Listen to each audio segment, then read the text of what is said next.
Yo, it's the party vibe, we keep it alive. Hands up high, let the good times arrive. Sipping on drinks, pass the chips and dip. Move to the beat, let your body just slip. We bring the heat like a rising sun. Good music in the air, everybody's having fun. From the block to the floor, let the rhythm take hold. We dancing in the night, have a story unfold. Feel the bass drum, let it shake the ground. In this celebration, we'll never back down. Same mate here, clap your hands, give a cheer. We be rocking the house over here. Have a drink, I hope you brought tacos, cause this is gonna take a while Saturday. Enjoy the big jam. Will somebody tell me who moved my nachos? Thanks for tuning in. Glad you made it past all the hot tops and bikinis. That's a massive win. Are you ready? Let's do this.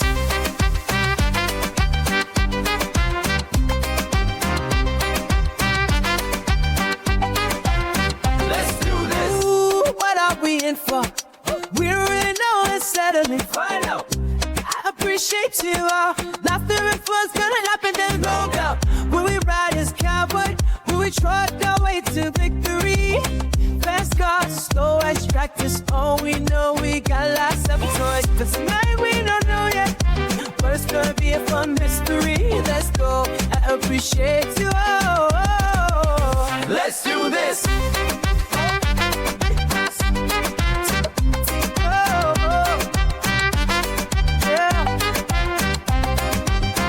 Everybody is welcome. Hey, bring your friends. There should be a lot of fun. Feeling light, all with him. Doesn't really matter who you see. So long as you're enjoying this, don't forget to click up in the bottom and beat. The first one up for your couple, and soon we'll begin. Let's do this. And touch me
Whoops.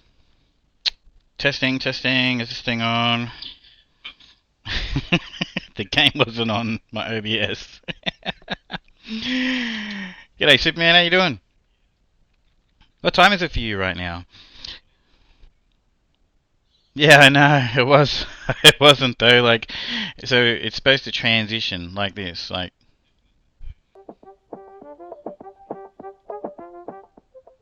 Anyway. That didn't happen.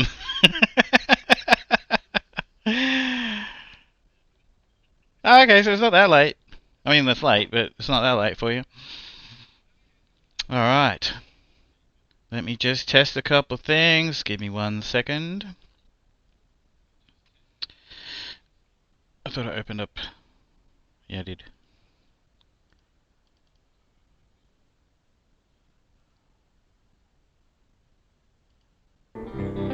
Alright, let's see. Far out, man, I couldn't see anything. It cost me like 350 bucks. I had to buy like a special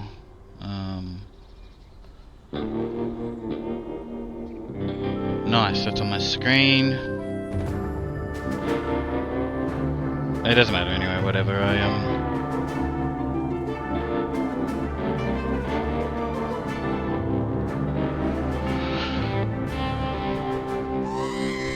Alright, everything's working.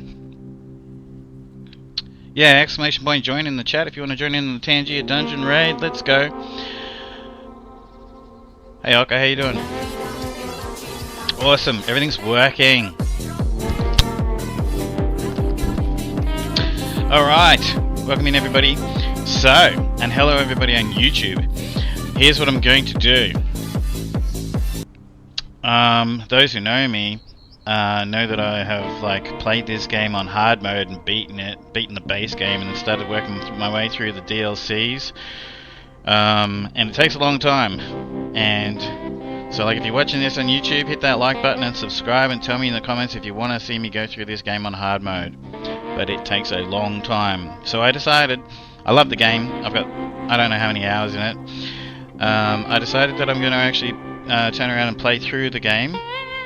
At least minimum, I don't know, probably do 2 episodes of this a week, because it does take a long time, so I'm going to have to put some amount of hours into it. But I'm just going to play it on normal mode, which compared to hard mode it's pretty easy, but it's a lot quicker. But I am open to playing through it on hard mode, but you know, let me think about it. Anyway, nice to see you guys. So basically what happens on normal mode is same game, and it's still challenging. However, you know, I own every DLC, so basically my garage does have a lot of trucks and stuff. However, I still don't... Beanie, thank you very much. I've even bought the Year 5 pass, and it comes with some paint jobs. Nothing else but some paint jobs at the moment. I'll show you them as we go, but I want to get into it. And I'm going to use ear. How you going, Beanie? Nice to see you. You know, it's I am doing okay. Thanks for the call out. It looks like it's gonna be a nice day. Day. Oh no, it's happening again. Please Listen, make it Oscar, I am a massive fan of Tony Soprano. Leave James Gandolfini alone, alright? Do it with Arnold Schwarzenegger. If you must do it. You're about to go to bed? Well, hopefully I can bore you to sleep. Thanks for giving Beanie a shout out there, Superman. Anyway, let's get into it. So yeah, I love this game, and I'm going to basically, I don't know, like keep it to like 4 to 6 hours each stream, because these videos will be posted on YouTube. So basically, like I'll play right through the entire game, and it's going to be loads of fun for me. I do have some other things that I don't think have ever been done on SnowRunner before that I'm going to be doing with my friend Predator. So yeah, stay tuned. So so basically what I was saying was, so, you know what, I'll just put it right here.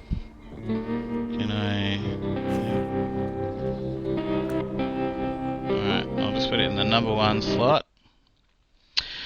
So, the beginning of quite some hours of Michigan begins. I'll be tired of seeing Michigan. I'm not gonna lie. It is such a great map. People who have played SnowRunner know Michigan. It is really a great map. But anyway, so we start off at this house, which we don't do in hard mode. Can I turn off? I think I might have to turn off everything. I'll tell everybody a red hot tip. I play on the game on controller. It is so much easier to play if you put the game on steering wheel mode. I'll show you why. Basically, if you turn the wheels and you let go of the controller, the wheels reset back to straight, which is the same as every other game that's in existence that I know of. But with SnowRunner, on controller, the wheels will stay turned, which is kind of strange, really. I feel, and on steering wheel mode, like they reset. Like I feel like that's probably more like backwards, in all honesty. Tutorial. No, I don't want to skip it. Repeated hints off. Okay, great. Okay. I think that's all I have to worry about.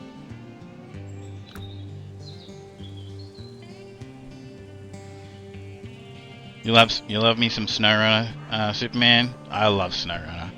I absolutely love this game. I grew up in trucks, and you know, it's like I play American Truck Simulator and European Truck Simulator. I had to go at that Australian Outback trucking thing that they've made, the demo. It's alright. This company, Sabre, is actually making a trucking, like a highway trucking game. I'm pretty keen to see that. I'm actually going to do a full playthrough of Roadcraft as well, which I might even start later today, because I haven't been on much.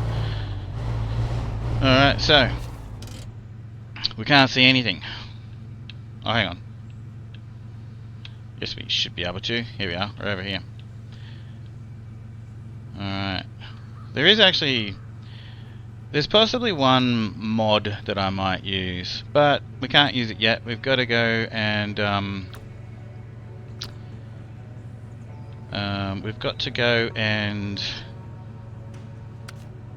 open up the garage first. How do I just do this with the mouse? It won't let me put a waypoint yet? Okay, well, alright. It won't let me put a waypoint yet, because it's still giving me hints.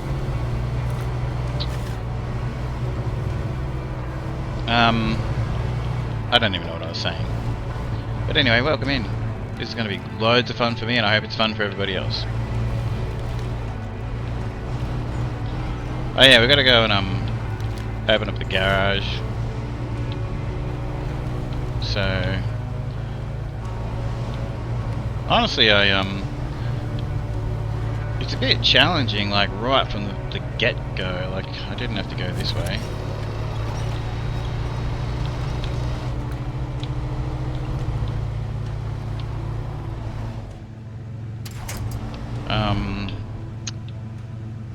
I know I've talked to a lot of people. I don't know if they made the very beginning of the game just maybe like a tad too challenging. Actually, I know a lot of players basically have talked to me over time. Have talked about their experience with SnowRunner, and they're all basically on the first map, and they've got their trucks stuck somewhere, you know.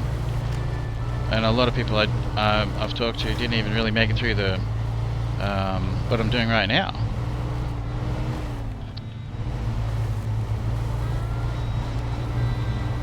You have to drive, I guess, in a realistic manner, you know, like you can't spin the wheels in the mud.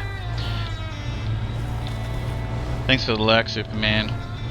I appreciate you guys. I know that a lot of you, you guys and girls, I'm sure have to probably get some sleep soon. This is not my normal time for being on, but yeah, I couldn't see. I'll actually show you guys later. You know, it's not right now. I just want to get into this, but yeah, I'll show you how bad my vision is when I don't have these contact lenses in. It's pretty bad.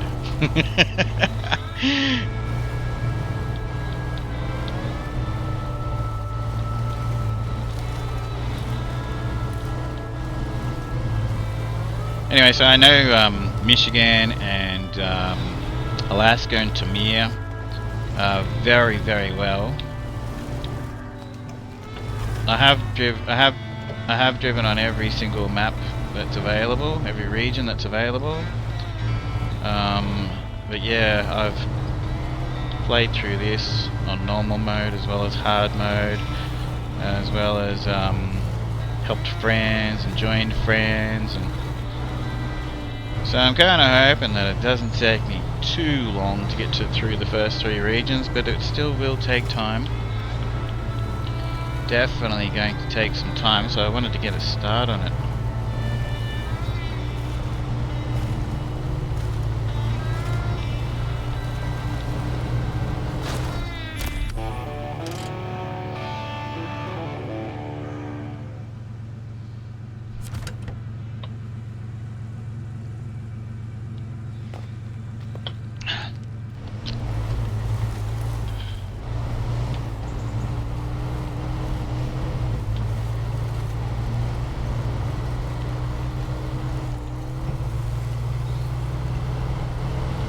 Probably should have maybe turned around and gone back down the hill there, because I've got to go to a to get past the tutorial and open up the garage. I've got to go over to where that magnifying glass is over there. It's a different watchtower. And then I have to actually climb this hill again. Oh, actually, I'll just go down through here.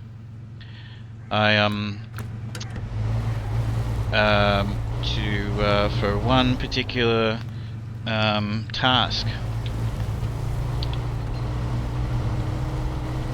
But I figured I'd just go through this way and get that on the way through. Oh, I know what I was saying. There is a mod that I might use, because this is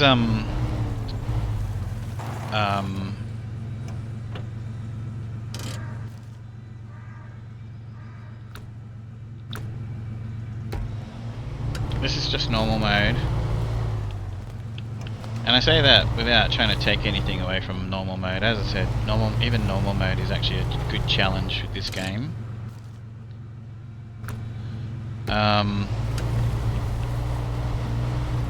But the mod that I might use is a little radar thing that you put on your dashboard, which basically the map is all grayed out, and the radar it'll go all the way to the edges of the map. And just for the purposes of the fact that I'm actually going to be streaming this, as well as posting it up on YouTube, I think I'll open up the whole map so everyone can see it. And I'll in normal mode you can change the time of day anytime you want. So I won't, never drive at night time, but it is nice to just drive around in the daylight for the stream, because I tell you right now, it does get quite dark at night time in the game.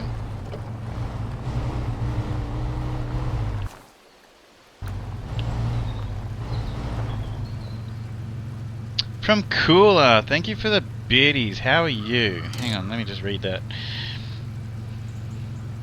Hey mate, just a suggestion, your camera in the bottom right is a little small. It'd be great if you could make it bigger so we can see you better. Yeah, okay, sure. You think it's small? Okay. I'll have to mess around. There's a program to actually do the zooming and everything, so I won't be able to do it right now. But thanks for letting me know. And it's good to talk to you. You know what? Cooler met me when I first jumped on Twitch. Look at this.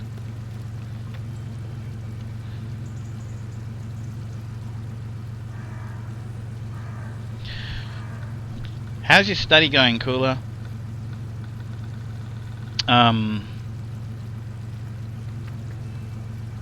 Yes, you are an OG. You literally met me when I was just experimenting. I wasn't even my aim wasn't even to become a streamer, but I love it. And I'm posting all these on YouTube now too. I think on the 18th of October or something like that is my 2-year affiliate anniversary on Twitch, something like that. And so what is the day now? We're in September. We're in like the 22nd or 23rd of September or something like that. And Cooler's actually been following me for 2 years, 2 months, and 27 days and 17 hours. That's crazy. I was just playing like Red Dead Redemption, remember? And just messing around. It was actually, I actually just wanted to record my gameplay so that I could mess around with trying to edit videos for, you know, for YouTube stuff. And what's his name talked me, Reiko talked me into like opening up a Twitch account, and then everyone was saying you need a Discord and all these things, and I'm like, what's Discord?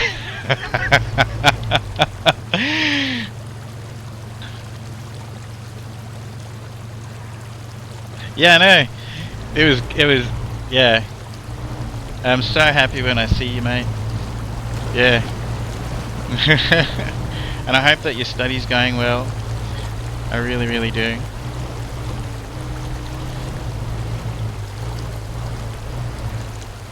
Yeah, we had a lot of conversations.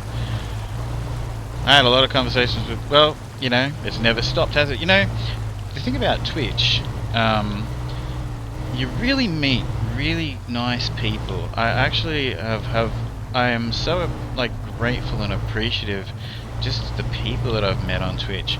I've always been a gamer, and you meet all sorts, you know. You certainly meet all sorts of people. I recently started playing heaps of Dead by Daylight. Wow, like 85% of them are just like so nice, just normal, like really nice, cool people. But oh my gosh, there's some toxic people in that. in the that are fans and you know, players of Dead by Daylight. Absolutely, I missed my turn. But it's still great. It's kind of funny. I take everything like, you know, everything's water off a duck's back for me. Like, take things with a grain of salt, you know. You're an undergrad at the University of Florida. Got my AA from my community college. Now grinding for this bachelor's in economics. Nice. Well done. That's so good. That is so good, mate. I always knew that you weren't there to fool around, you know. I know how you got to where you are, being there and everything. That's great, mate. That is so cool. That makes me very happy actually to read that. Thanks for sharing. Cool has actually sent me pictures before of the schooling, like the actual school and everything. Like, I'm in Australia, he's in America, obviously. That was very cool. Actually, I like that too. That's another thing. We talk to people all over the world, don't we? Twitch, YouTube, TikTok. You know, these things sort of like anyone could be anywhere with the. I've got people sending me a lot of pictures from Canada, all sorts of stuff, which is just great.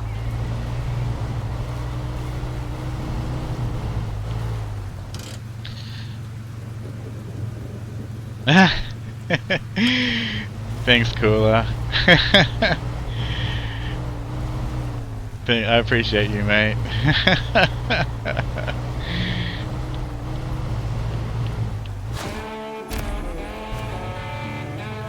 Alright.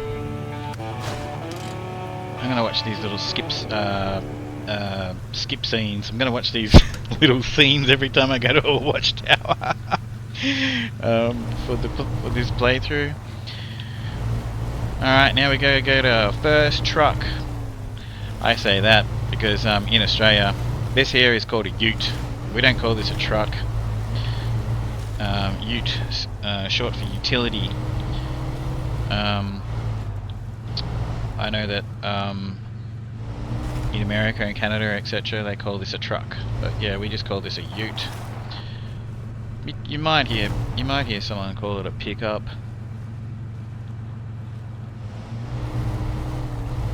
Not really. I mean, very rarely. If anything, if they've got a tray on the back, like a flat tray, and they can carry a ton or more, they're called a 1-tonner or a tonner. When they've got the wheel arches and all the rest of it, in the auto trade in Australia, it'd be called like a style side box.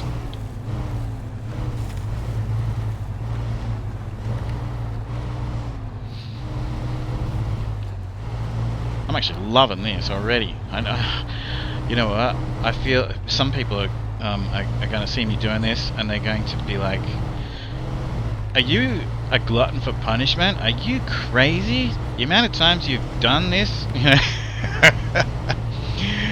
Fair enough, but you know, I really love this game. It's so enjoyable.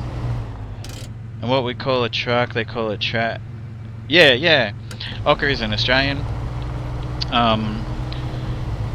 Yeah, a semi-trailer, the front of it, like the cab and the engine, and yeah, you guys call it a tractor. We call it, and they call it a lorry over in England and stuff. We call that a prime mover.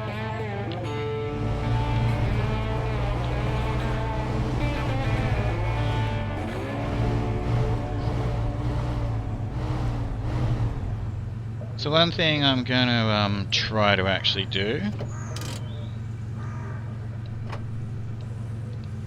I forget how to turn the engine off. There we go. One thing I am going to do is try to not hit that recover button, basically ever. I will try to do that, even though I'm playing the game on normal mode. It's extremely expensive, and most people go broke when they play this game on hard mode. And if you hit the recover button on hard mode, it's going to cost you. So I'm going to try to play through and never hit that recover button.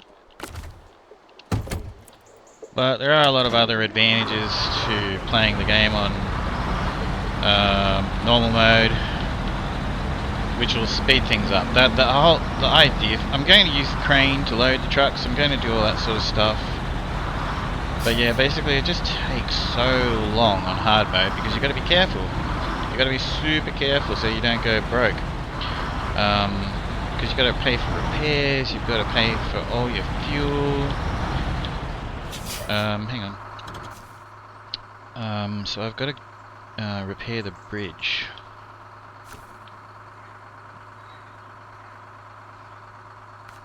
Alright.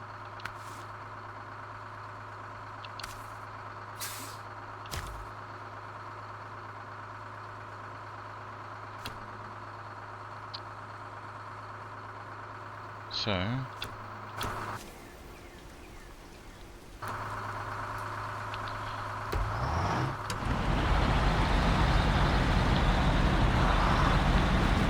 there is a trailer over here, and I do have to be careful that I don't get this thing stuck, because this truck can get stuck. But there is a trailer with some wood that we need.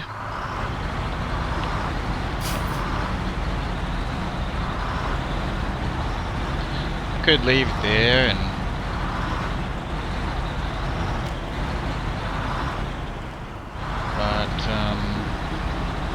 I'm pretty sure we need it for the, it says metal beams there, but I'm pretty sure we need the wood for the bridge. It doesn't matter anyway if I'm wrong. It's been a while actually since I played through beginning of Michigan. Still remember most things though. Uh-oh.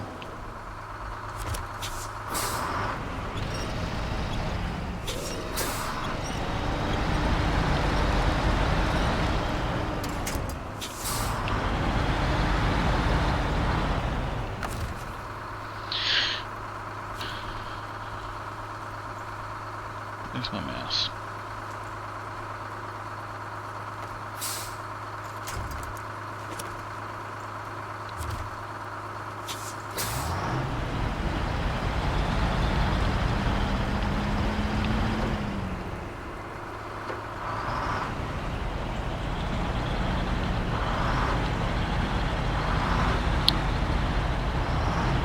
But yeah, I'm pretty sure we need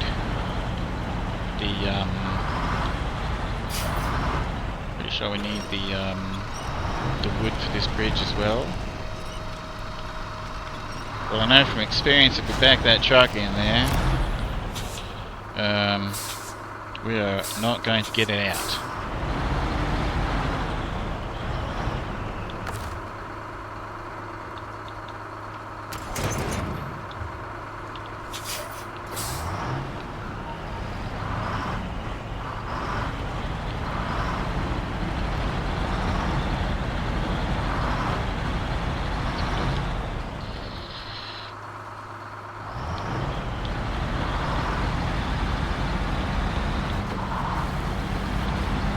Strange thing about this game, I had a few discussions about the music in this game.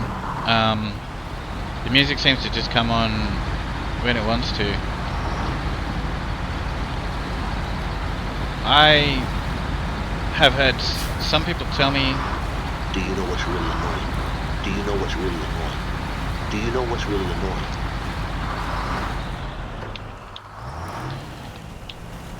you made me, look what you made me do. I'm blaming you, Oka. I've had some people tell me that they think that there's certain parts of the map that make the music come on and off. I feel like it comes on and off when you are about to achieve something.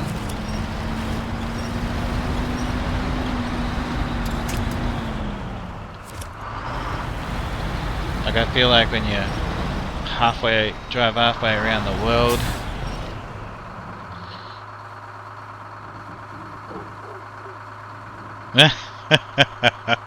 that's funny, Oka. Oka and Oka is a streamer on Twitch, and I went into his stream and like tested him as payback for him being a naughty boy on my streams.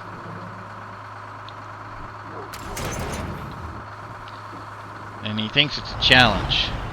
And he just wrote Oka 1 inmate 1.5.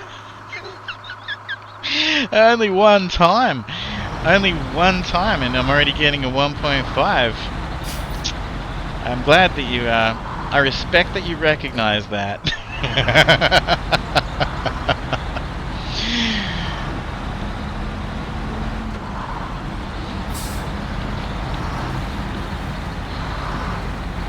One cool thing about normal mode is we get to sell the trailers that we find all over the map. Also, don't really have to worry about things like fuel, because you can literally just buy a trailer full of fuel, take the fuel out of the trailer, and then sell the trailer for the exact same. Probably should have played what they call a New Game Plus with SnowRunner, which is basically like a custom game, and made my own rules, but that's alright. I just want to 100% the game, and I've never done that, and they're coming out with season year 5 now, so you know, they're going to add another couple thousand hours to the game.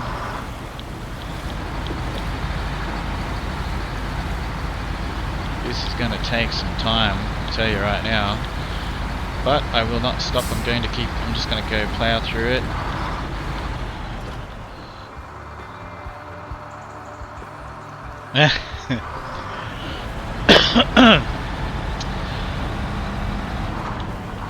Well, my text-to-speech has got Arnold Schwarzenegger and Tony Soprano. Oka just said, but I use points for text-to-speech. Channel planes. Because he has text-to-speech of basically every single thing that gets said in his chat.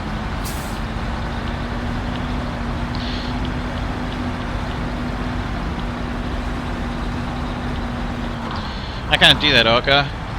This stream is rated E. for everybody. Some games I play are mature rated and they have a classification, but yeah, I have to be careful that someone doesn't come in and just say, you know, things that they shouldn't be saying.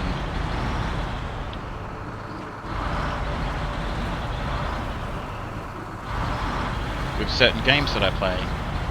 It's not a skill issue.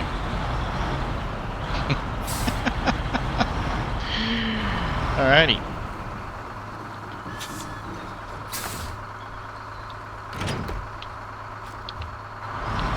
I can't believe how well. Why am I even starting this sentence? I was about to say I can't believe how well I remember the controls when I jump on this game. I've got a lot of hours in SnowRunner. Alright, so oh my gosh. I hope you guys can't hear my sisters. I hope you guys Ocker, I'll ban you if you mess with that. I'm telling you right now. I'm putting all this on YouTube.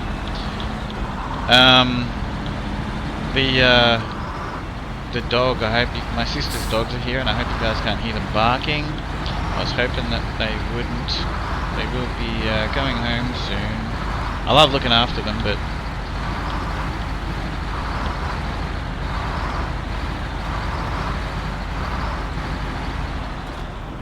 they're little terrors sometimes.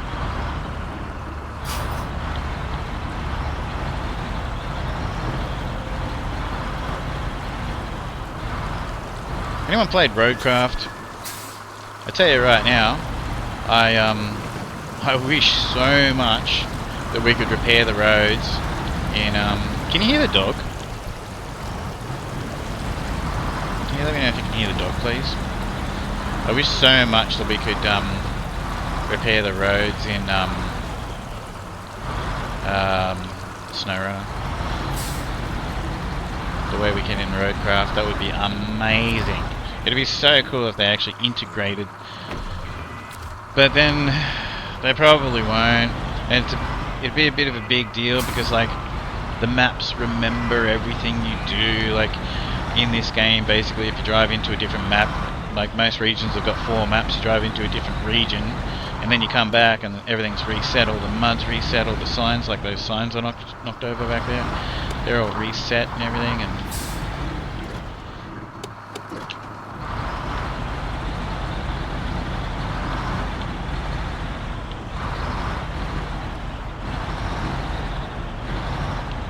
where do we start? Oh, I can't start the jobs. I can't accept the jobs. I don't think. I've got to go do the bridge first and open up the garage like what the game wants me to do. I keep forgetting. I've got the tutorial, so to speak. I guess it's the tutorial.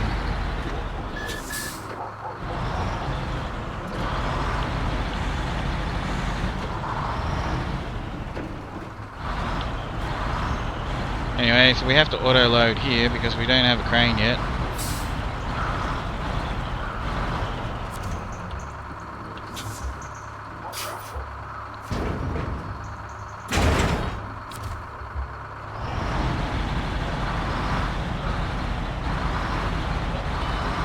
And I'll just go this way around the block.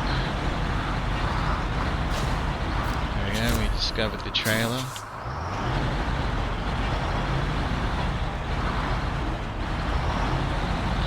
That'll help us out with another one of the first jobs to do, to clear the roads.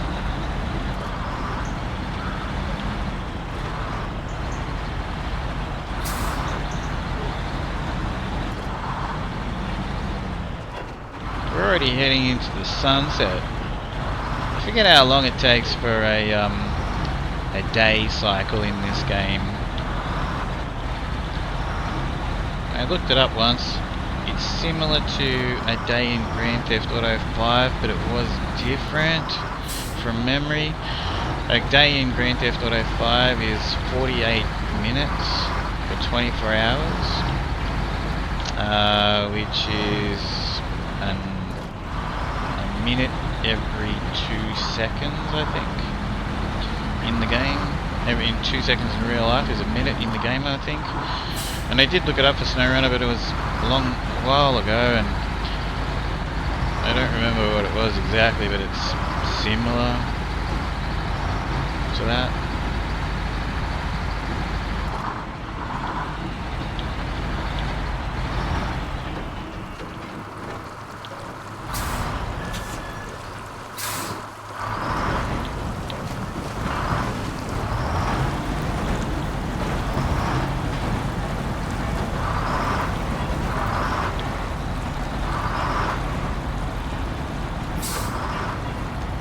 A lot of people don't realise this, but you can actually zoom in and out when you're in the cab. So many people I know play SnowRunner don't realise that you can actually do that. You can actually, it's like your character kind of like leans forward and back.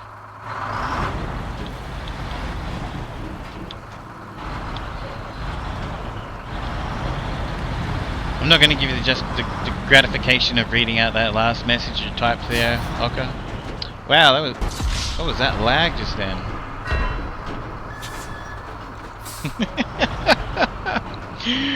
You know what? I never realized how dark that wasted screen is. Just for everybody who doesn't know this, everything that comes up on the screen comes up on my screen too, so I can't see past it.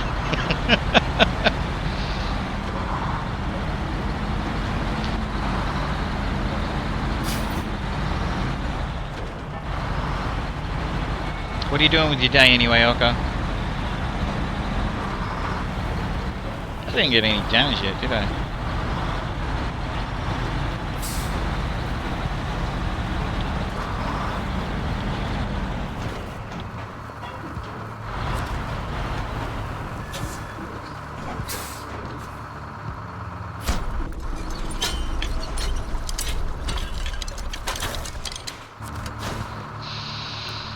Alright, wooden planks times 2.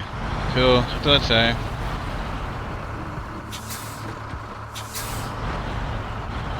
Whoa!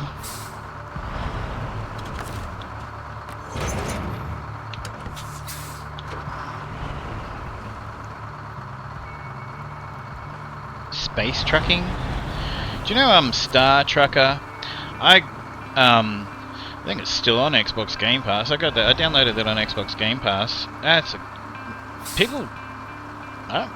I love that game. I'm actually I love it so much. I play on PC now, and I actually got it on PC, and I think that I'll probably start fresh in that as well.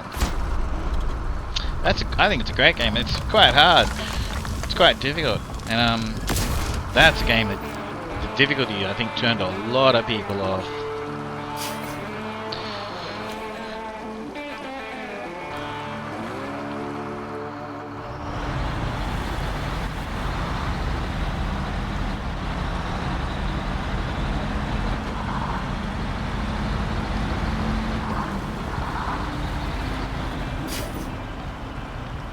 What's going on?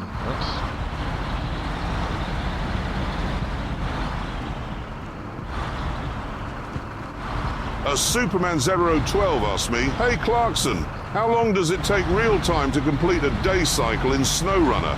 Also, let chat know to use channel points to redeem for the monthly giveaway. Thanks. And also to use code inmate when spending V-Bucks on Fortnite." SnowRunner, the game where you spend more time stuck in mud than actually driving. A real-time day cycle in SnowRunner takes about 30 minutes. It's like trying to drive a Reliant Robin through downtown traffic during rush hour. And folks, don't forget to use those channel points for the monthly giveaway. Try to be as quick as a Bugatti on the Autobahn. Also, spend your V-Bucks wisely. Slap that code inmate for all your Fortnite goodies. I appreciate you, Superman. You're a legend. Could you imagine that? That's funny. That just made me think. Could you imagine Jeremy Clarkson playing this game? That would be hilarious. Like the frustration. That would actually be something to see.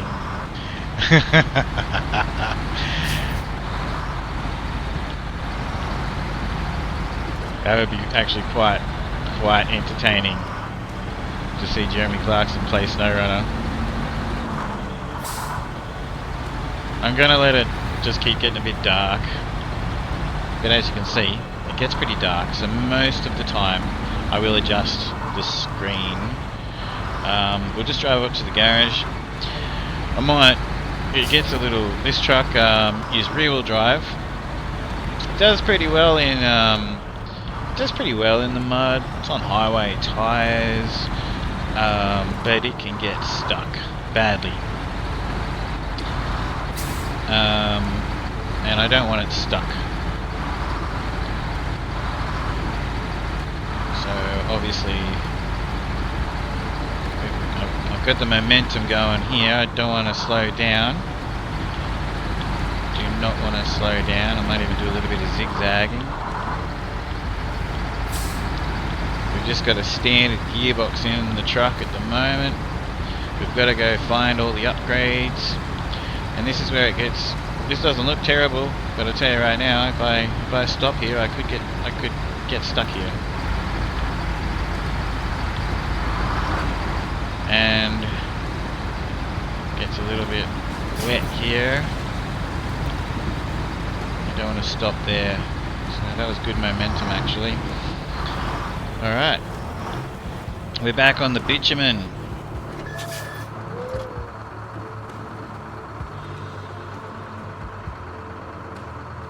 That would be epic. Hang on. Hello. How are you? Hang on. Sorry, this is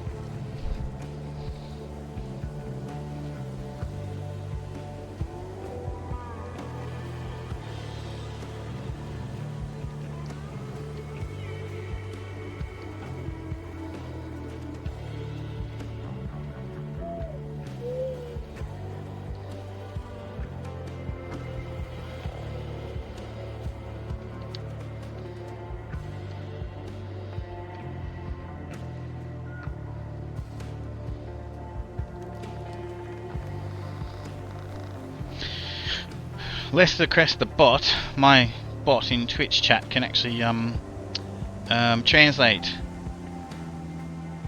And I believe you're asking for the code for the game. This is just single player right now, but nice to meet you. I am open to having people play the game with me, but what I'm doing right now, I'm definitely going to be playing solo for the time being. There's sort of certain rules of this playthrough that when people do join me, at the times that I do have people join me, they're gonna have to like basically just go with the flow. Why isn't Lester Crest? Superman, if you're still there, can you ask Lester Crest to not ignore me, please? The bot is ignoring me.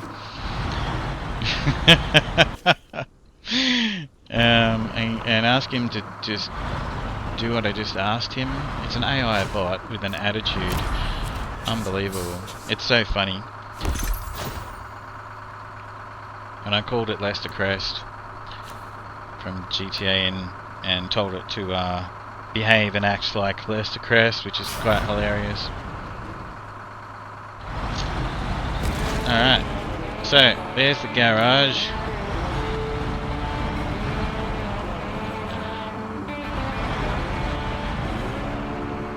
Let's put this trailer here.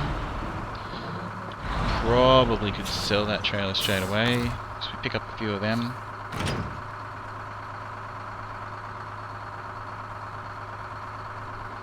Lester Crest, speak to your inmate when being spoken to.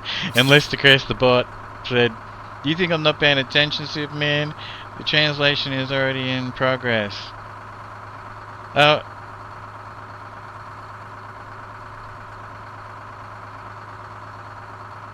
Oh, he did it. He actually... That's funny, he did it. Yeah, he did it, and then he responded to you, but that's after you gave him a little bit of a nudge. It's so funny.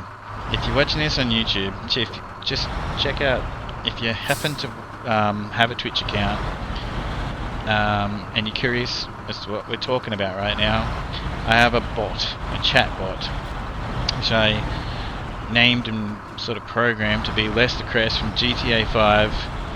It's so funny. It's literally giving me it's giving us attitude right now.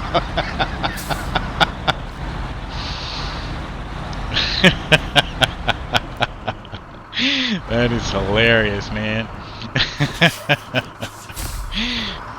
Maybe Freestyle Raps, he'll tell us anything we need to know.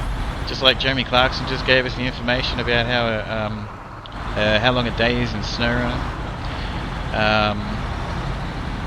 And all the rest of it. Anyway, there's the Fleet Star, which in hard mode, we have to be careful how we spend our parts to repair this Fleet Star. There's a parts truck trailer over there, and you can basically repair the vehicle straight away with the parts trailer. I actually like... Ocker7 asked me, can you translate what Lester Crest says into Australian slang? Alright, let's give it a crack. Lester Crest is basically saying, hey mate, give a shout out to Ayoswigoth and let them know they can yak with us using your translating skills. No worries, I can do the Aussie English translation for you. Just drop what you want to say, and I'll make sure it's as clear as a bell. Technology's doing its thing. Nothing but blue skies. How's that for a fair dinkum translation?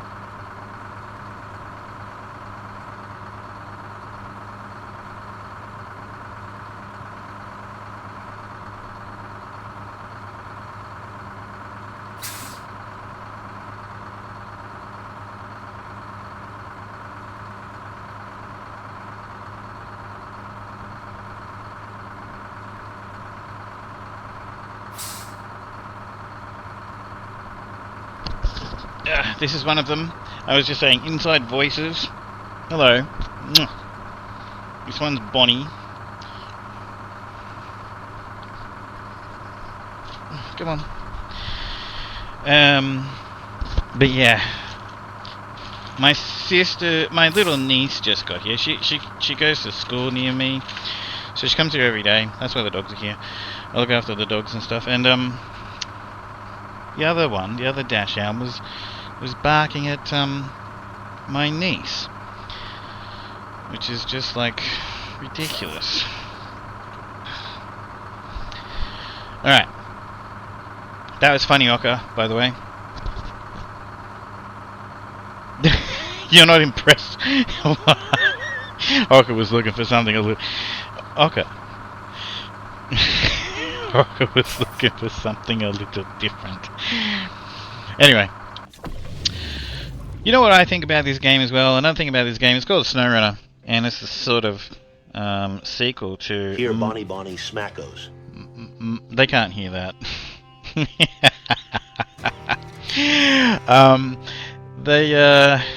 Could you see her? Could you see her? Okay, I tried to have a look to see if you could. I hope you could see her.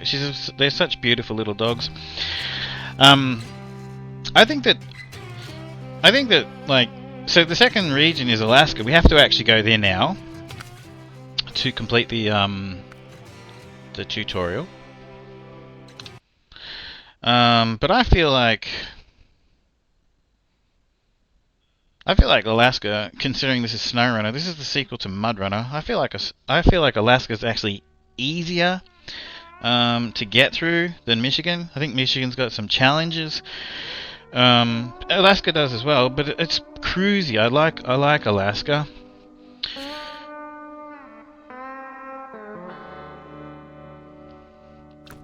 I'm gonna have to just grab one of the so you start off with all the DLC vehicles in your garage.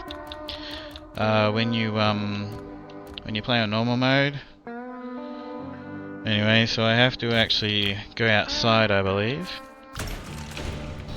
Alright. Anyway, that opens up the game. But yeah, and it's actually snowy, you know, like there's snow. There's no snow in Michigan at all.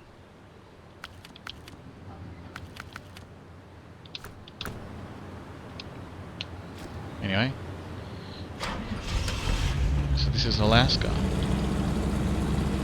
But we will go back to Michigan.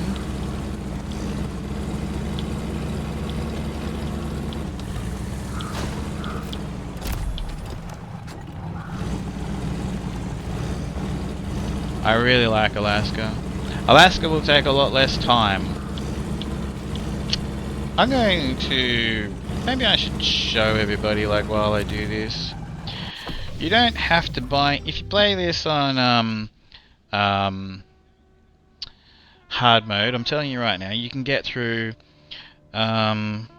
Michigan, Alaska without spending $1 on fuel.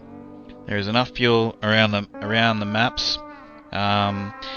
I ended up spending a little bit of money on fuel, not much, I can't remember exactly, in Tamiya. Probably could go through Tamiya as well, which is the 3rd region, and those 3 are the base game without spending any money on fuel, I would say.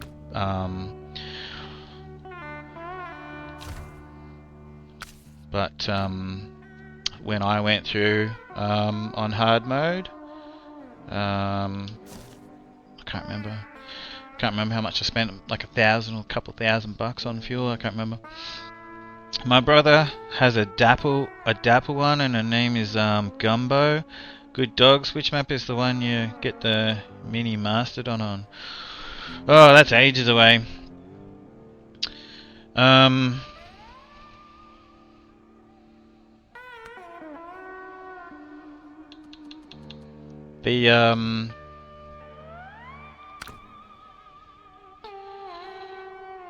So basically, Michigan, Alaska, and Tamiya are your base game, and then Kola Peninsula and so on. So what you're talking about, I think, is either in Amur or the Don region. I can't remember off the top of my head right now. I think we can look at it. But I just want to keep playing.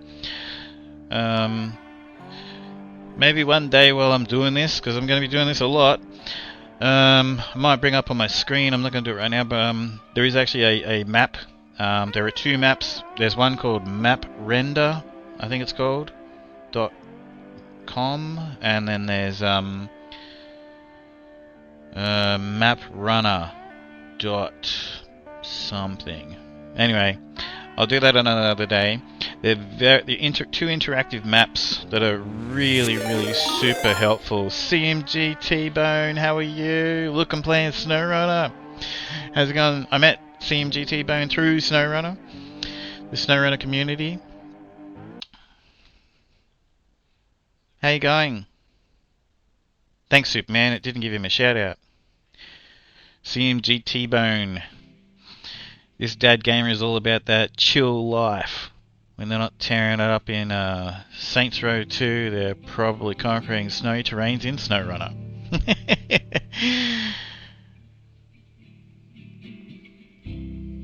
Where's my I'm sure I just came back to Michigan. Where's my truck? It might have put it at the bottom of the list. The one that we just got here. Where's my truck?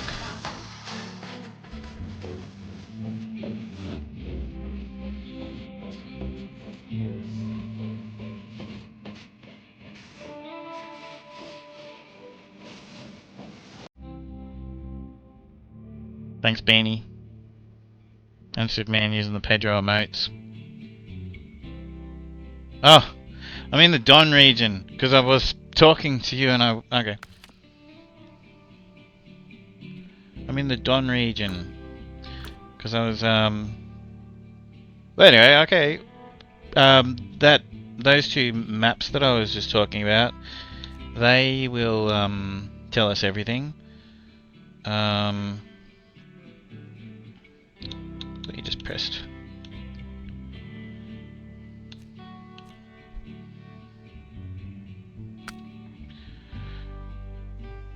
I'll have to like deploy a vehicle. Oh, look, let's have a quick look. Let's have a quick look. Right.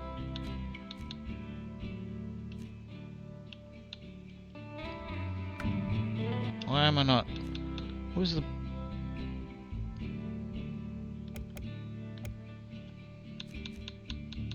But you just press down on the D-pad to. Oh, whatever. I can't remember. In the garage and outside of the garage, for whatever reason, there are different controls to do what I'm about to do. I'll show you. There is a map where you bring up a map. There's a menu which brings up all of the stats and everything. I thought it was just pressed down on the D-pad on controller. Oh, whatever.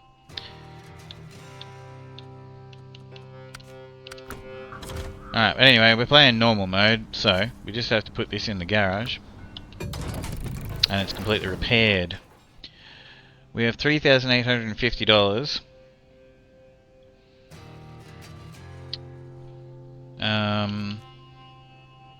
So on hard mode, you want to grab this thing here, and I'll just do it now anyway. And take the tray that's on the back of it, and uninstall it, and put it on this.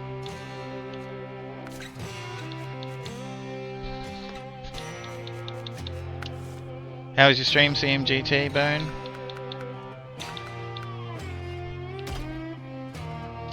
How much is a crane gonna cost us?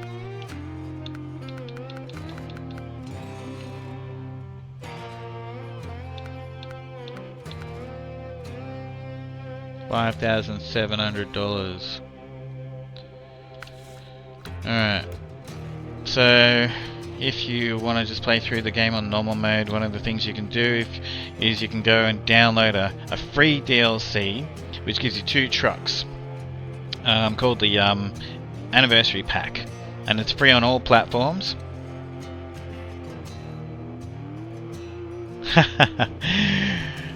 You might have to ask. Oh, hang on. Bootstrap Gaming. Beanie just asked, Lester Crest, does pineapple belong on pizza? I can't wait to get my new eyes. Lester Crest said, pineapple on pizza? That's a strategic miscalculation, Bootstrap Gaming. A fundamental design flaw. You don't mess with perfection. It's just bananas.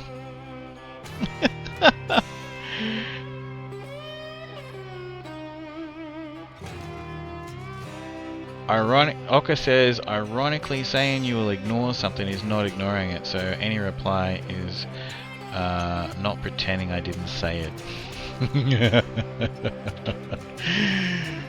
He's determined to win this. Anyway, so if you get this free DLC, it gives you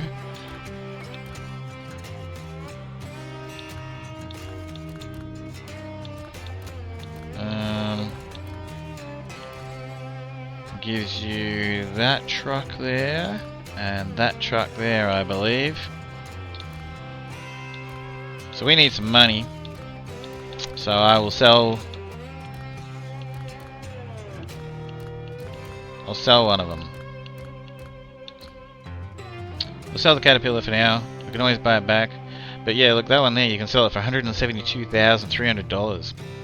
So like, that's loads of money to basically get started. If you're wanting to do some upgrades with your trucks and you're playing the game on normal mode.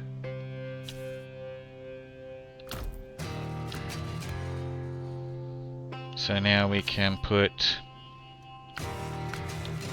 So we've got to find all the gearboxes, we've got to find the suspension. We can put some better tyres on it, but the best tyres unlock at when you rank 8 in the game. But at least I can put something better on it, because I've got the tyre DLC pack. So the ones with the little purple stripe, they're the DLC tyres. And we can actually put some off-road ones. However, I don't think they look good. These are the tyres that I want to put on this truck eventually.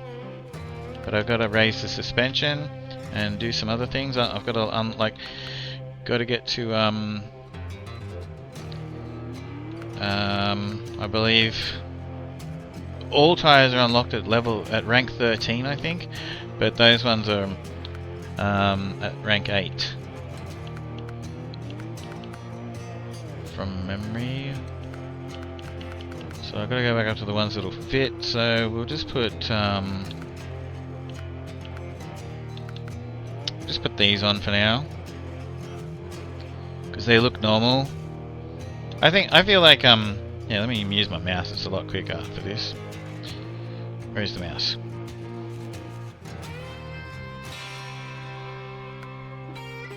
I just think that these look weird, you know? And they're not too bad, but they just still look kind of weird. Like, they just look strange. Where these look, you know, that's why I like these sort of things, because they look like a normal tyre you'd see every day on a truck. But anyway, we can't get them for now. So we'll get a set of these on it. On her. I have nothing else that I can put on it. Oh, I can put a snorkel on it. Okay, so that's handy. We'll put a snorkel on her. And outside the front of the garage we picked up engageable all-wheel drive. That is necessary, and you can sell the parts that you take off. So we'll sell the rear-wheel drive. What just happened? Oh, I pressed the wrong button. Get $1,000 back for that. And we'll grab a crane, because even though I'm playing this on normal mode, where you can just use auto load, I'm still going to use the crane. So we'll grab the crane. Oh, these are new. Down the bottom there, these are new accessories. Not those, but that's a new that's in the latest DLC. The Hydrolift saddle.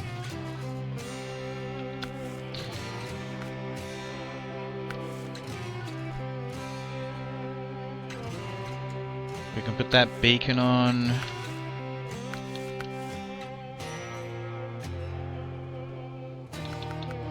So that standard stock bar, front bumper bar, looks like a guardrail.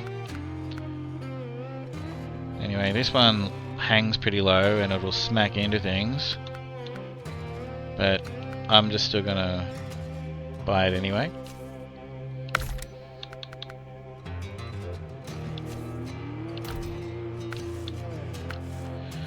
If you register your game with the company, you know, to get emails and whatnot, this is one of the freebies you can get. You can get these horns for a lot of the trucks, and there's a few paint jobs you can get. This truck actually has one of the paint jobs you can get. We can put the twin horns on the roof. We can put the side steps on it. We won't do that. We can put the sun visor on it. I'm not going to put them on because they'll catch on things sometimes.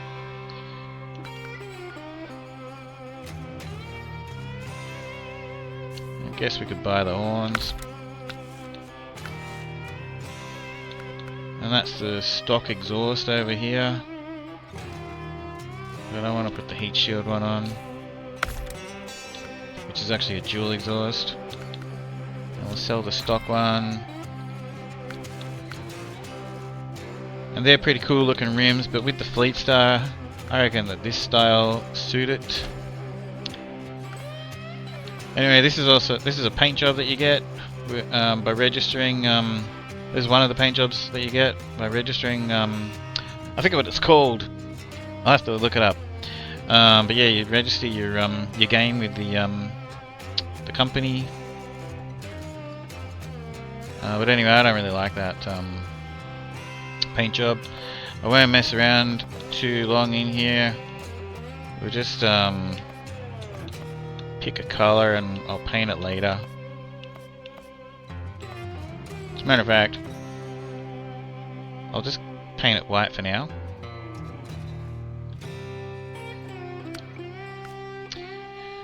And you've got your... Oh look, there it is actually. So that's a mod.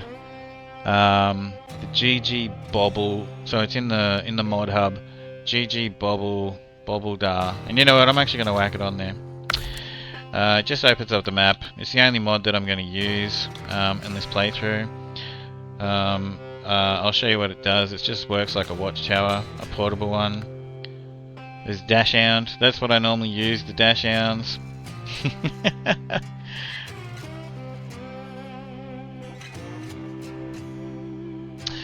Can you please ask Lester to explain to that person there, if you got a second there, Superman, that what I said, that I'm just playing, like, they can follow my channel and they can like get to know me and, you know, be happy to, you know, get to know them, and you know, but right now I'm just doing this solo, if you don't mind, because he's not got the message there, he or she hasn't got the message there, and I feel bad. I don't want them to think that we're ignoring them.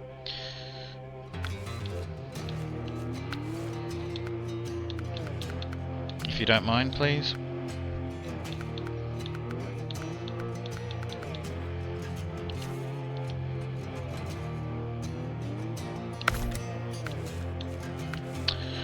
These curtains, I'd never use them. The sun does glare in your you got plenty of places for stickers and everything. I'll tell you a red hot tip in this game. When you get a vehicle in this game that you don't want, that you find on the map, before you sell it, put the free stickers, right, because they don't cost you anything, put them everywhere, every single spot that you can put stickers. Just put whatever, you can put the same sticker over and over. Including the exterior stickers everywhere as well. Because, for whatever reason, it actually increases the value of the trucks when you sell them by a fair bit. So I don't know why they've got that in the game, or if it was supposed to be in the game, or you know, maybe it's an oversight. Maybe they, you know, maybe no one's ever told them that that's a thing. But yeah, you put stickers everywhere all over it, and then you can go and sell it for more money. Which is really handy in hard mode, not gonna lie. Alright. Did I get my stickers on both sides? Anyway, let's go.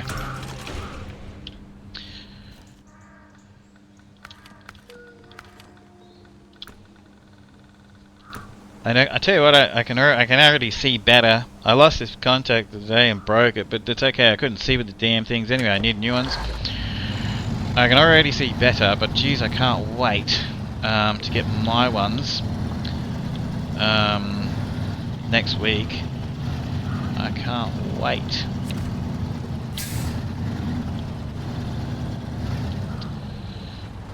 Alright, so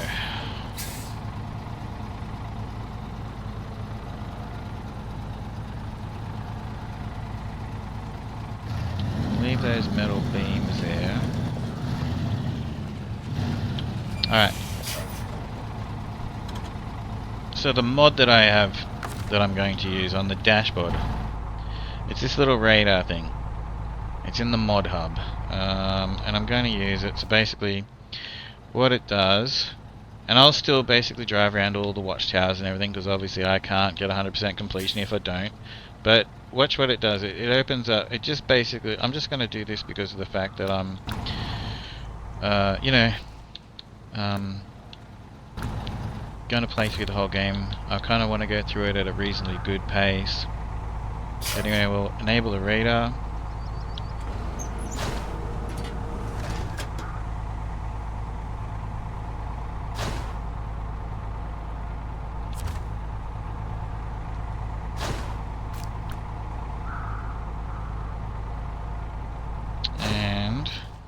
Now you can see it goes all the way to the edges there, so it'll just open up the whole map, so we can see the whole map while I do this playthrough, which I think is nice.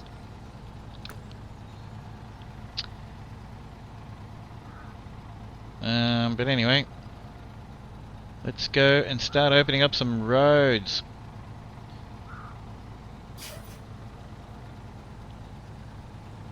I'm doing some jobs. Thanks, Superman.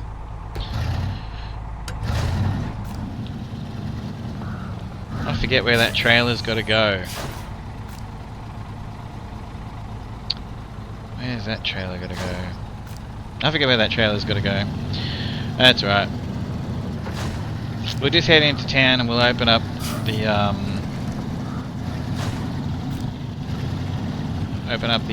other road, and I'll pick up my Chevy, put it on the back of the truck and bring it back to the garage.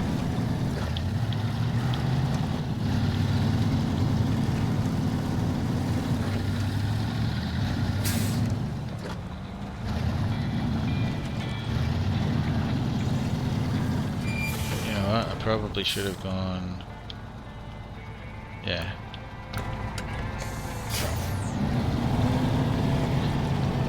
Go pick up that area. I remember pretty much where most of the upgrades are. There's one directly. There's a dirt road directly across the road from the garage here. I should have went that way. It just brings us back onto the road we're on now. But yeah, might as well just go through that way, pick it up.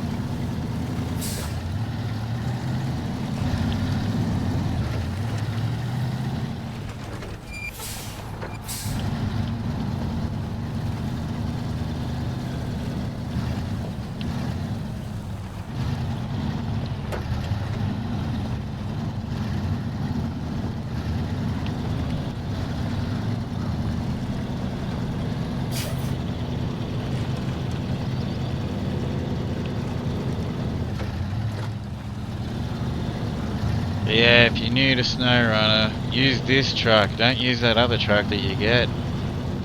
Doesn't matter if you're playing on hard mode or normal mode.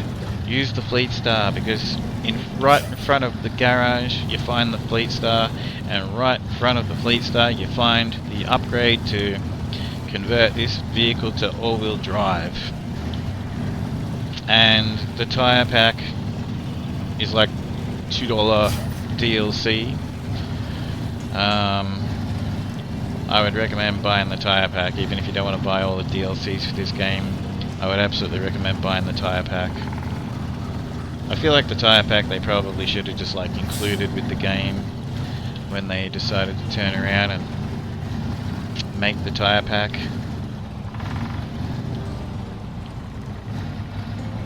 But they didn't. It's a very low cost DLC.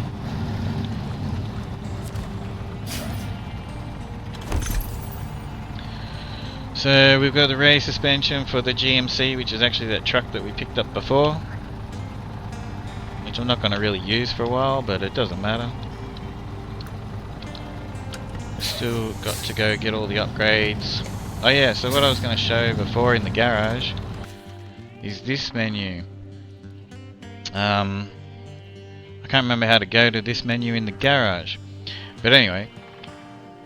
So this is shows you all the contracts, the tasks, the trucks, contests. So yeah, we could find the answer We could find the answer if we go to well, actually, maybe we can do it here.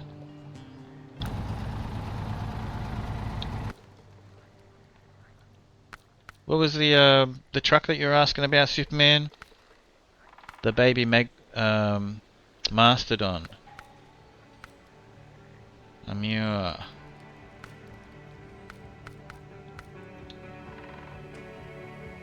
Oh. No. No. This is only going to show us the trucks that we already own. I thought it might be listed here. Okay. It's not.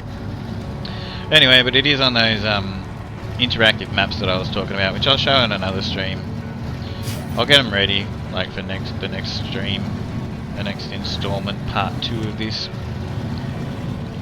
Use your inside voices, dogs.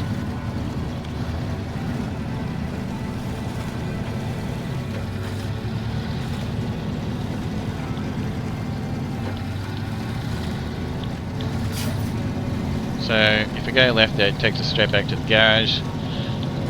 Like I said, that little dirt road just takes us on that little. I just got my first bit of damage just then. This Fleet Star is fantastic, but it is pretty low. That's why I probably shouldn't have put that bumper bar on it. Because yeah, it'll smack into things until I get the suspension and raise it up. Tell you what, let's go to a job that's a little tricky. The Mini Mastodon.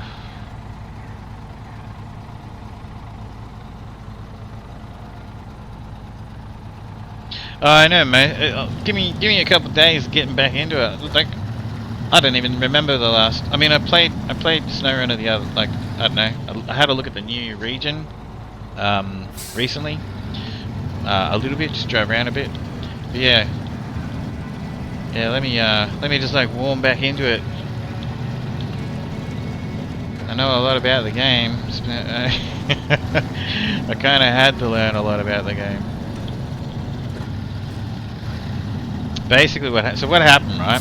So I start playing SnowRunner, and then people would egging me on in chat. They were kind of laughing. It was a bit of a running joke. They were saying, "Oh, you should play this on hard mode. You know, like you're doing so well." And I'm like asking people about it, and everyone was like, and I said, "All right, I'll do that."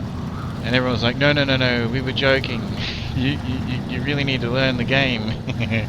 So yeah, I basically went through hard mode, like not knowing much about the game at all. And I tell you right now, I had to learn a lot about the game pretty quick. Solo hard mode. That's a great challenge if anyone's looking for a challenge. This truck's not really set up for this, so I'm going to be careful.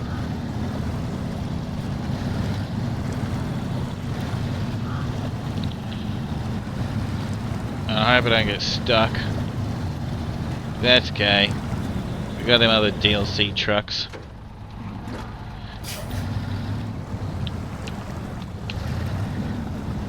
We're stuck. Come on. Get off the screen. It's the last thing I need right now.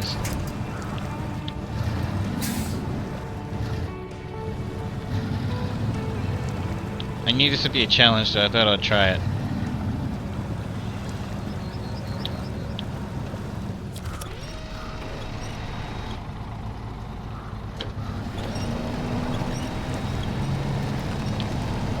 We've winched up to a log that's stuck in the mud there. You're off to bed, Beanie? Good night, Beanie. I thought you were already gone ages ago.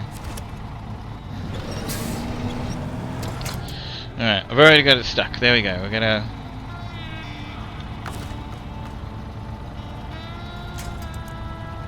Oh dear. Okay.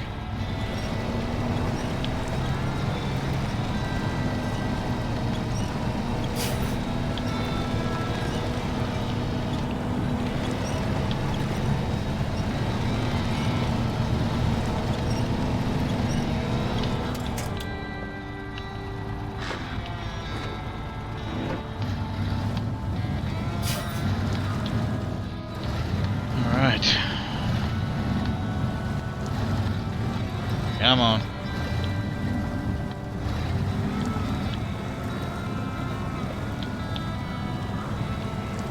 Alright, well, we are not set up well enough yet. I'm pretty sure I could get the truck in there. What I was going to do is grab that thing and rescue that thing. I'm pretty sure I could do it, but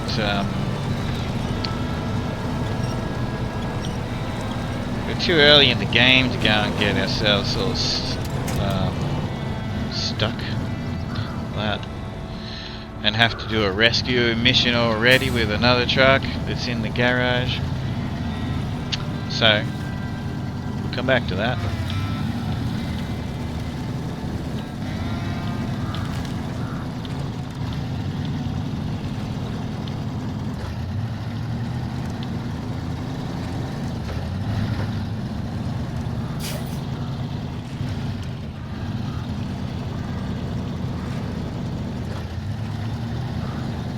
Sorry about your corn.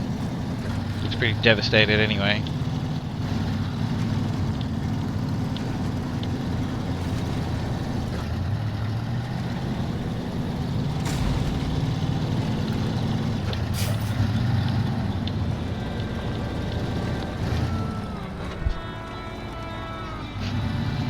Nice to talk to you, Beanie.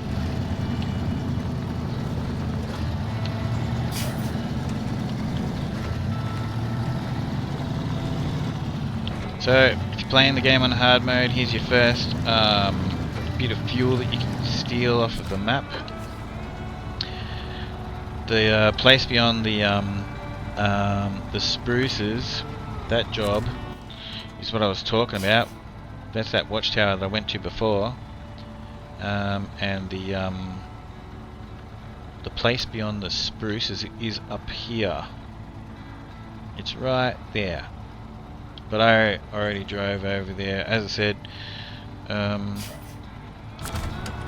you know, you can just follow what the game tells you to do and go straight ahead. I just wanted to drive up over the hill for a bit of fun in the Chevy before I got any upgrades for it or anything. But yeah, these fuel trailers, if it belongs to a job, you can take all the fuel out of it. It just needs to have 10% of the fuel in it to complete the job. So if I was playing on hard mode, I'd take this fuel trailer back to the garage, and we have a 2,000 litre trailer there. So we could take 1,800 litres out of it. I don't think this one's connected to any jobs, that trailer.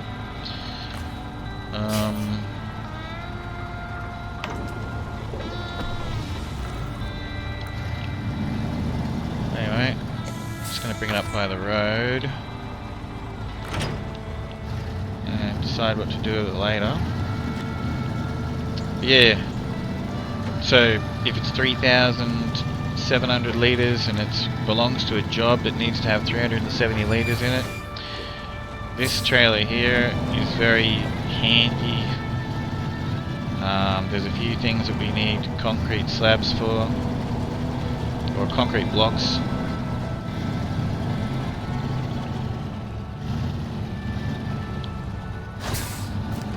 And while we're in the Fleet Star, it can grab a hold of this. Thanks, Oka. So this trailer, I will take this trailer back to the garage as well. It's a pretty cool trailer. A lot of people like that trailer for carting other vehicles on. It's a very easy trailer to tow.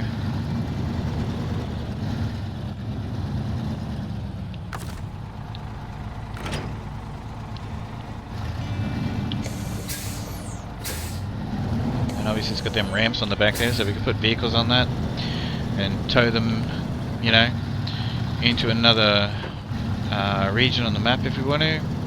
I may do that. I might put a couple of scout vehicles on it and tow them down to another map that I want to open up all the roads on.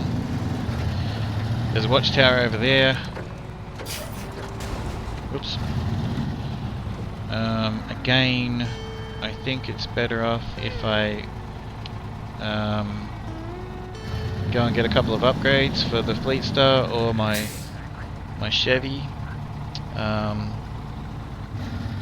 You're welcome. Before I go in there and worry about opening up that. At the Fleet Star, I know the Fleet Star can actually get in there. I've done it before with the Fleet Star, but it'll just take a while because you got to be like fight your way through the mud at a very slow rate of knots.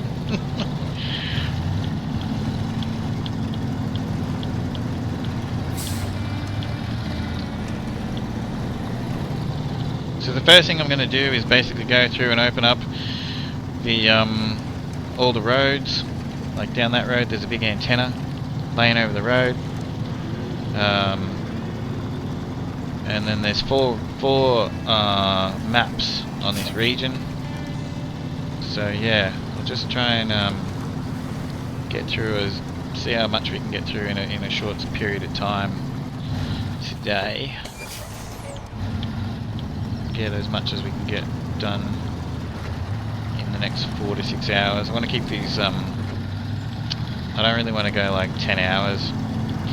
Sometimes I stream for like 10 hours. If you've seen my streams or my either on Twitch or on YouTube, they go for quite some time.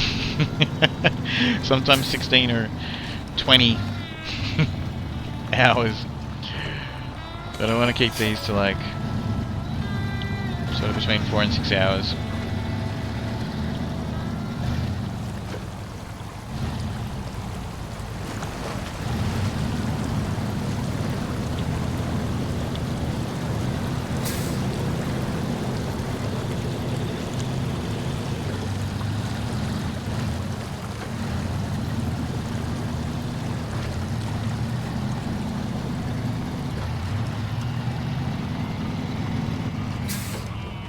Sea Beast, how are you?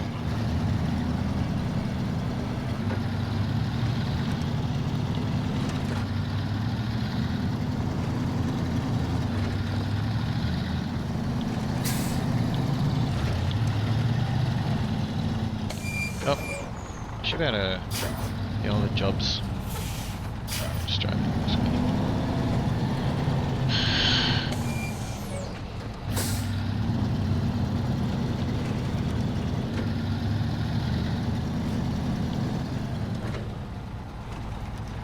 Weird looking Dead by Daylight.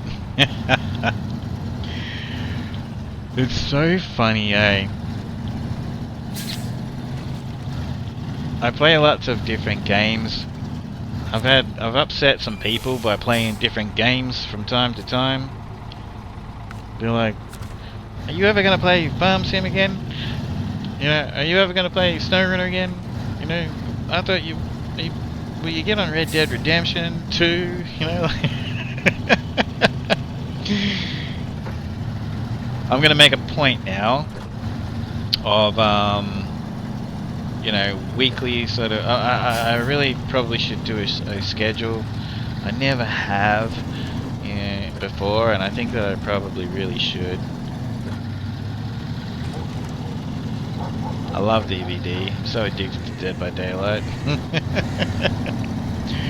Having so much fun. That is such a fun game. And Fortnite, and Grand Theft Auto 5, and Red Dead Redemption 2.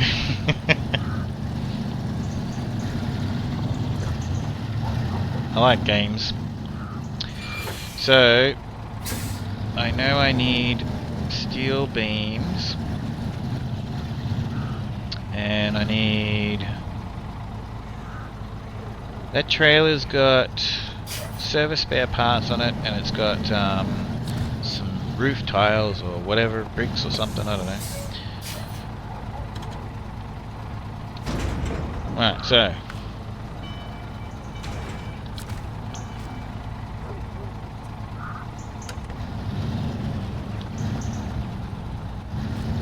we'll grab the steel beams.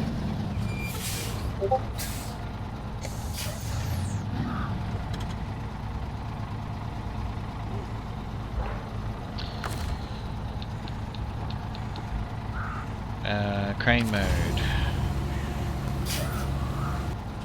How do I get rid of the... There we go. Hang on, what?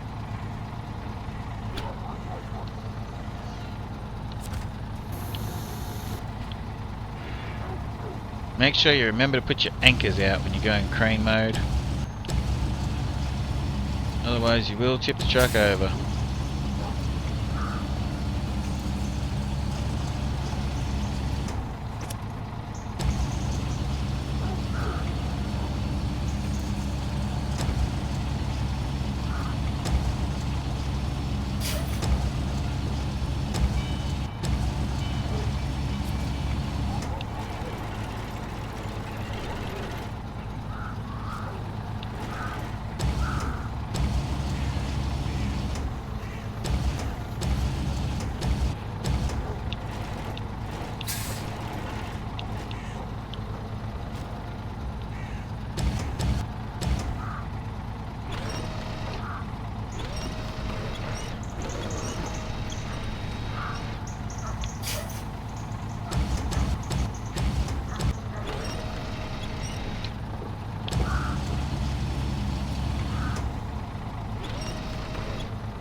Tell you a bit of a cheat, or a bit of a game hack. See, I just loaded the cargo. A lot of players will actually drive around with the cargo unpacked. It can fall out, but funny thing about the game physics is that if you don't pack the cargo, it doesn't register the weight in the truck. So yeah, a lot of players do that. They don't actually pack the cargo in the truck and the trailer, and then the game acts as if you you don't actually have the weight in it.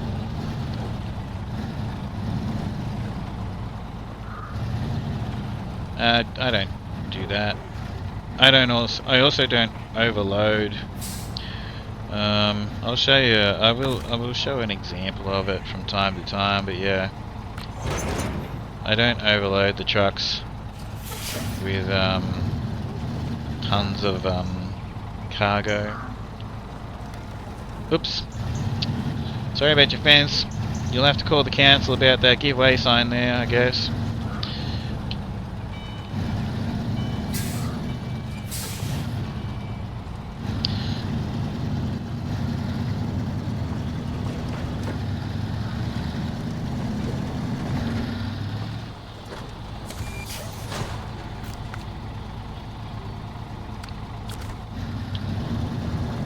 Rockslide is where we're going, so I'll have that job come up on the screen there. Metal beams and service spare parts, which are on the metal beams are on the truck and the trailer right now.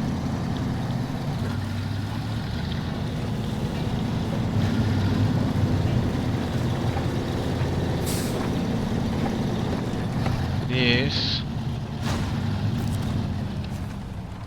let's accept the job. Hope that I make it past that pole, and I'm not going to.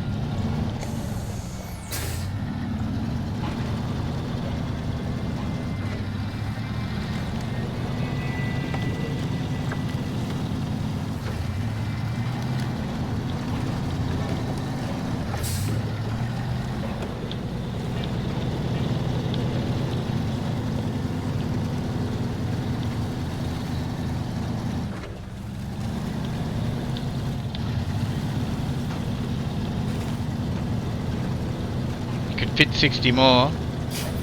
You can really. I'll show you. I'll show you. So, I don't like. We're at the very basic, like the very beginning of the game. I'll overload a couple trucks. I'll show you how you can overload the trucks. You can really overload the trucks, and I guess it's a bit of fun.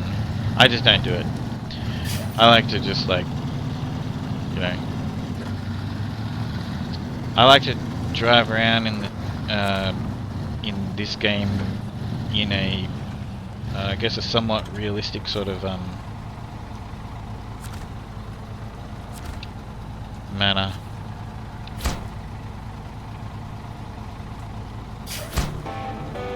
Alright, so it took the goods off the back of there, and yeah, we've got bricks. Anyway, we don't need those right now, so I'll just carefully. These are so annoying to. I've already messed it up. These trailers with a front axle. You know what? There's two. There's this trailer and there's another one which we have back at the garage. We've got one that are whoop, you can tow them anywhere, but they have a front steering axle, and you can reverse them, but you know, it takes a bit of time, just like in real life. Like in real life, you know, they have these trailers and you can reverse them, but yeah, they take a fair bit of time and patience to get right. Doing it on a game on the screen with a controller, you know. So most of the time I'll just push them around a bit. Thanks for the R2D2. I've lost. I can't see the chat. Honey Bun the Bun Bunny, how are you? What's going on? Nice to see you. Do you know what's funny? I was thinking of you the other day. Haven't seen you for a while. Hope you're well. And then you came into my stream. Long time no see. Yeah, I know. I've had some stuff going on, so I haven't been on pretty much for like 2.5 months. But I'm back. I'm back. Oops.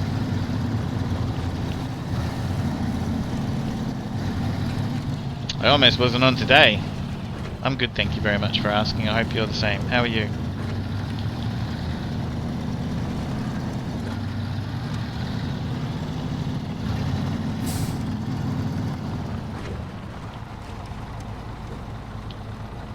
Alright. So... Alright. So... Garage is over here. Straight across there, and when I that road that's directly across the road from the garage, the dirt road, then I went left here. That's where that upgrade is. Or you could just take this road, which we'll never go on that road again, really. But yeah, you can just take this road up and down, past the farm, which is where I nearly got stuck with the drowned Chevy. There's that watchtower, which I said a little bit before, is on my left. Over the bridge that we built in the tutorial, past the there's that little bit of a water crossing, I guess, that we have to do just before the garage. Then we got the town, and then I kept going straight through. Anyway, up here is a trailer that is stuck that has to go back to here, I think. And there is also a trailer up here somewhere which we can't see, which actually has to go back to the motel. So I'll grab them for a little bit of money. Oh, garage, your favorite word. I still don't understand how you say garage. Bunny's from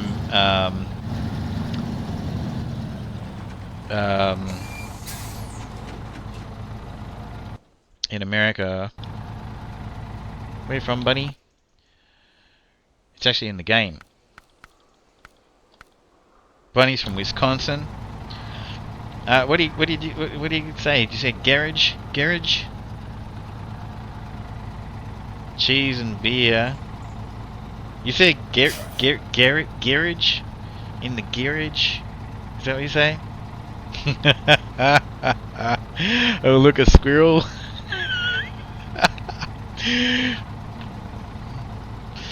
Well, in Australia we say, yeah, no, I can't. I heard, you know, I actually heard a person from England say garage or something like, and I'm kind of guessing that maybe you say it some way similar. In Australia you say garage. You'll be right back. No worries, buddy.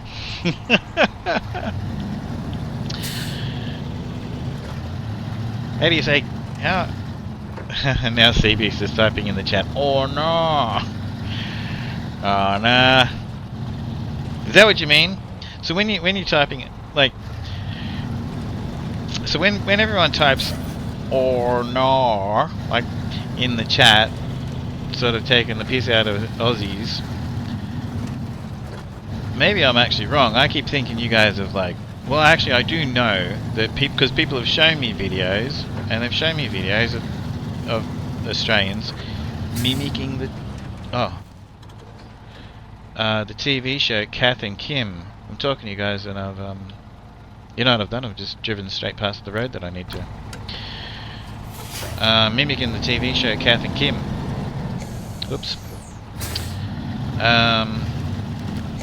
But you know, that was like 2 people that showed me that. Maybe everybody just is writing or no like you are there, like, because Kath and Kim, like the TV show, they're like oh no. And a lot of Australians just say that, but they're actually they're just like mimicking the TV show. Or are you actually talking about the way I might just naturally say, oh nah, oh nah, yeah nah, I don't think that's a good idea. when we say no, I don't think that is a good idea, we say yeah nah. That's definitely an Aussie thing. Yeah nah, I don't think she'll be right, mate. Not at all.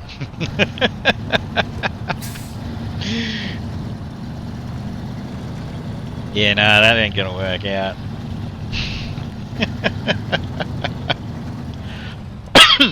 Excuse me. So maybe I'm wrong. Maybe there's some clarification that needs to take place. Oh my gosh, the wind is so cold last night. Please, I don't want to get a cough. It's freezing cold wind. I'll take a break every 2 hours for a short, like, you know, spell. When I do these, I always do get out of my chair, get the blood circulating, and also, make sure I, go to the bathroom, grab a drink and all that sort of stuff. Go to the bathroom, grab a drink, for like 5-10 minutes. I do that when I'm streaming, and I'll still continue to do that while I'm doing this. And I think I'm going to have to go shut the back of the house up because there's freezing cold winds coming in the back all of a sudden. And I'm instantly feeling like, hey Death Dealer, how you doing? Exclamation point, join in the chat if you want to duel Death Dealer. That's a duel, that is. It's one-on-one. Julia, if no one else joins quickly.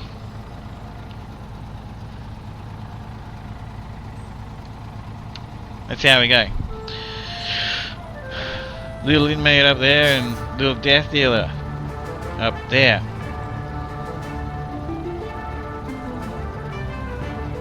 That's good, Death Dealer. I'm glad to hear.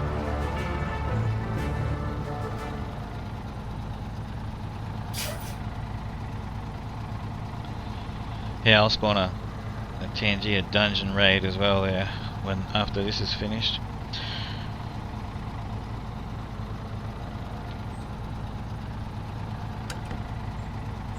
Alright, so I gotta be careful here.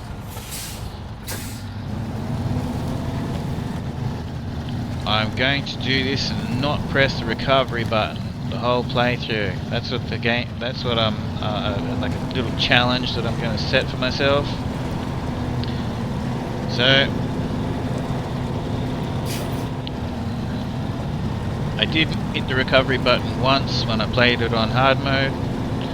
So there's no reason why I shouldn't be able to do that on normal mode.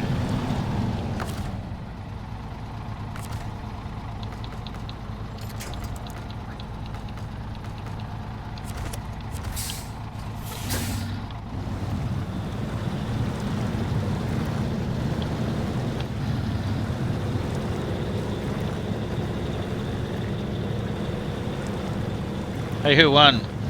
Death Dealer won. Hey, Mr. Old Dag, how you doing? Quit spamming buttons? I know, I have to be careful. Do you know what, Sea Beast? I actually restarted my hard mode not long into it. Because of two things. So one of those two things, I spammed the buttons going through the menu while I was talking to everyone. And I was literally sitting on the spot where you just simply press the button to go into the garage, right? And I was flicking through this menu here, and I don't know what I was doing. Like, you've got, you know, maybe I was gonna put fuel in it. I can't remember what I was doing. But anyway, I accidentally hit that recover button, and spent like money. You're okay, but you can't sleep. Well, that's no good. Well, like I said to Beanie was here before us. I said, oh well, maybe I can help you get to sleep. Listen to the calming sound of my voice and the ambience of the ASMR that is SnowRunner.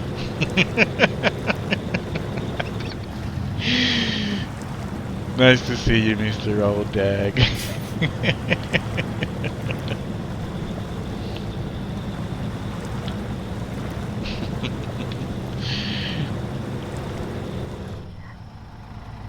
Here's a little bit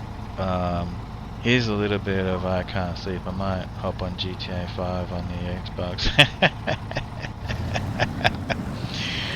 Well, for anyone who doesn't know, at the moment, so GTA 5 is 14 years old as of the 14th of September this month, a few days ago, a week ago.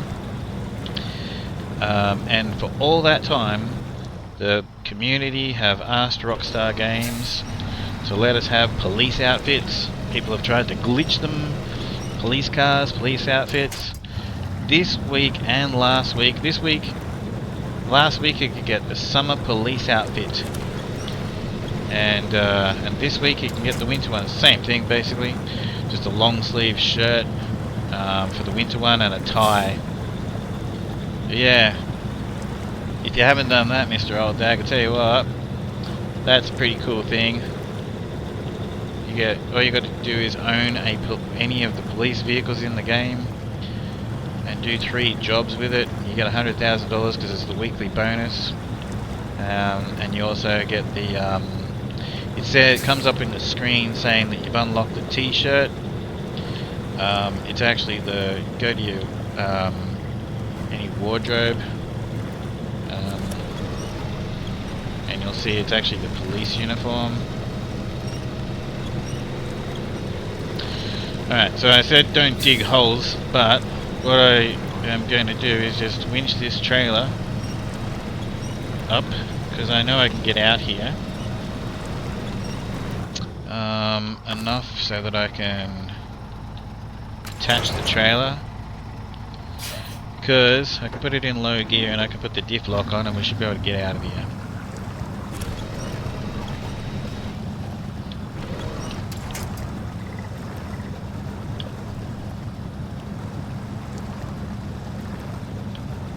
These are heavy trailers.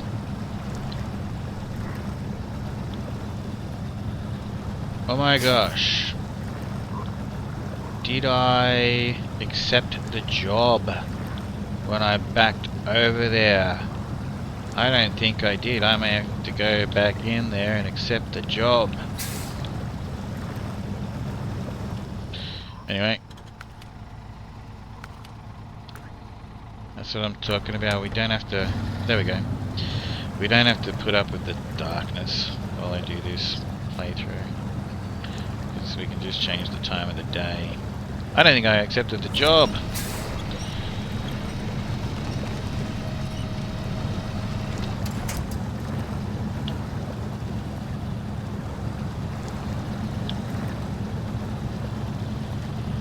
Let's just get the trailer out. How much fuel have I got? Alright. Already on the back foot. Might have to bring some fuel. You know what? I'll bring some fuel. We've got all those vehicles that are in the garage, all the DLC ones. Let's use one. I'll just bring it out here with some fuel. 5 hours later, yeah, I know. This is why, like, basically, this is why I will do it if people want to. I'll have a think about it. If people comment on my YouTube channel, if they watch this on YouTube, you know, and they tell me that they'd like to see me play this through on hard mode, I've already, you know, done it. I'm open to it, but you know, like, it takes a long time. Sea Beast. So I'm open to it, but let me think about it. We'll see if people actually want to see me do that. Because this is going to take a lot of time, even on normal mode.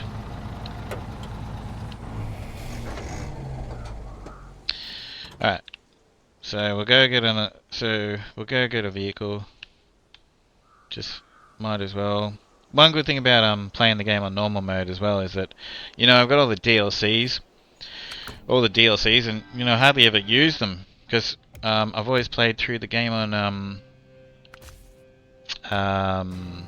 you know, hard mode, so I've barely ever even used, you know, these things. Like, look at these things, you know.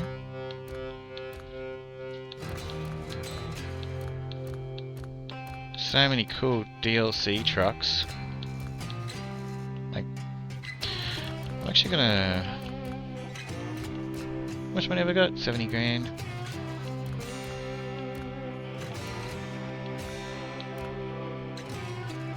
How big is the fuel tank on this thing? 40 liters. Can I put...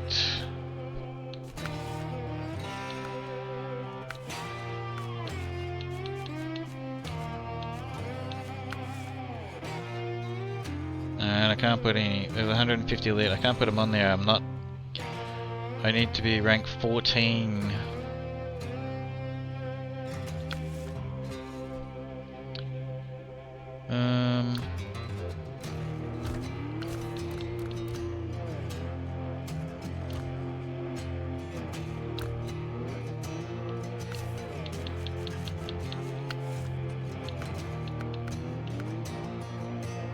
This has got 500 repair parts, 60 litres of fuel, but the truck, actually,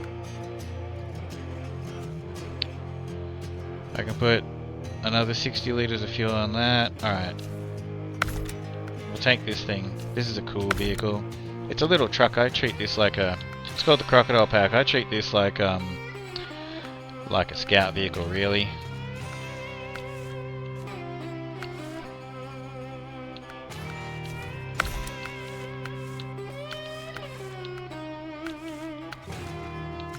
Type of tires can we put on this? This thing can get some great tires later on.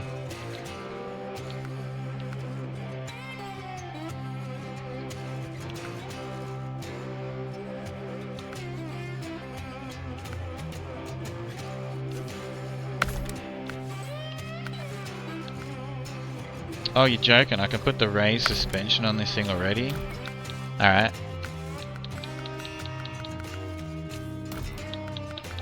Okay, so we will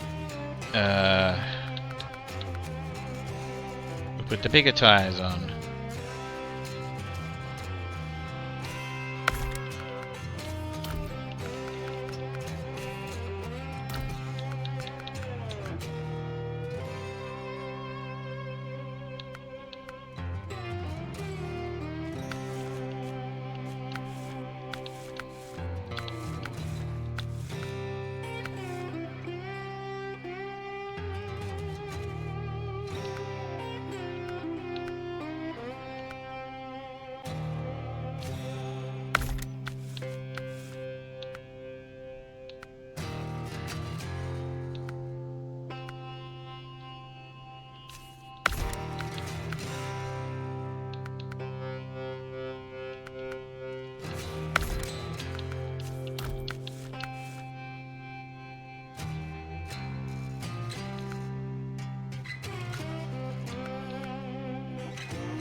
Alrighty. Spam and recovery now. No. We're gonna go do our first rescue. I mean, I'm gonna have to go out there. There's no way that Fleet Star's gonna be able to. So I'm gonna tow 2 trailers with that you know, the trailer I'm getting out of the water there. I was talking to you guys and wasn't paying much attention to what I'm doing. It's gonna run out of fuel. So technically this is our first rescue. I'm gonna take some fuel to it. I'm going to take fuel to it.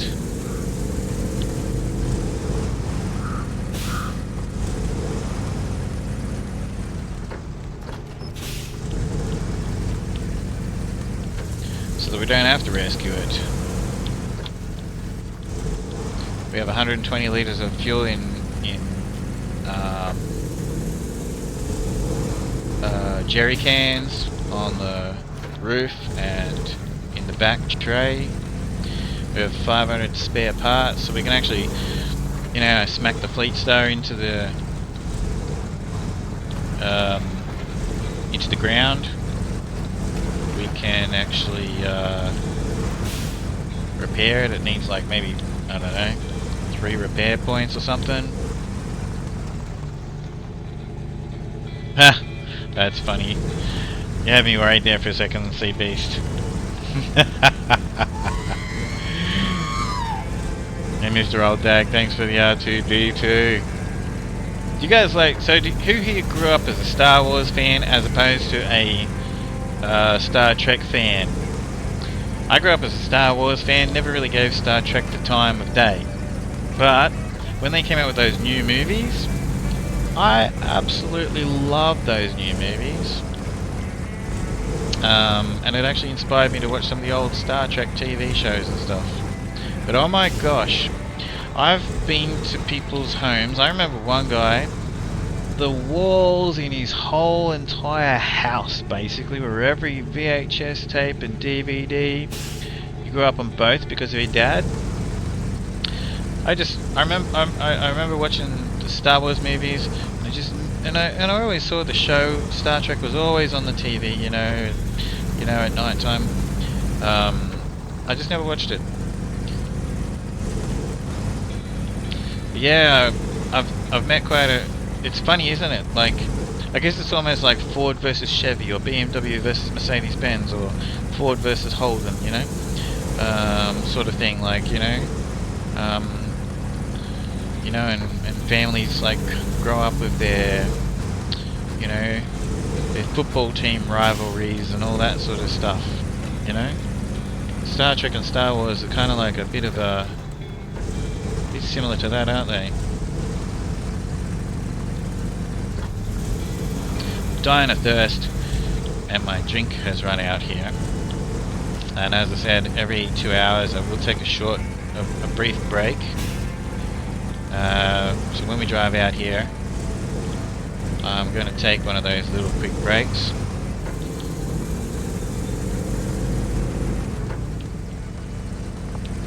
Whoa!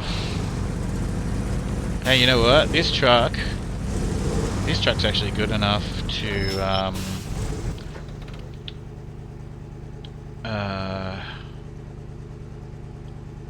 I should have driven in there. But we are on a rescue mission. I'll use this thing actually to go and grab a few of those watchtowers. It's a very cool little truck, and as I said, like, I'm always usually playing this game on hard mode, so I don't get to use these DLC vehicles. You don't need them. I can tell you right now, you don't need them. There's so many good vehicles. Actually, I counted. I think we're up to like I have to count them again.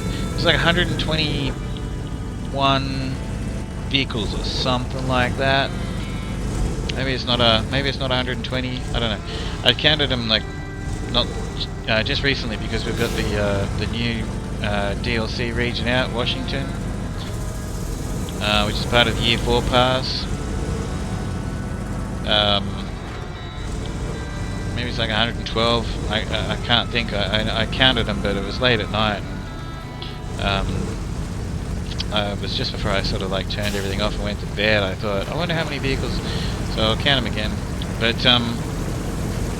without DLC vehicles, there are loads of vehicles that you just drive around on, which is what I'm going to be doing. You just drive around the map and you just pick them up.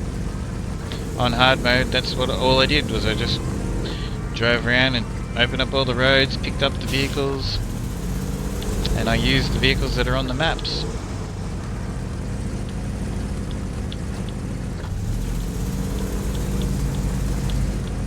And I will still use the vehicles that are on the maps, and I'll go and get them all. You actually have to do 100% on each region, which is what I want to do. But because of the fact that I never really get the chance to drive my DLC vehicles, I'm going to be using them a fair bit, just for the fun of it.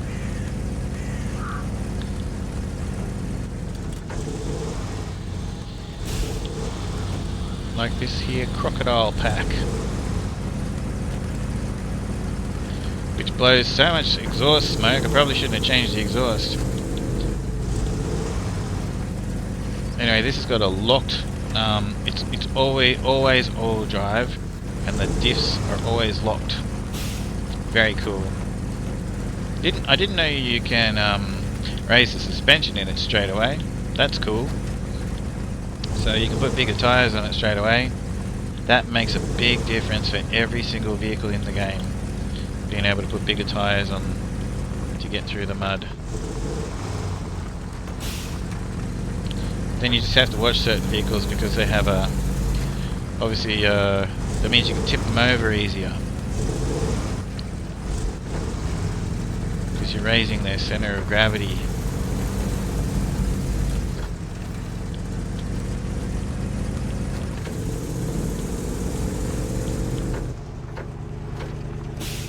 You've never seen Star Wars? Wow.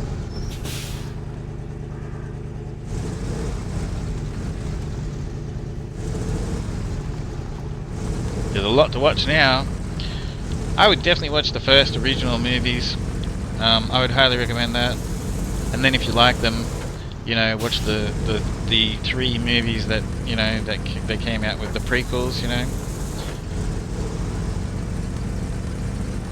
Even if you just watch the first one, Star Wars Episode 4, A New Hope. see if you like it or not.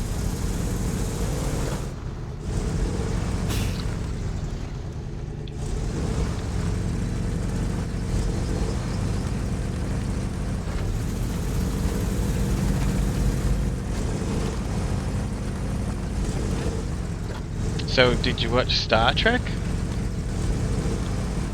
Or you just didn't watch either of them?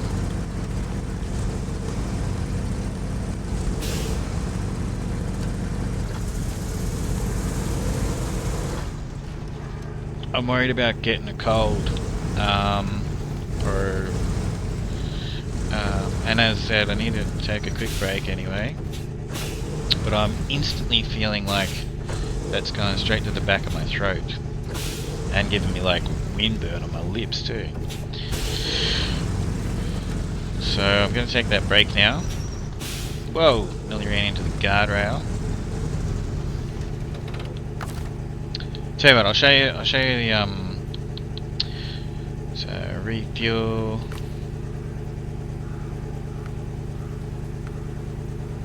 Van body add-on into the Fleet Star. Roof rack into the Fleet Star. Alright.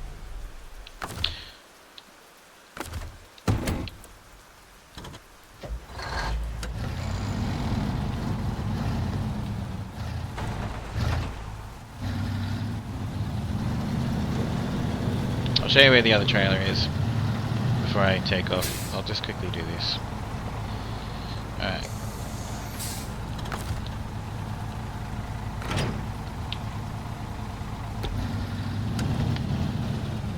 Blink, yeah. Excuse me. I cost myself $350 today. So you know how I have my eye appointment next week, Sea Beast, and I'm like really excited to like have my contact lenses. So basically, every now and then like one will fall out. Anyway, I cannot see without them, and like I've got some funny stories of, you know, and crazy and headache stories, you know, for me, you know, living through it, of when they've fallen out, landed on the road. I've had to try and find them, whatever the case may be. You know, I'm there in the middle of a busy road trying to like make sure that you know stuff like that. Falling down a sink, and I've had to like pull the sink apart and get.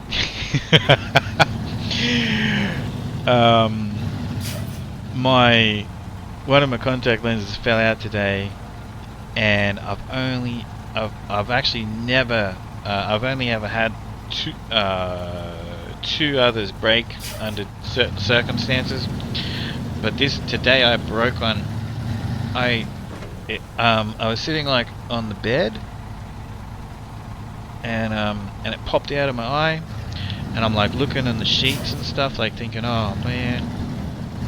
So I got my phone, turned the little like torch on the phone, which is helpful, you know, to see, like, because obviously like you can see that shine, you know, with the little lens, and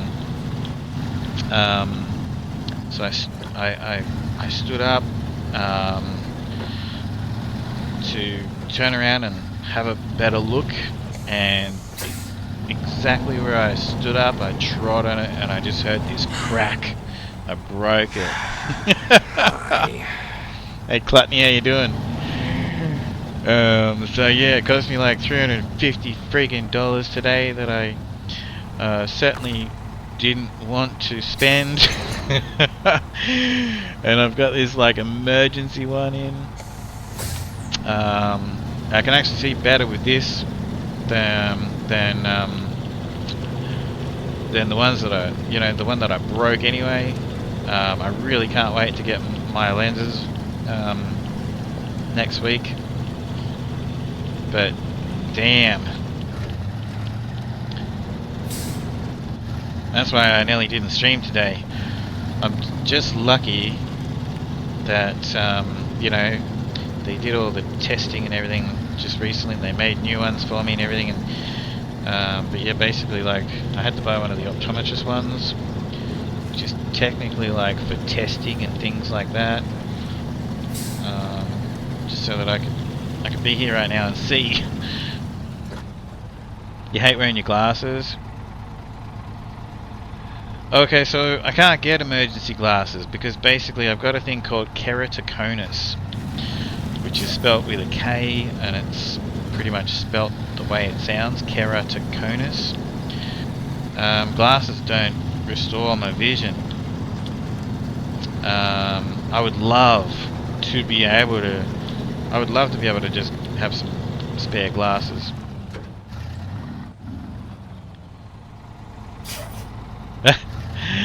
You got a strong prescription there, Mr. Old Dag? I do too.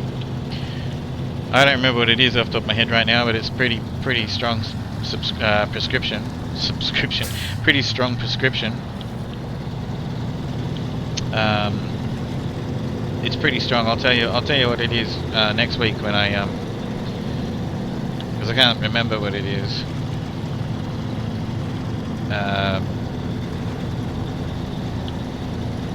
You know, so have you got glass lenses? Because you know they can get like, they can make them thinner. I started doing that because there was a time when I could just wear glasses. I grew up wearing glasses. I had my little Harry Potter glasses. When I was 19, I started using like soft contact lenses. But they don't correct my vision either. I have to have these hard ones now, which is so painful. Alright, so that's how I'm going to get those.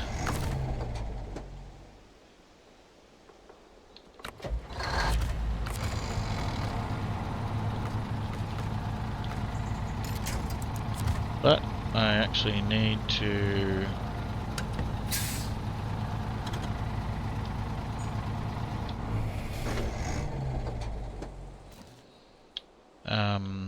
bring that trailer over a bit. So I'm going to tow one trailer and I'm going to winch the other trailer. Before I take off, just in case I come back and completely forget, let's just drive this thing down here and hit that that job and accept it, because I'm pretty sure I completely forgot to actually accept the job. So we'll just drive down and accept that job. Anyway, then I'm just going to take a quick break. I'll be as quick as I can. But yeah, I need to. I gotta stop that cold wind coming in the back there.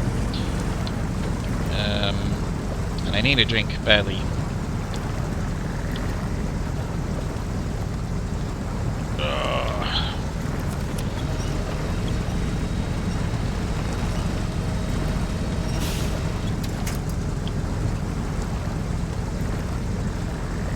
Are you going anywhere, Gluttony?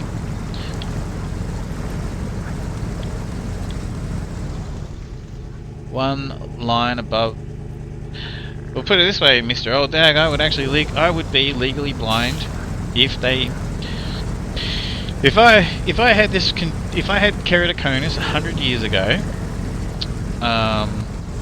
or even less than that. I would be legally blind. I did accept the job. Yeah, I would actually, yeah, I would just simply be legally blind.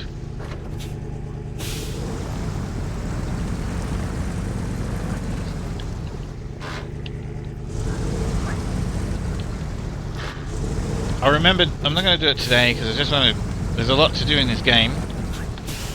And I want to just try and keep on moving. But I remember when I get my new lenses, I'll take them out on screen and then I'll show you what I can see without them and what I can't see without them. I literally, I'm not shitting you, I literally have to have something like this close, like if it's writing or something like that in a book or like my iPhone or something like that.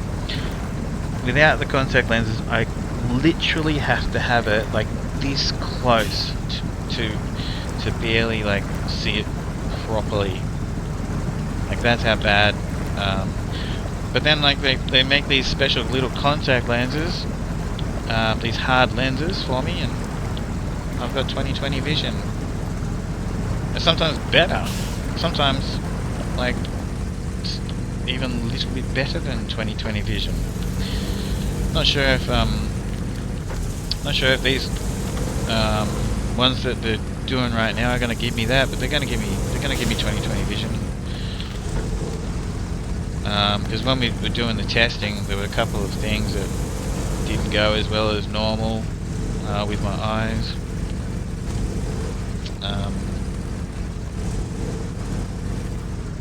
But I've left it too long. It's my fault. I've left it too long between tests. Haven't had. You should really go every couple of years when you got, when you have prescription lenses and stuff. I haven't been for I think we worked out 5 years or something like that.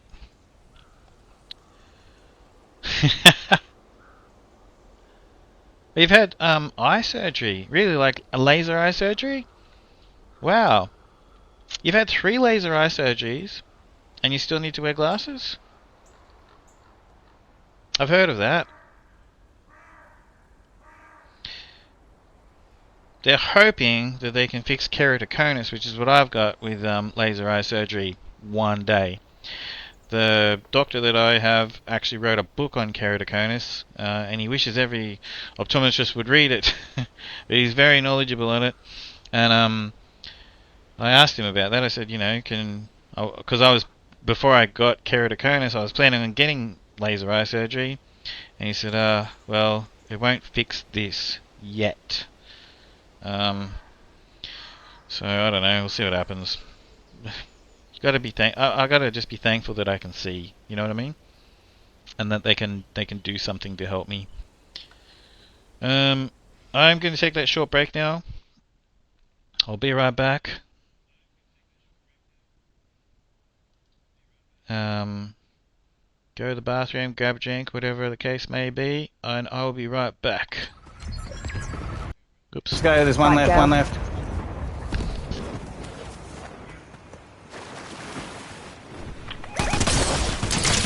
Boom, boom, boom, yeah, baby. Yeah.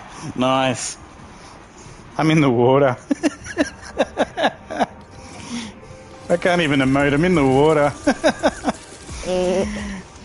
From a spaghetti western or whatever, cocaine. But the game, even though the game has like heaps of script in it where they're swearing their heads off, and the police on GTA will say to you, "Your mother should have swallowed," and all that sort of stuff. We're not allowed to call a horse cocaine. Anyway, so he's called Colombian Snow.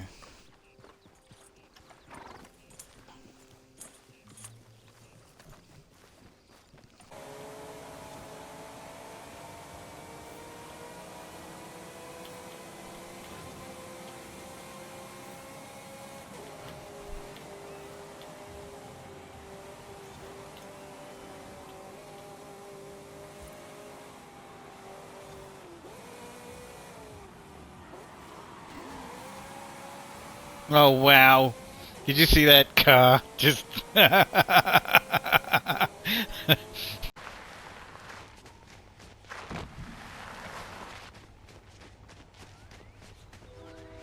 oh.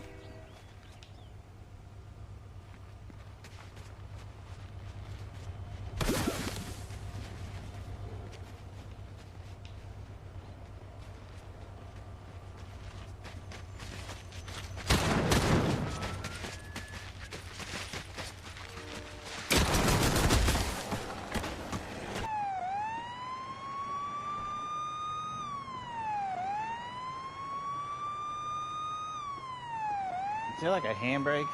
Whoa. Oh. Okay. This is a little strange to drive. Just bear with me. We'll go get another cop car after this. Get out of the way. Yep. That's the one we're fixing. That's a lot better. Open that up. Oh, really? Oh no, not this one. Yeah, the other. Yeah, the other bridge. Yeah. But what I mean is, it'll open it up so I've got a better.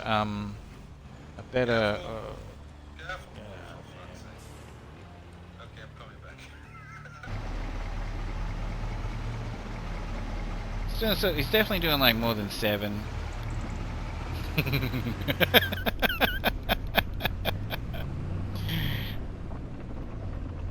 Pick up them goddamn knees, son.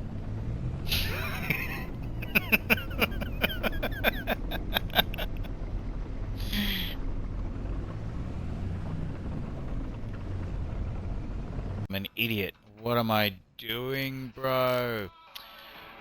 I need batteries and stuff. God damn it, you're an idiot. Oh, this is going to be fatal. This is going to be so bad. Why did I do that? That is just so dumb.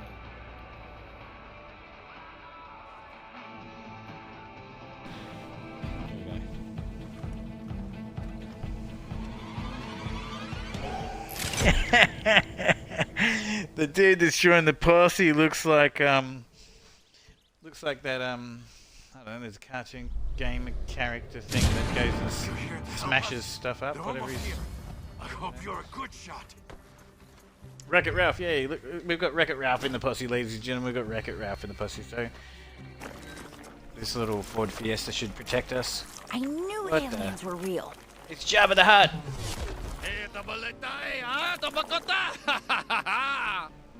Shan awalaha, shitao heta wam, halawa, wan Can you understand what they're saying?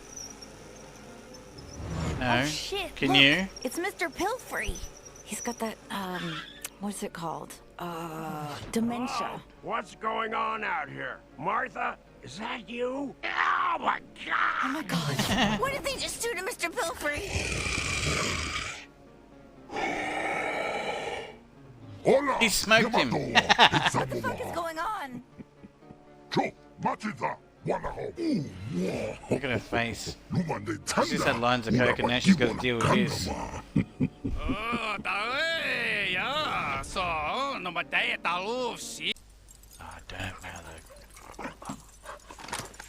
don't have my sedative rifle. Alright, so where's his card?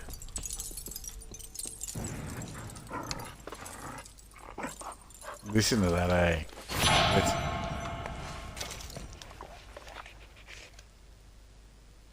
Look, it's not a wolf. He's like almost wagging his tail.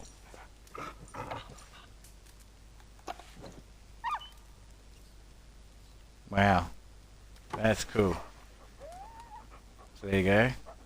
If you wanted to ever see what a coyote's like, up close and... Whoa! Up close and personal.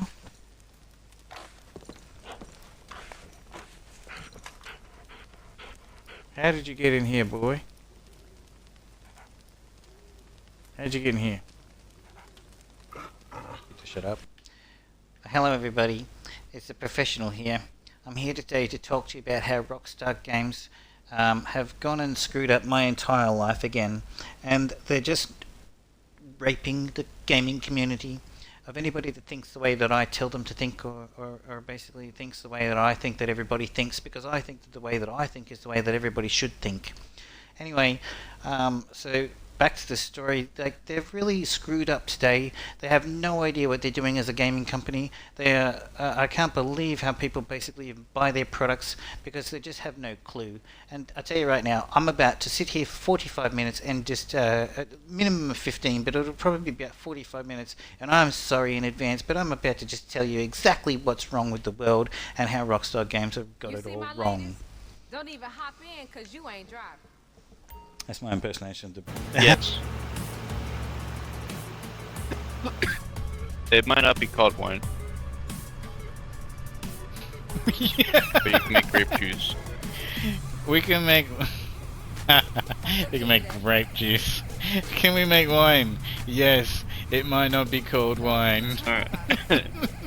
What the f*** is it? Okay, hold on. Okay, we can make olive oil. Alright, so...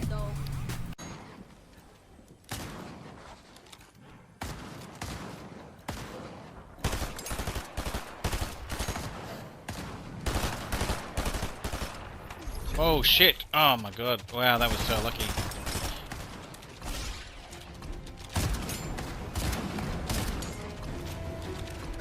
I like just grabbed a hold of the bottom of that thing there, eh?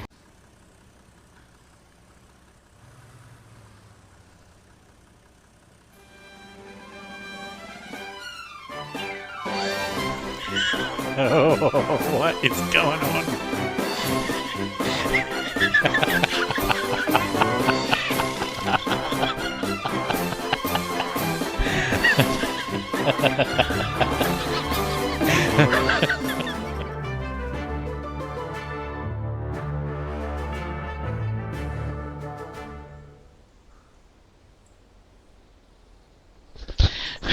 Exclamation point join in the chat if you want to join in on that TNG, a dungeon raid.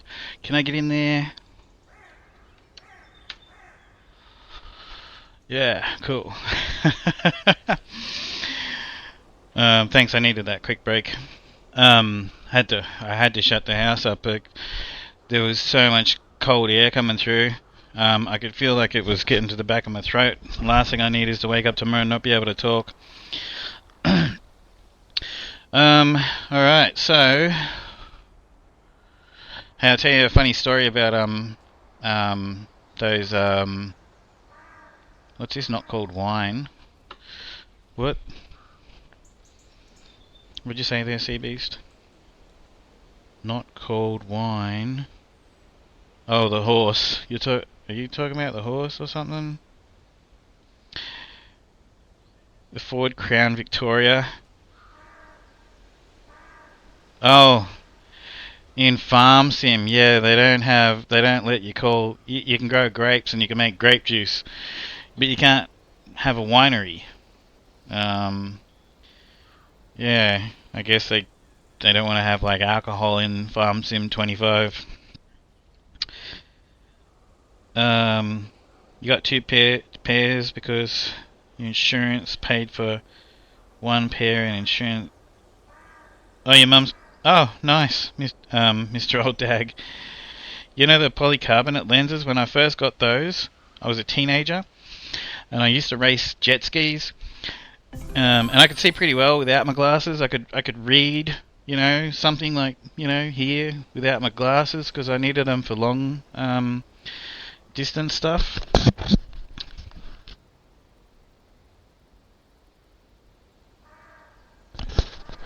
So I get these like new glasses with these new lenses, jump on a jet ski.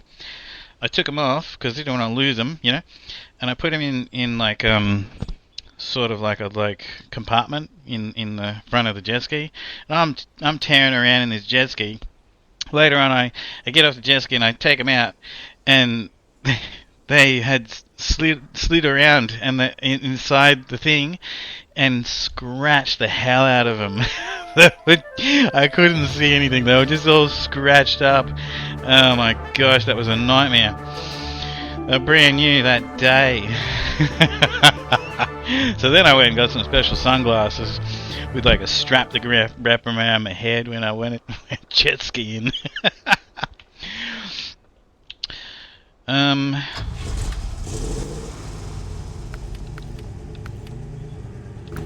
Alright.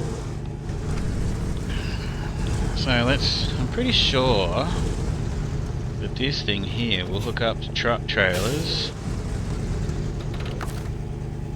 No. That's alright. We can winch it. Just gotta pull it forward a little bit.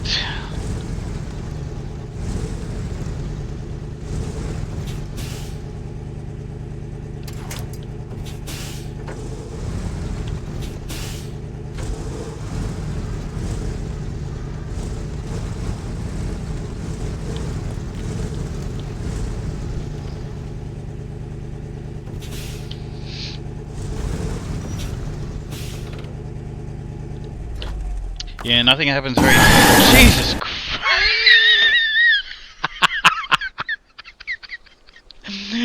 Oh my gosh, I knew that was... I didn't have to look at that. Eddie Gaming, how are you? That's why I got a camera, so that you guys get extra value out of those damn jump scares, man. That's 100% why I got a camera. I didn't really care about getting a camera for my streams. That's why I got it. It's all for you guys. Oh my gosh. Damn, man. Anyway, CB's what I was trying to say. I don't know how much of snow running you know, but yeah, nothing happens very fast.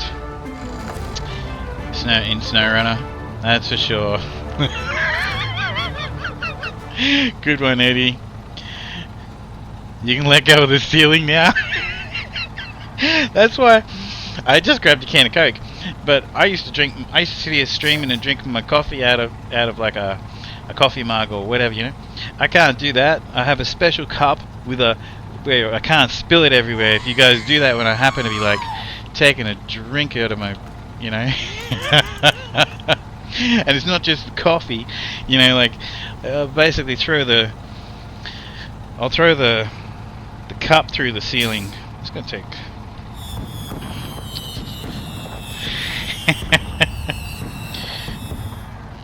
just give me 1 sec here. I'm just gonna take a couple of Panadol. Bloody hell, man.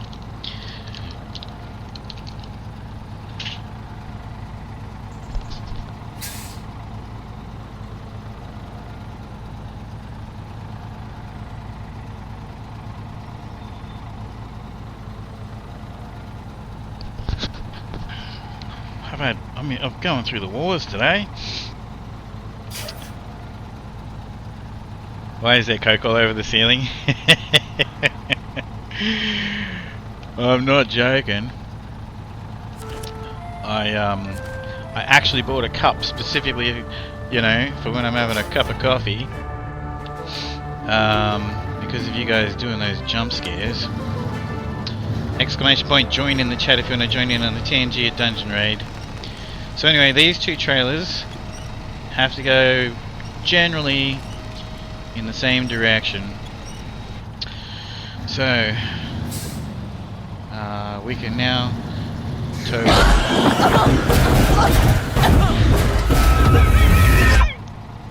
Alright. Eddie wasn't done yet. Thank you, Eddie. Oh my gosh.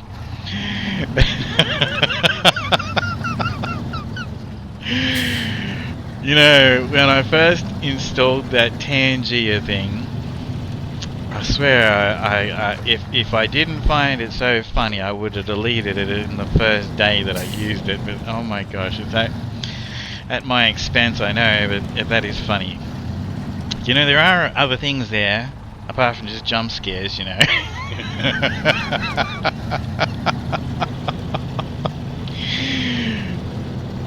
Oh my gosh. Well, I'm wide awake now. Maybe this stream might go for 8 hours. I'm going to keep I'm going to keep these at about, you know, 5 or 6 hours, I think, because I'm going to put all these streams on YouTube, so anyone can watch them. And if you happen to miss an episode of me going through this playthrough of SnowRunner, I'm actually going to do a full playthrough of SnowRunner, and I'm also going to do a full playthrough of Roadcraft. Hey Eddie, do you want to join me when I do Roadcraft at all? Quite welcome to join me, mate. Eddie Gaming AU. He's an Australian. He's a really great guy, and he streams as well. Not as much as everybody would like him to.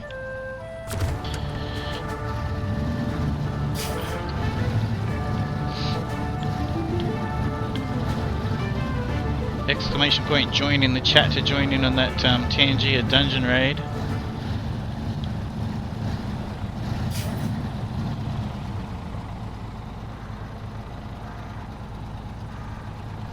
Hey Death Dealer, does that say that you're actually...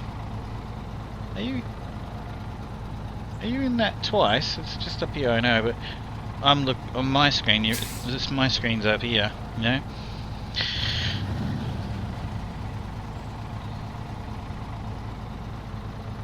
You've got 2 characters going in there.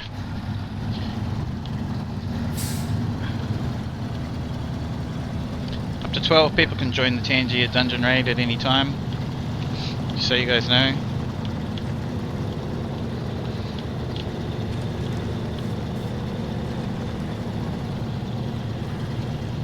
Yeah, let me know, Eddie. I'm gonna go through Roadcraft regularly, so that there's like, you know, weekly episodes of it, I guess, for anybody that happens to watch them on YouTube. You're quite welcome to join me.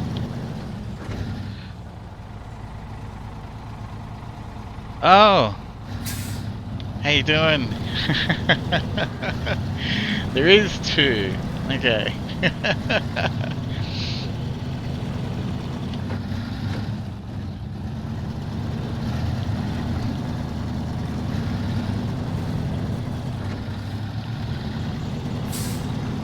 I was wondering how that happened. That's a Tangier Jewel. Who's gonna go up against Death Dealer?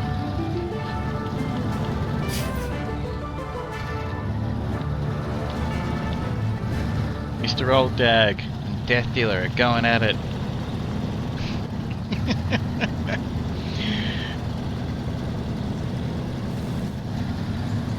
Anyone who doesn't know the Tangier Dungeon game, when you go into a few raids, you get swords and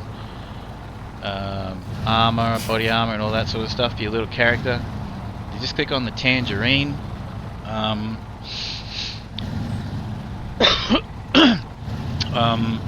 at the top of chat, the little round orange thing with a couple of slices taken out of it, it's a tangerine. And it shows you all the interactions, and there's a little picture of a dungeon door, like an entrance to a dungeon.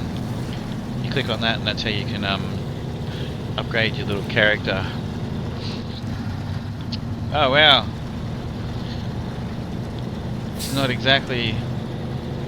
Oh. I was going to say, I don't think that one's not going to be a very close one by the look of that, unfortunately, for Mr. Old Dag there. Squeeze them? What do you mean squeeze them?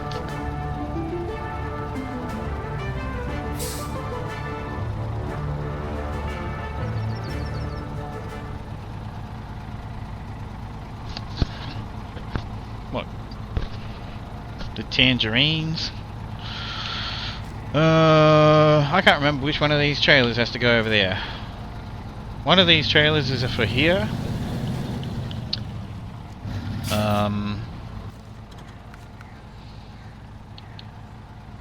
Stock trailer. Okay, it's the front one.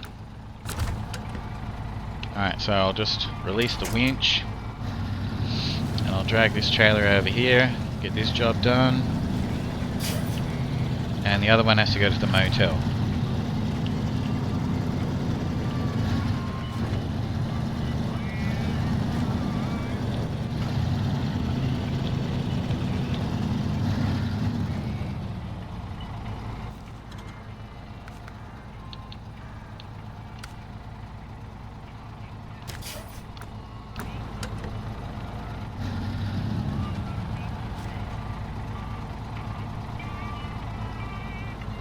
Oh.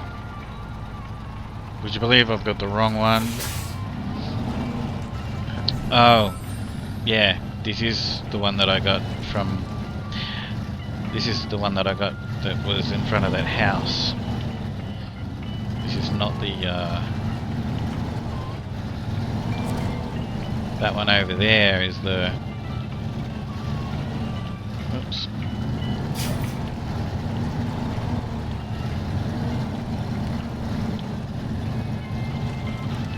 There you go.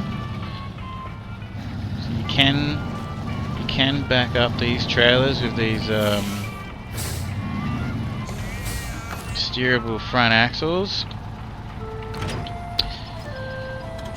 just takes a little bit of it's a nightmare, but you can do it, just like in real life. I don't know what you call them overseas, but we call that a dog trailer, like a trailer behind a truck that's sort of like another actually I think I've heard in America they call them a pup, I believe. I don't know what they call them in Europe.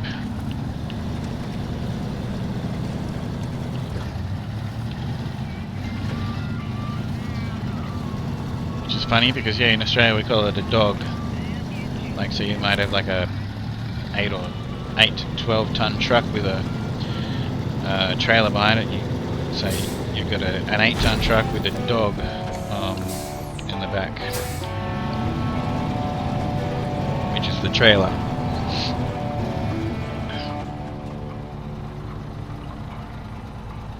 Oh, nice! Just had a Starbucks spinach, egg and cheese breakfast burrito that a friend gave you. Damn! I wish you didn't mention that.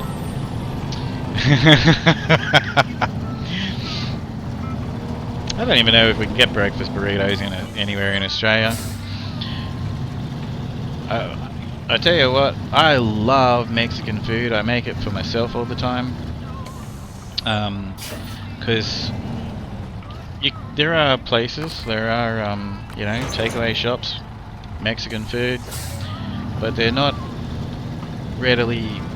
everywhere. They're sort of few and far between, sort of thing, you know.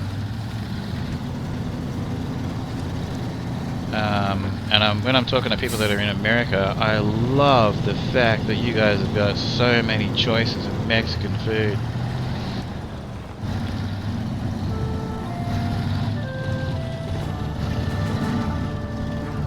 I reckon Mexican's my favourite. I could just live on Mexican food. Thai food is probably after that.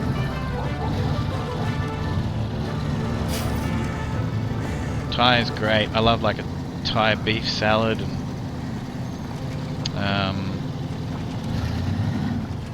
can't think off the top of my head right now. What's my other thing? My other go-to?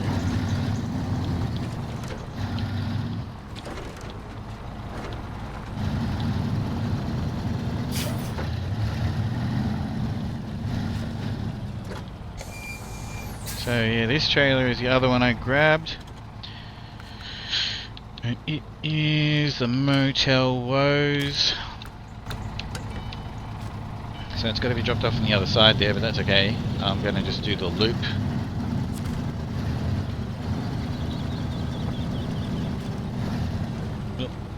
Sorry about the camera. When you drive around the buildings, the camera kind of like bounces off of them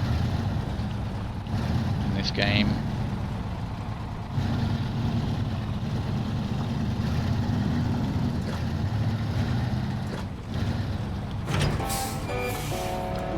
Okay.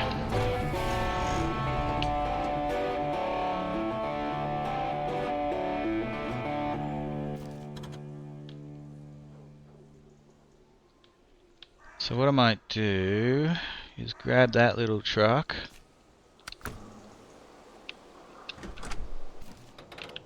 I've got a refuel its fuel tanks. I'll grab this, I'll take this truck down here. The garage is back past through town, the fuel station. I'll go to that watchtower.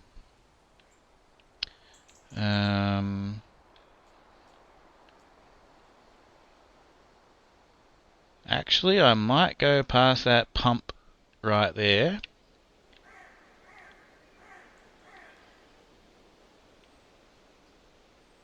If I've got enough fuel in it.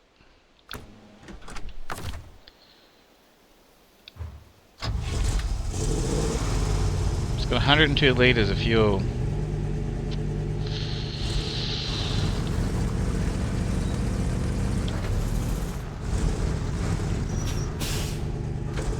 Probably doesn't have enough fuel for this, but let's do it anyway. If we have to rescue I basically just made this. Sorry about the sign.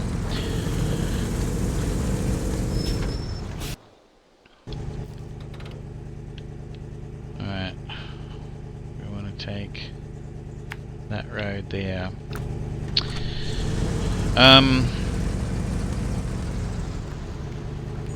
You're a quarter Mexican mixed with a lot? Oh, nice. Whoa.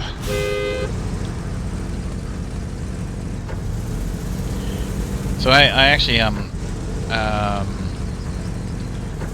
when I was I don't know, 19 years old, I worked at a Mexican I worked in a place that made like wraps, you know, like souvlaki's, kebabs,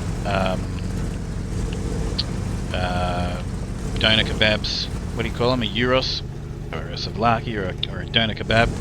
Anyway, they also made Mexican food, and we made it from scratch. And you know what? There was this guy from Mexico living in Australia with his family, and he used to come in every week. And he said we made it just the way they do in Mexico. And he's been all over. He always tries Mexican food. He used to come in every week and grab some food off of us. So that was cool, because that's what I learnt to make. Yeah, actually people like it when I make burritos or tacos or nachos or whatever. And it's because of that. I used to cook it all from scratch in these like massive pots. Like we'd have like chicken or meat, and we'd have like, I can't remember, we'd have like a dozen chickens in there, a dozen frozen chickens or something in there, like massive pots that we used to make. And there was all the different spices and everything, and paprika and all that sort of stuff, and herbs, and in all these buckets. Like it was a commercial kitchen, you know.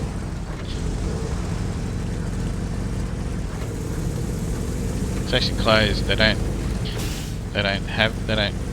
can't actually go there and buy that anymore.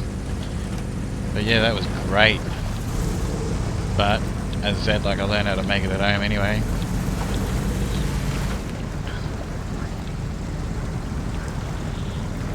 Alright. So basically, I have to watch my fuel. And the reason why I chose to go across here is because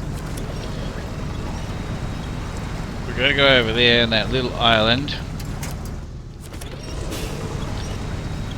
and there's a lot of logs and stuff here.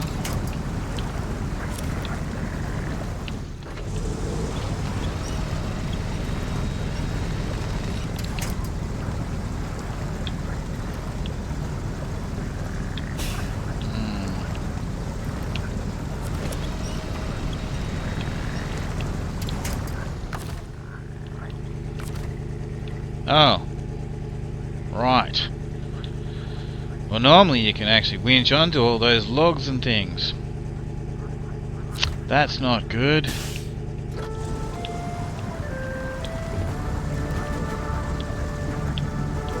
We're gonna get it out of there now.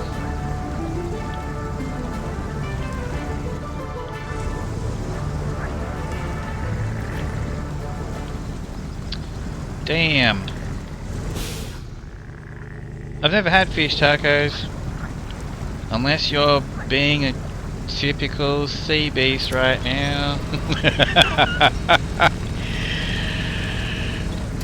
Sea beast. This is a rated E for everybody, this stream. I've eaten fish tacos. Quite enjoy them.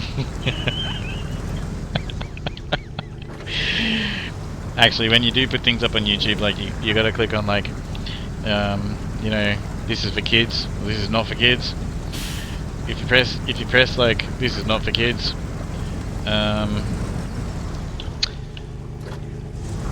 that's my safest option with any of these streams, anyways. Any of my content that I put up on YouTube.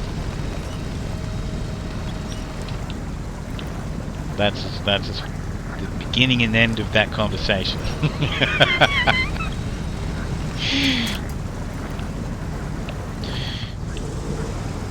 I don't think my tyres are good enough. Come on. Let's crawl out over there. As a matter of fact, we've already used 22 litres of fuel. Right. We are not going to do that right now. I've used 22 litres of fuel, and I'm like, I'm 10 foot off the shoreline. Not doing that right now. I've got to go to that little island over there where that magnifying glass thing is, that yellow icon is. I'm not doing that. We're going to retreat. We're going back. Go back to stick to plan A. Actually, we could continue down that road. We'll continue down this road. Open up a little bit more of the map. We are certainly not going to go over there. It's just using so much fuel to try and crawl through that mud there.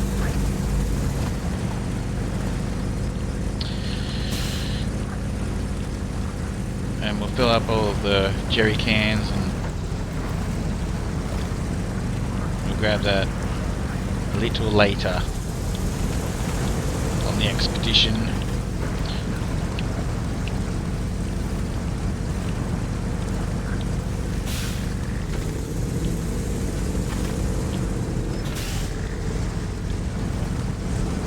I love the sound of the engine.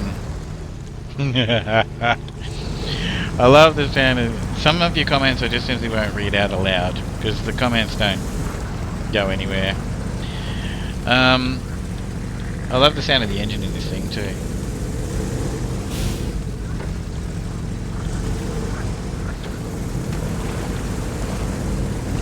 I'll tell you a tip for SnowRunner: if you like put the camera up like that, like see how we can't see in the water?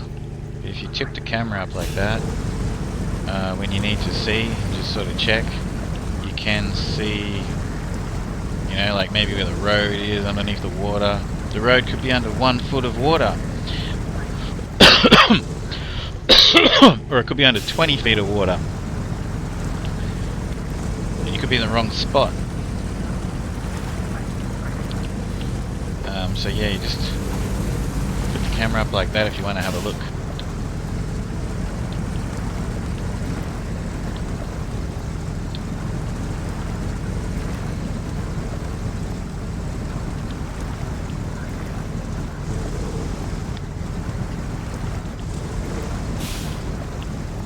Yes, I know.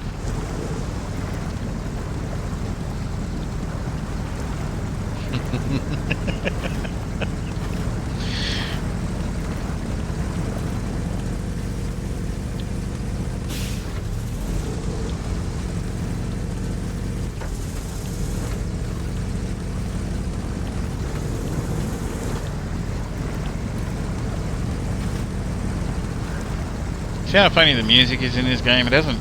I don't even remember the last time it actually turned on.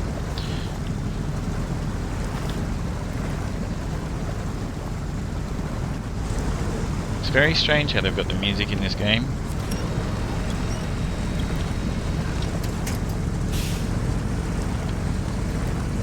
Definitely a unique way of doing it, that's for sure.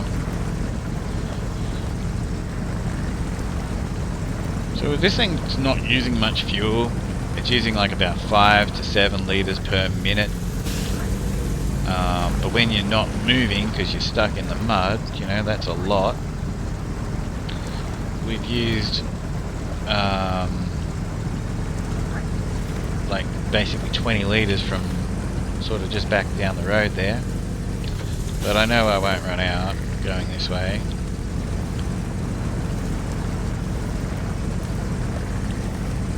I'll make it back to the fuel station, petrol station, diesel.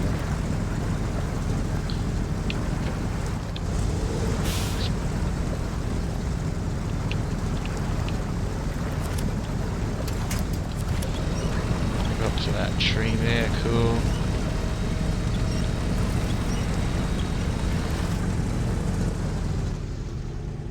The first thing you do in games is turn music off. I know so many people that do that. I have to a lot of the times when it's a game that I want to stream.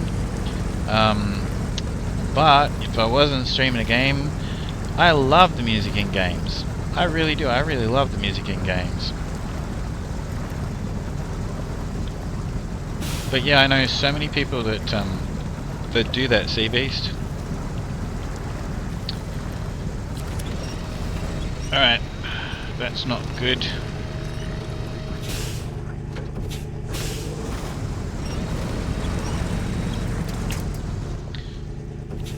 We'll have to go over here where these rocks are, maybe. That's better. It's like quicksand just there.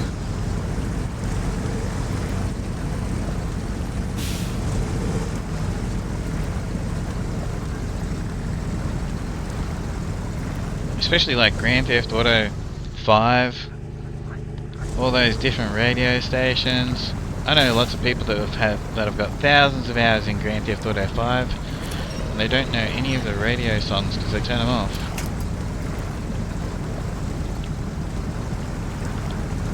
And I can't play them when I'm streaming the game, which actually upsets me a bit. I love driving around in you know, Los Santos, listening to the radio.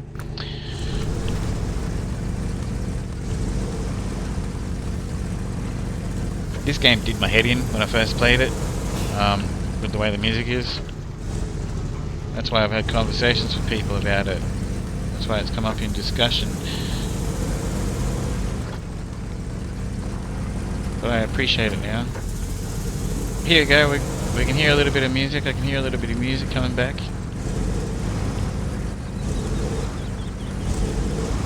Whether it's going to continue or not is another story. It's so strange.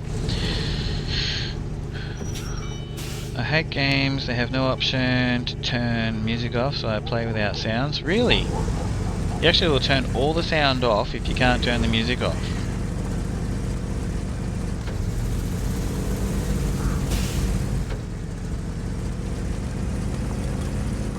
Tell you what, there's some, like, I love my story type games, you know?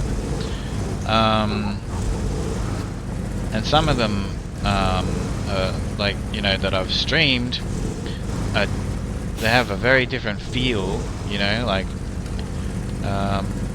you know, I think,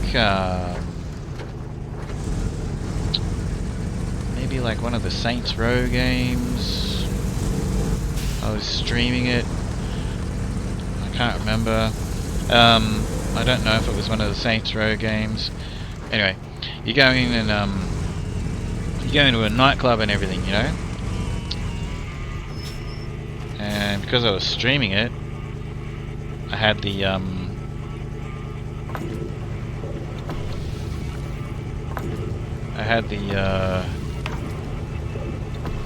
licensed music turned off, and so like it was like the whole intro to whatever game. I'm pretty sure, I can't remember what game. It's the whole intro to the game and everything. You just delete the game if you... Wow.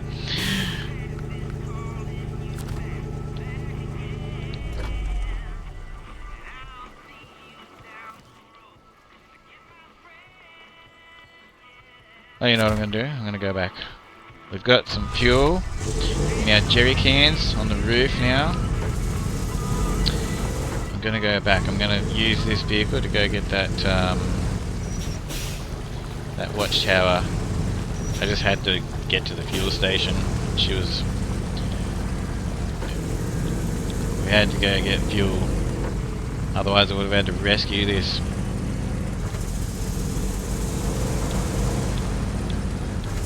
So while I'm driving this, there's a couple of upgrades I'll go grab, I guess.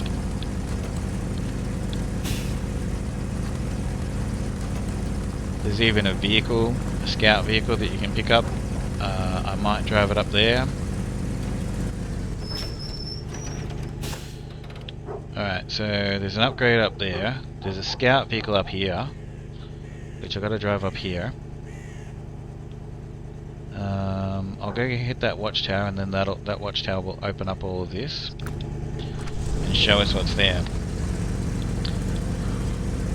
Because there's another upgrade, there's a couple upgrades that I can grab and tow the scout vehicle back. So we'll do that little trip.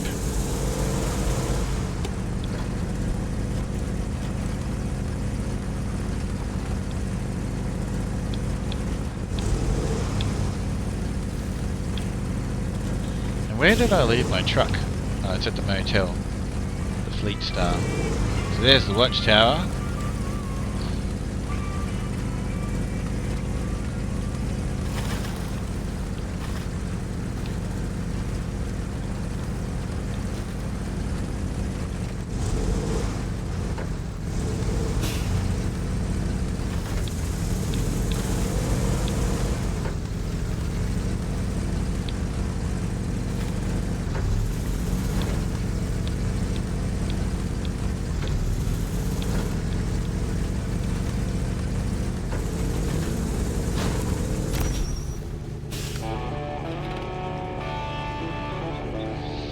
Enjoying the sunset. Alright. So there's the scout vehicle. There's a job there. So we'll go get the scout vehicle and we'll tow it. Okay, and there's the other upgrade. Alright. Hopefully I can grab both those. Should be able to grab the scout vehicle, tow it back down the hill, and grab those upgrades and bring them back to the fuel station near the truck as well. We'll do that.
This thing just made it sound like it's got air brakes.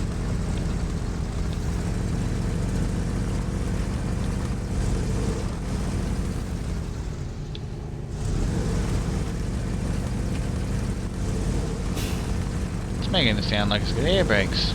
This little truck.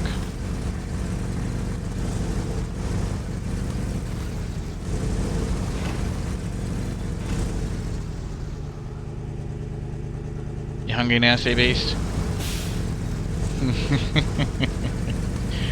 I'm hungry ever since we start, like, was it Mr. Old Dag started talking about bloody Mexican food. I actually had a nice snack before I started my stream too. Had like some like rice with lime and something, coriander and lime in the rice, and like some smoked salmon, just out of a can though, the smoked salmon, but yeah, mixed in with the rice.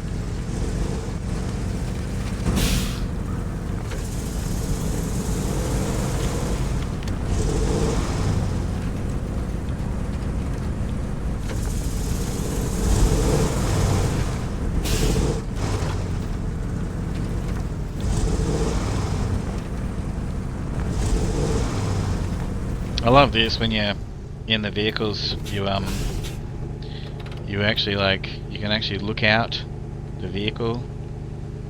That's really cool. And the mirrors work. It's a little bit hard to. I like driving in first person view in this game, but using your mirrors when you're driving like a semi-trailer, it works, but you've got to like turn your head a lot, and because you're looking at a screen, you don't have peripheral vision.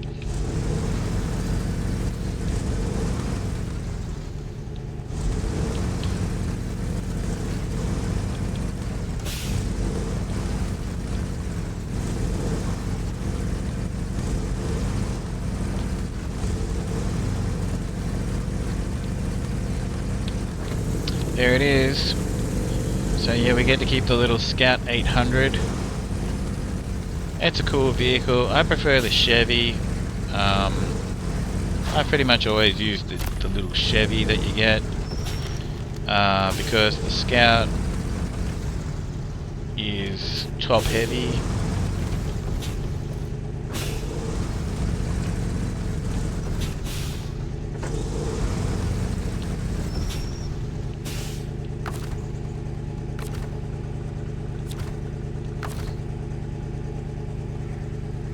Where's my mouse?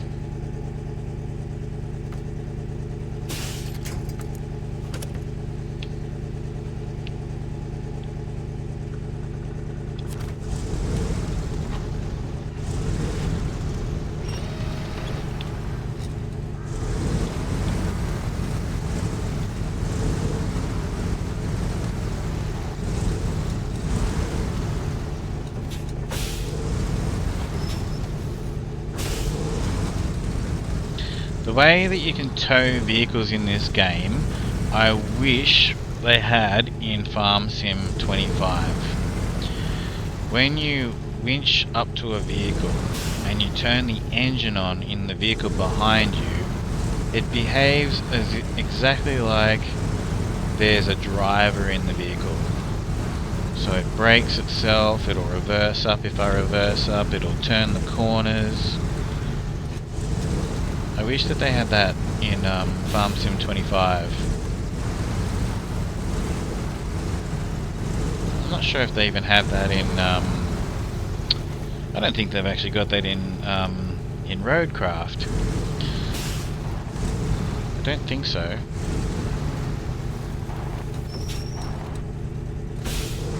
Whoops. Yeah, just keep following it around.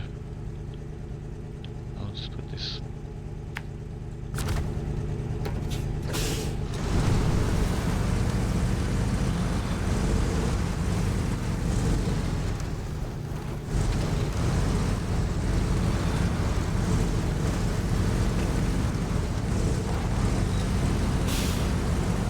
I can't remember how much fuel is in the so the Scout 800, it's got I prefer the Chevy because the Scout's got it's very easy to tip over, to roll it over, because it's got like a high center of gravity. That's my personal preference, but a lot of people like it because it's got the diffs in it are locked, so it's very capable in the mud compared to the Chevy. Straight away, you can find the parts and the upgrade to do that to the Chevy, but the Scout does it all the time. Pretty sure. I'll jump in it in a minute.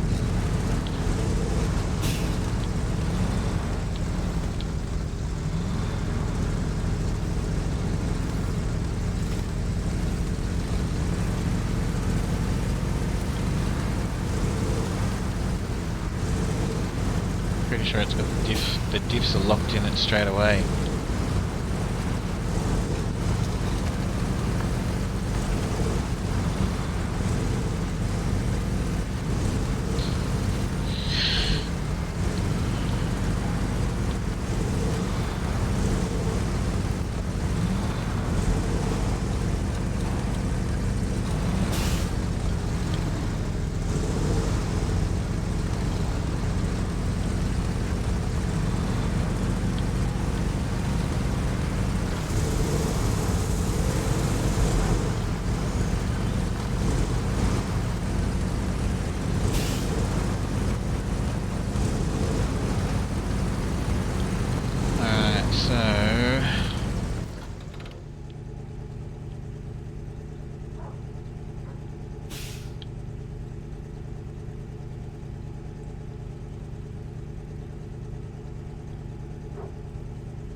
separate the two vehicles there and just drive the Scout up there to get that.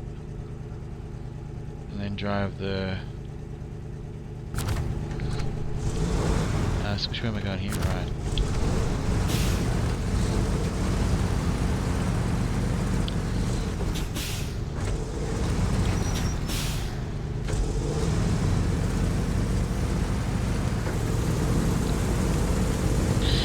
Just to make sure I don't run out of fuel or something stupid, I'll drive the little Scout up the hill to get that upgrade.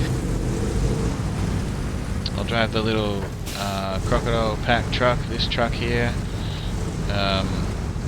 into town.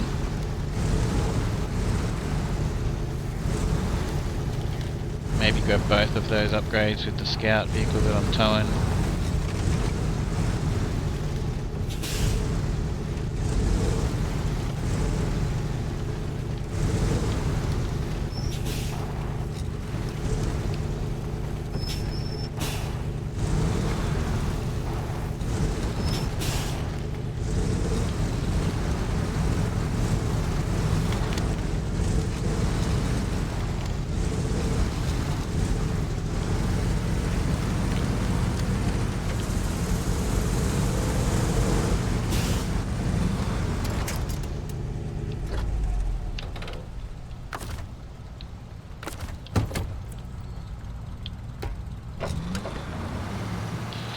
Yeah, it's got the differential lock on all the time.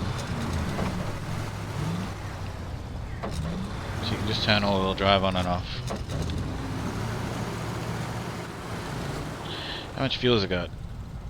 72 litre tank. Alright, sweet.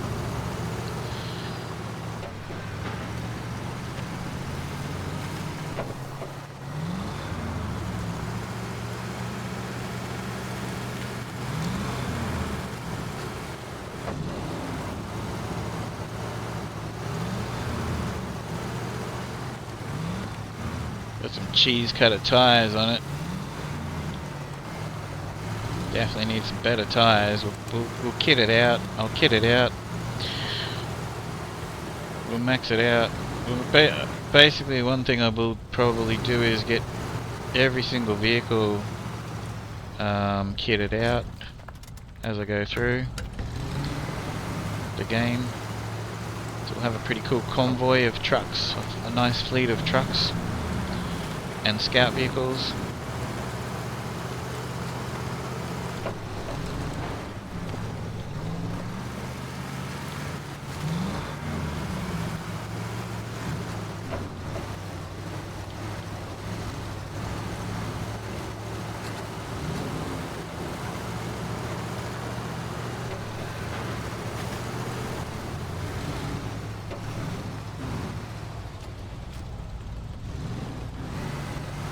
There was a job that you can...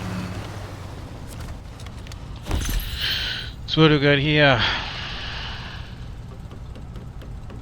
Nice. So there's a better engine for the Chevy Apache. That's that 6-wheel drive thing. Actually, funny enough, that 6-wheel drive thing, it's front-wheel drive. If you saw me driving it before, it's actually front. It's a DLC vehicle. It's front-wheel drive or six-wheel drive. You would think it would have the 4 rear wheels driving and then hook up the 2 front ones, but it's actually front wheel drive if you don't. But yeah, we can also put the engine in the Chevy. That original, the first Scout vehicle.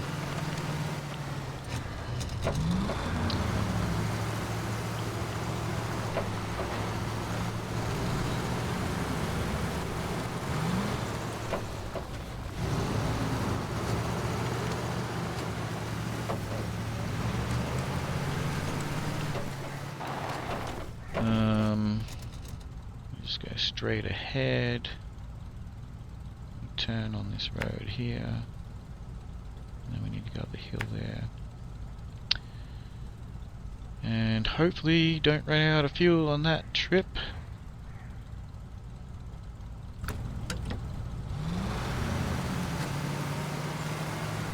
Should be right.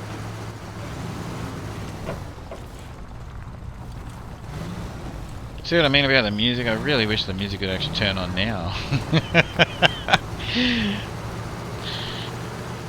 It'll come on when it wants to.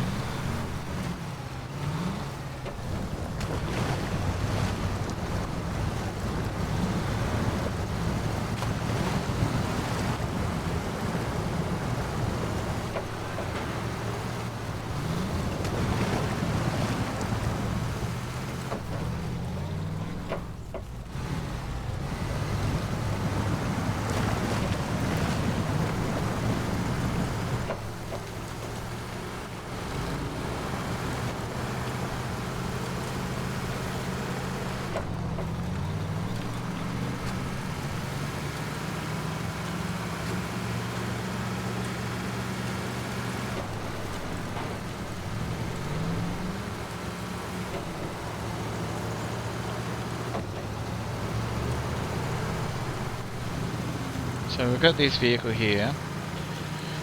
Today on this stream, I think that I would like to... We've opened up one road. Got this vehicle here. Done a couple of little jobs. I think I will go for a drive into the second map where there's another garage, because I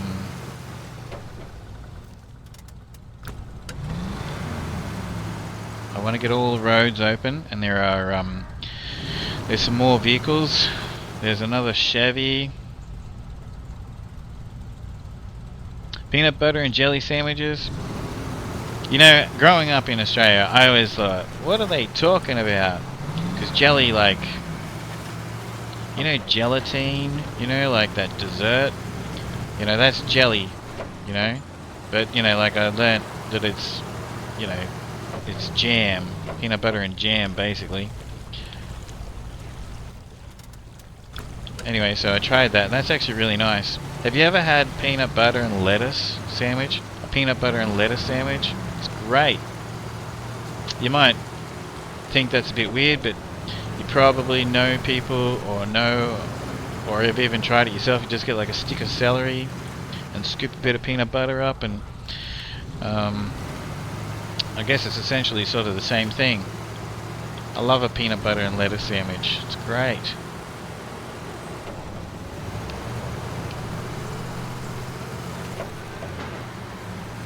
Matter of fact, I haven't had one of them for a while. I might even go make one when I'm finished. I'll probably stream again today.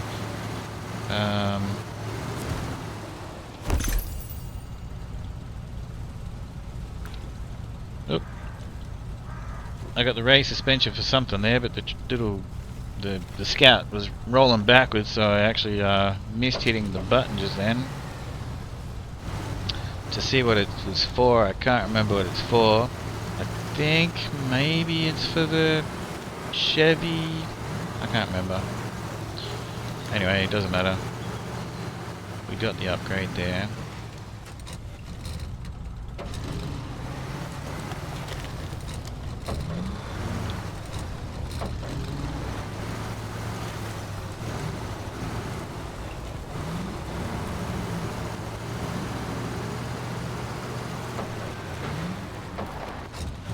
.54 litres of fuel too.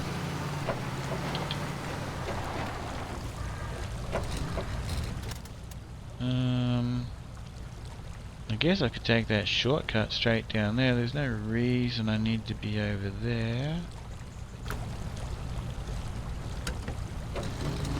Do some proper off-roading for a second. Put it in low gear.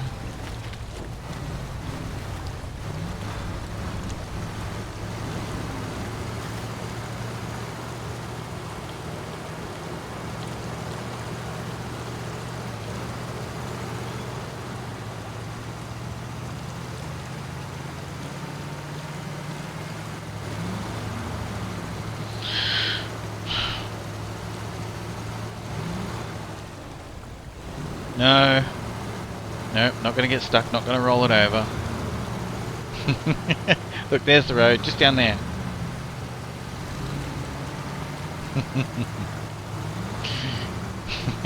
Why does everybody always want to see me go through pain?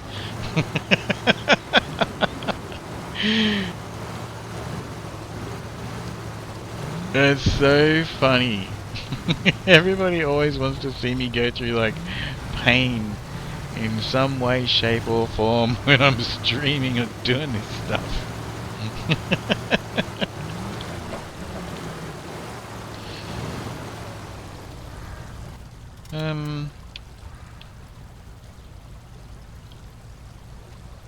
Do you know what? I might actually just drive this thing straight over to the other map.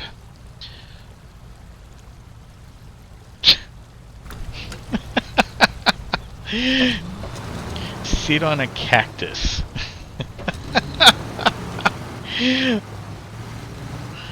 There's a request that's never going to get filled.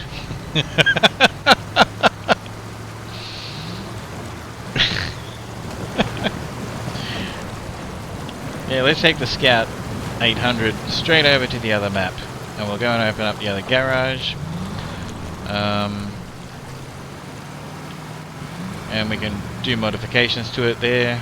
Maybe we can take the Scout 800 or another. I've got other Scout vehicles. I've got lots of Scout vehicles actually. I really like the Jeep pack. There's a Jeep Wrangler pack. It's got like a CJ70 or whatever. I don't know. It's got an old school Jeep, and it's also got a modern Jeep Wrangler. They're pretty cool. And there's a Range Rover pack which I've got. There is a thing called the Rezvani tank, and another vehicle which is a 6-wheel drive thing. They're made out of Jeeps. They're pretty cool. And then you've got that Chevy Apache that I was talking about a minute ago that you saw me take out of the garage if you were watching in Alaska, so that I could like just get past the tutorial part of the game so we could continue. What else is there? As far as Scout vehicles go, there's quite a fair few.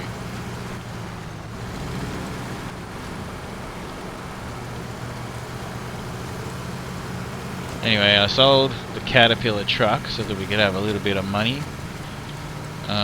which is everyone can get that for free because you can just download the anniversary free DLC for SnowRunner on Xbox, PlayStation, whatever, any platform, PC. What's that other thing?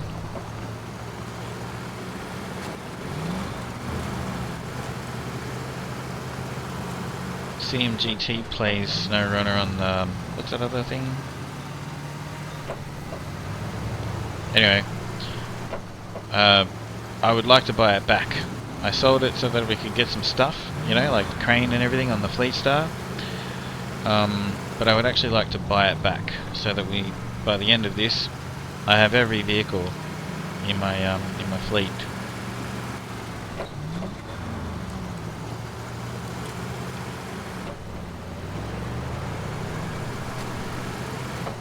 That's okay, because we'll just do some work, keep doing the jobs, and eventually you end up like with a lot of with more money than what you can spend. Eventually, I don't know how much I'll have in the bank account by the end of the whole thing. It's going to take a long time. I imagine you're probably going to have a couple $1,000,000 easily. Alrighty, we go to tunnel to the next Smithfield Dam, to the next map. That truck right there is a great truck. I'm going to use that a lot, even though I've got the DLC trucks. I still am going to use the trucks that are on the map a lot. I'm not going to just dismiss them.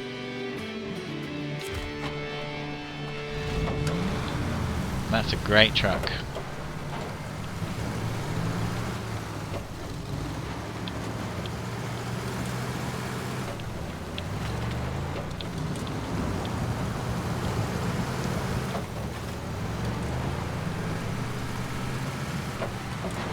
We have to go, it's on the map and we have to go get it.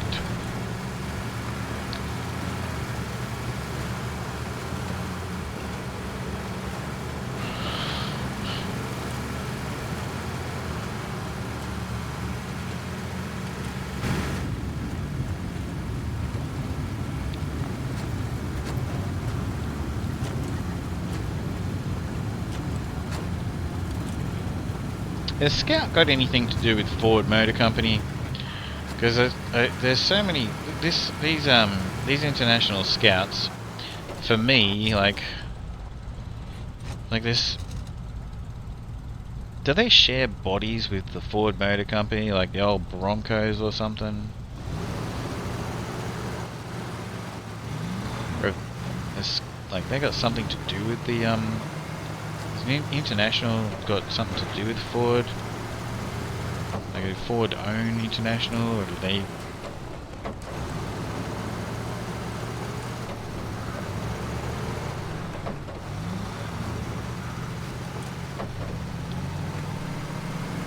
Tell you what we can do.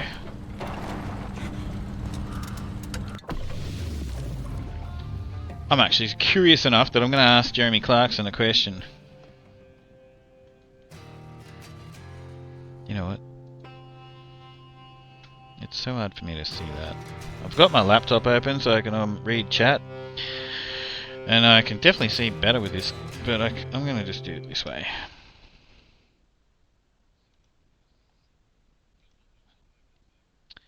Ask Jeremy Clarkson a question. Where is it?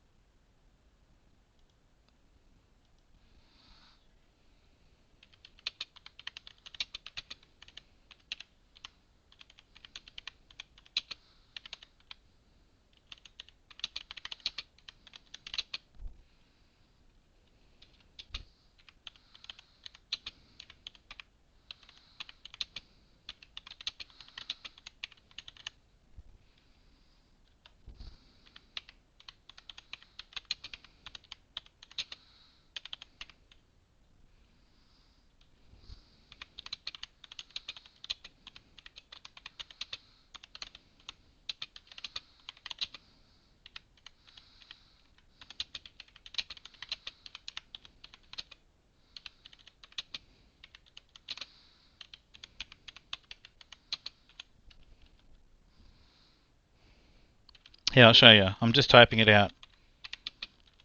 He repeats the... I would read the question out, but he repeats it anyway. So I'll just let Jeremy say it.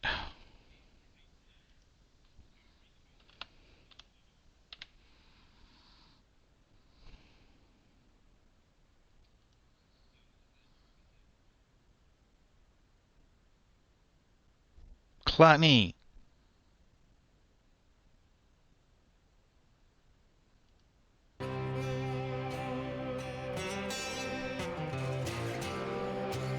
Inmate 3799426 asked me, he said 2 is there a nines. relationship between the Ford Motor Company and the International Motor Company now, or in the past, as the Bronco and the Scout seem very similar among others?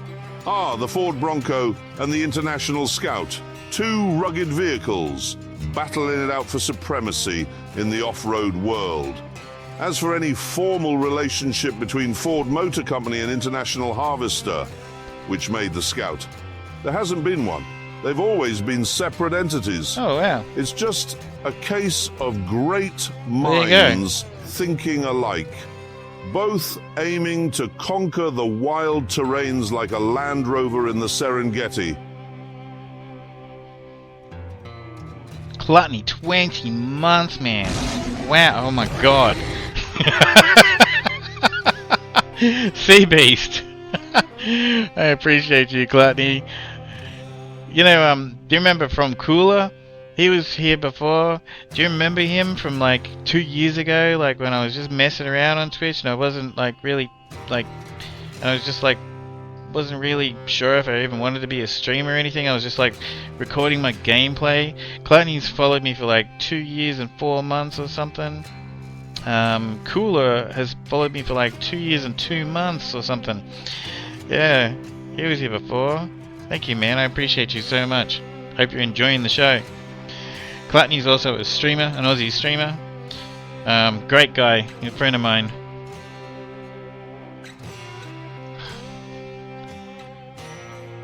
For everyone on YouTube, it's KLUTNEY.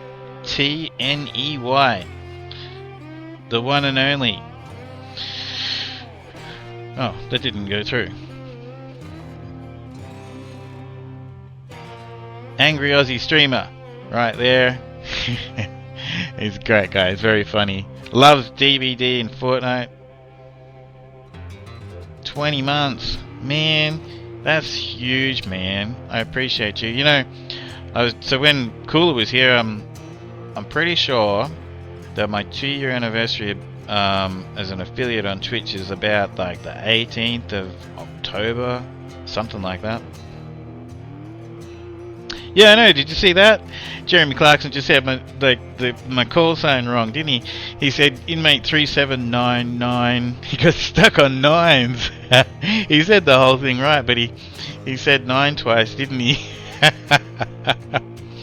That was funny. I picked up on that too.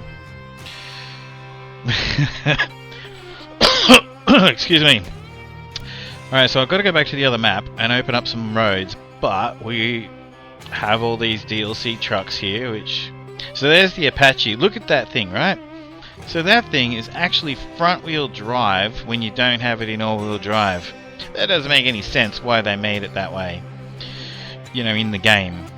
It's possible that those vehicles are like that in real life, because there are a lot of vehicles that are front wheel drive that would surprise you, like a lot of Cadillacs, you know, front wheel drive, even the big you know, the huge old ones, you know.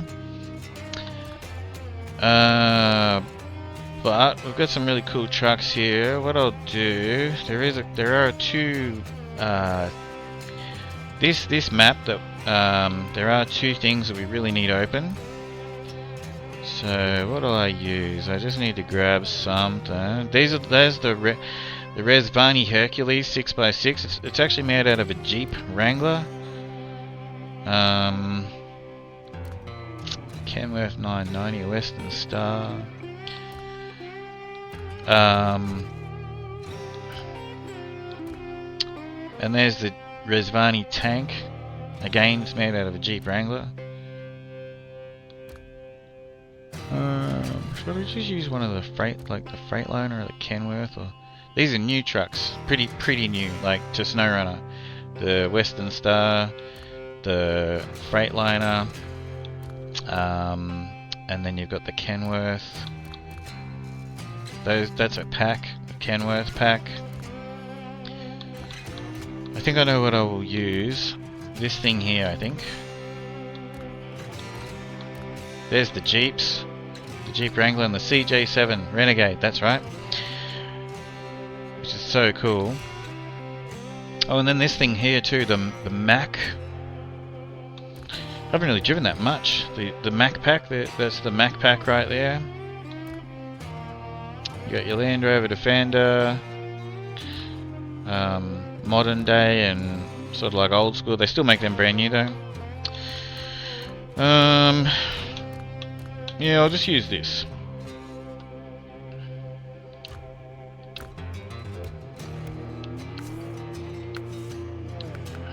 Okay, so we can put a better engine in it. As a matter of fact, we can put the top of the range engine in it. No gearboxes yet, no suspension yet.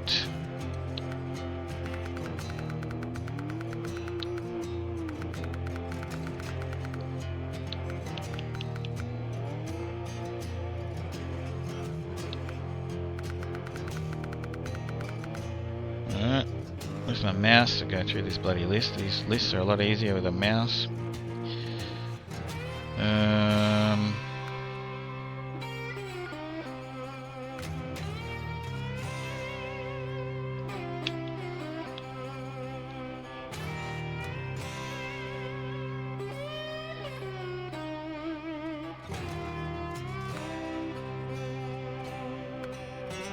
Just put these tyres on it for now. Oh wow, we're at 3 hours and 42 minutes already.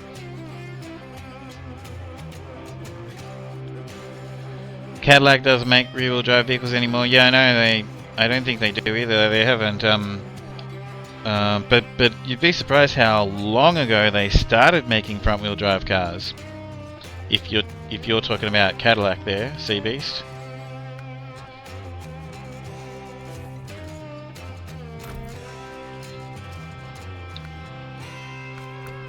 Oops. Tires, winch. Don't know something about the stock one. No lockable diff, spare wheel. Snorkel. Alright, we can put a snorkel on it. Oh gosh. I haven't got all-wheel drive for it yet. Oh, I've got to reach rank 13. Oh. Gotta reach rank 13 to make this thing into an all-wheel drive. Right, well that changes things. That's a fair way off. Let's use something else.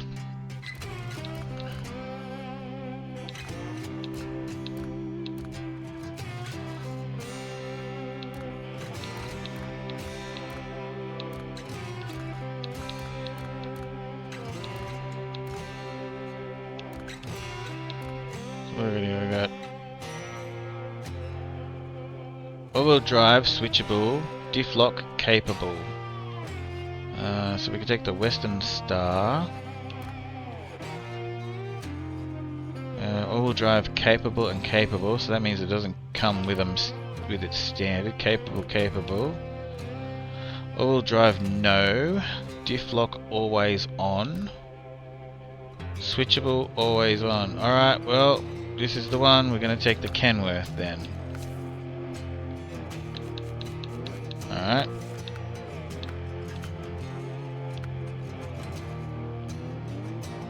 How much does that cost? $1,200 to buy the big stacks. Spewing, I just spent some money on that other truck.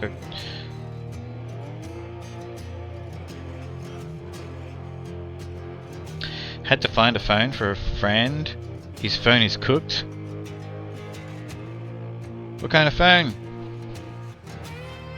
About time my cat eating food on the floor. She's spilled running around.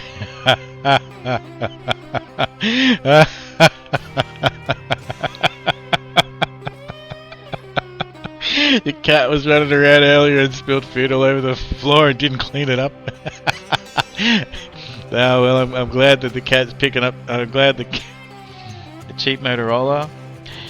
I don't even know if they sell Motorola. My very first mobile phone was a Motorola. Great phone. But yeah, like I got an iPhone 3 when they came out. My girlfriend at the time wanted an iPhone 3, so I got one for each of us. And I just never changed. I've just always used iPhones.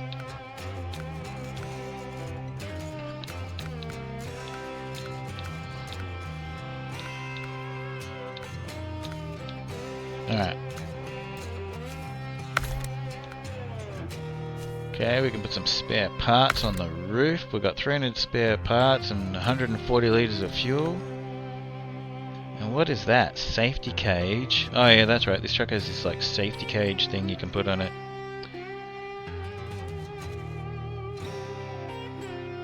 I don't want to worry about that right now. But I do need something. I'll put this tray on the back of it, the sideboard bed. You don't like iPhones? You had a motor. Yeah. So, but it had an aerial aerial or antenna that you had to pull out.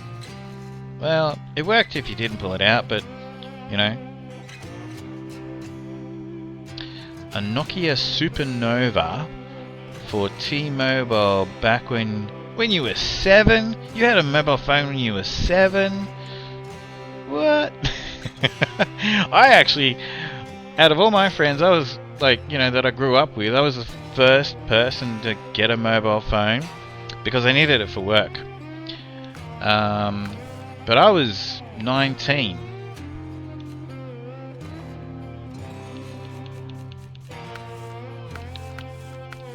And yeah, I know my little nieces. I know it's a thing, isn't it? I know my nieces have got phones or whatever. I know that my mom and my sister, like, they can actually track them and stuff, you know. I was in ISS a lot. What does that mean? I don't know what that abbreviation means, sorry.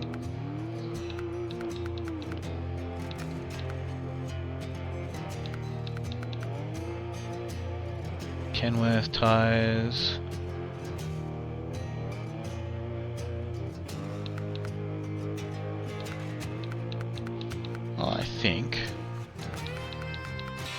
I think that we'll just put the bigger Kenworth tires on this thing. In school suspension. International Space Station. How you going, Roudster? Roudster, how you doing?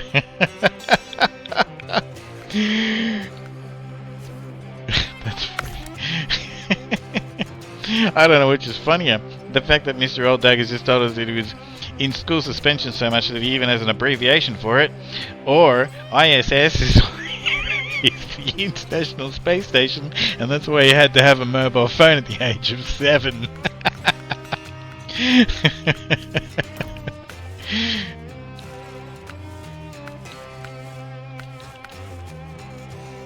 Alright, I've already got my thing there.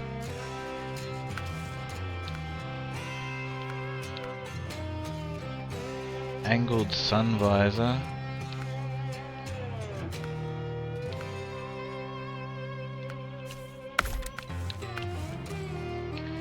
So I'm gonna go against having the big cage on it. That does look pretty good though, that front bar, doesn't it?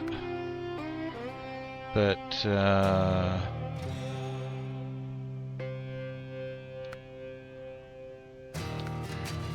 we'll go with this one.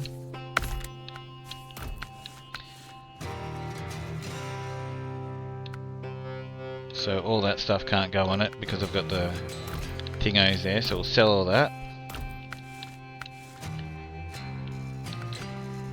That's the stock exhaust. We go the one with the little flaps on the top, the flap cap.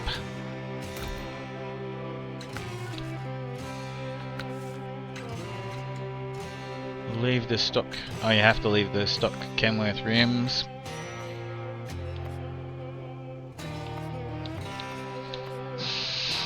That's a pretty cool. I gotta tell you right now, I'm not terribly impressed. I'm sorry, Saber Interactive, but I'm not terribly impressed with all these like livery skins that you give us for these trucks. This one's cool though, like a bit of a steampunk thing. Like it's like a completely airbrushed Kenworth. It's pretty cool. Some of the other ones aren't that impressive that's my opinion anyway, you know, like everybody, beauty is in the eye of the beholder. That looks pretty nice. I think I might even go with that steampunk thing on this truck. It's not a bad looking thing. Whoops.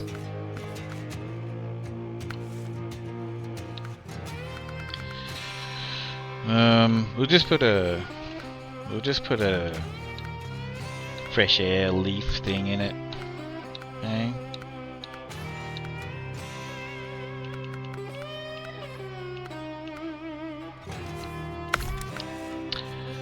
Curtains, no. Stickers, no. Exterior stickers, no. Windshield sticker.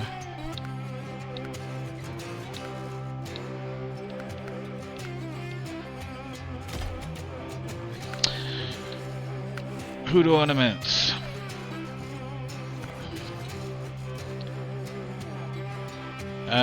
So we lose that thing if we put the hood ornament on, I guess. Yeah, we do.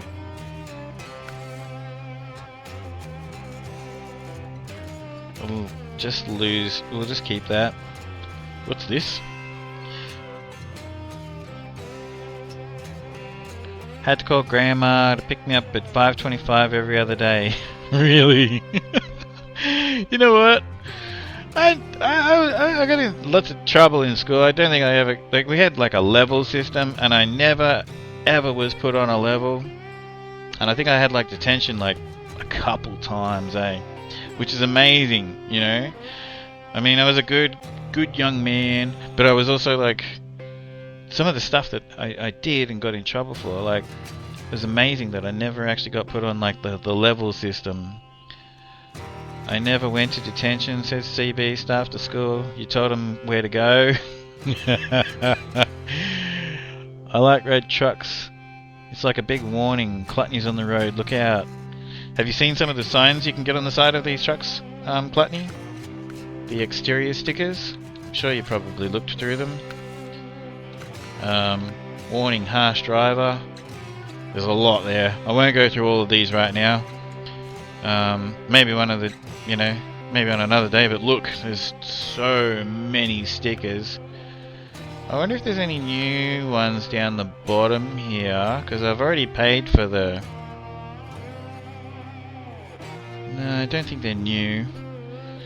I'm pretty sure like these came out. Be prepared, surfing. I think that they came out in the previous DLC. Let's travel. Vault. I don't know, I'm not sure if I remember seeing that vault one and the surfer one and stuff before, I'm not sure. I don't know. Anyway, I don't want to get stuck looking at those right now. I know! How good is it that you can create your own paint scheme these days in SnowRunner? That's amazing. So for those who don't know, they added it a little while ago. You've got solid colors, and then you have this, where basically where it's red, I can make it like, you know, whatever color you want really, and then white, and then the black there, and then that actually transfers over to your whole fleet. So basically, like, you choose your colors, and then when you click on that option, it'll be on all of your trucks. So you can make it like a company look or something, which is pretty cool. Like in Roadcraft. But yeah, we because the colors we had before that were just these like matte colors, and it's okay. There's, you know, a bit of a fair selection there, I guess. But no one was like to be able to just make your own colors. That's fantastic. That's actually amazing. That was a really exciting change to this game. We were myself and a few other people that I know that like are massive fans of this game. A couple of them are streamers as well. Yeah, we were stoked when we got that news. That's good enough. We've got everything I need.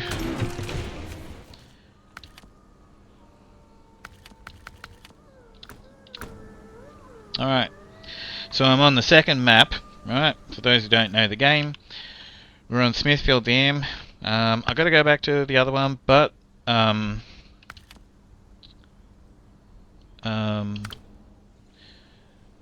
there are 4 maps in this region.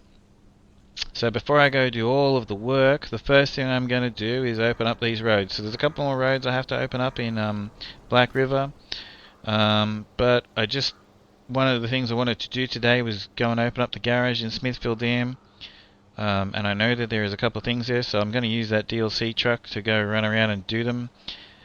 I'm not going to get all this done today, but, you know, I'm definitely going to go to Island Lake and Drummond Island, pick up the trucks that you can pick up. There's a couple of great trucks you can pick up that are on the map in Smithfield Dam and Island Lake and Drummond Island. So yeah, anyway. This truck is in the Kenworth pack. This truck's pretty OP actually. Let me just see what you guys have written there. Bunch of nasty bullies in school. Are you talking about the teachers? Sea Beast.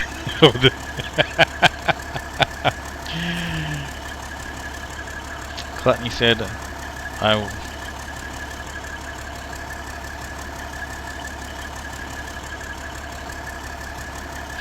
I'm not going to read that out loud, Clutney, because I'm putting these videos on YouTube.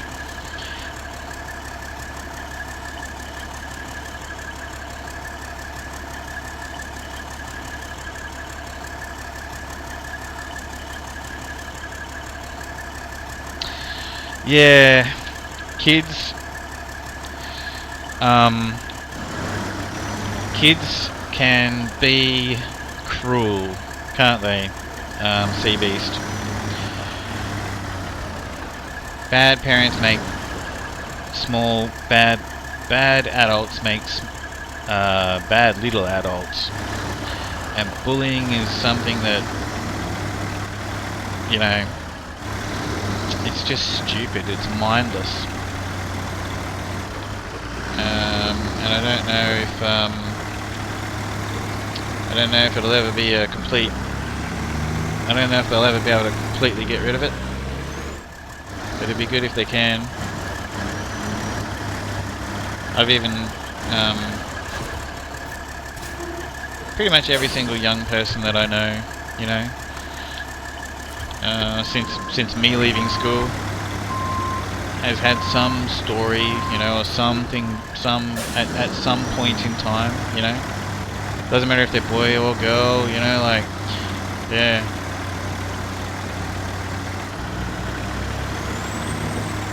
It's a bit of a shame. It's like the poor kids, you know, have to deal with that, which is just not necessary, and then they got to grow up and find out what the rest of us know as adults. With, you know, adult stuff. You know, dealing with governments and all the rest of it.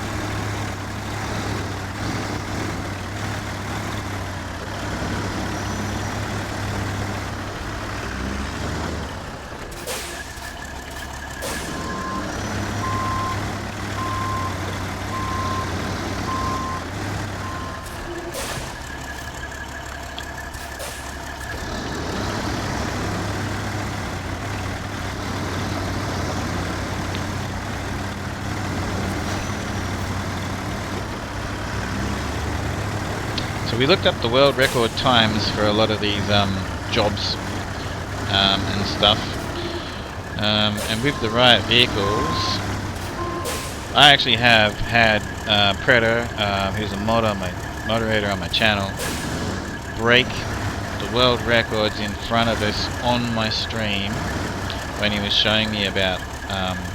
So we'll have a look at them as I go through this, and we'll see if we can smash the world records. You know, Predator has beaten the world records. He did it in front of us, and he showed me how. But obviously, you know, we never submitted anything to him. There's a few records. If you like SnowRunner, there's a few records out there that you can get on SnowRunner pretty easily, if you wanted to. What was that job that I just did? I think I just need service spare parts times 2. But I'll just double check. Yep, service spare parts times 2.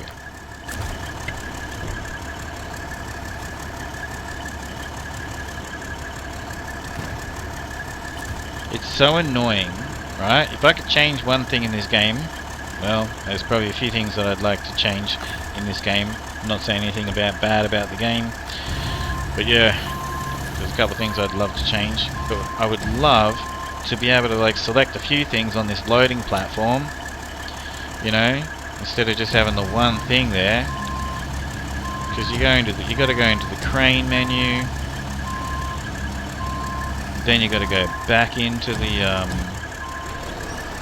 other menu.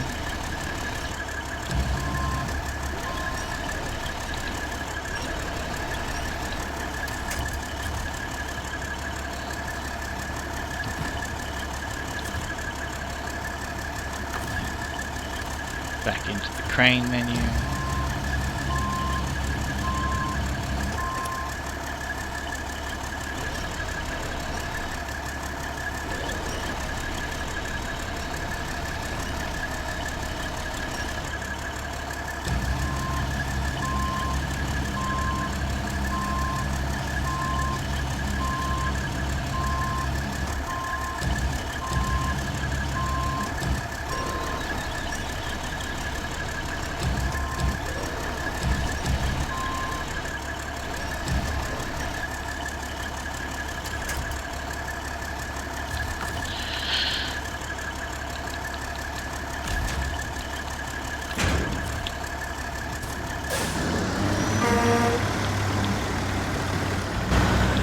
These have got a pretty cool interior, the Kenworths, if you haven't seen them in the Kenworth pack.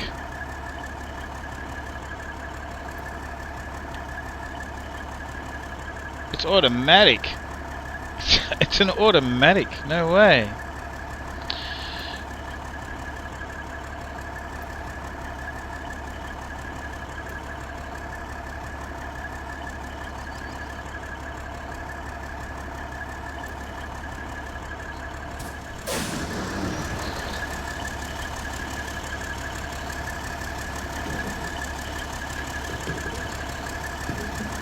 No, I'm not going to rage quit. I don't think I've ever rage quit, have I, Clutney? Like, I don't think I've ever rage quit any game. I've come close on... I love Fortnite. If you play Fortnite, use code INMATE. It really helps. But you know, sometimes when you jump on, like say Dead by Daylight, I've noticed, or Fortnite. Sometimes, like, you know, when you couldn't make like a private lobby in Grand Theft Auto Online, you know, sometimes like you jump on and you just have like problems, you know, like really sweaty players, you know, that just like piss you off. And I reckon I've probably, I know for a fact that I've been on Fortnite and said, you know what, not having the fun that I, you know, would normally have right now. Kind of like had enough of this, and I want to go get something to eat anyway. So I'm gonna have one more game and then I'm gonna go. But I've never like rage quit, you know, turned it off and thrown it out the window. But Clutney knows all about that, right? Sorry, Clutney. I'm not, and I said sweaty players, I'm not smelling other players. Probably wouldn't want to.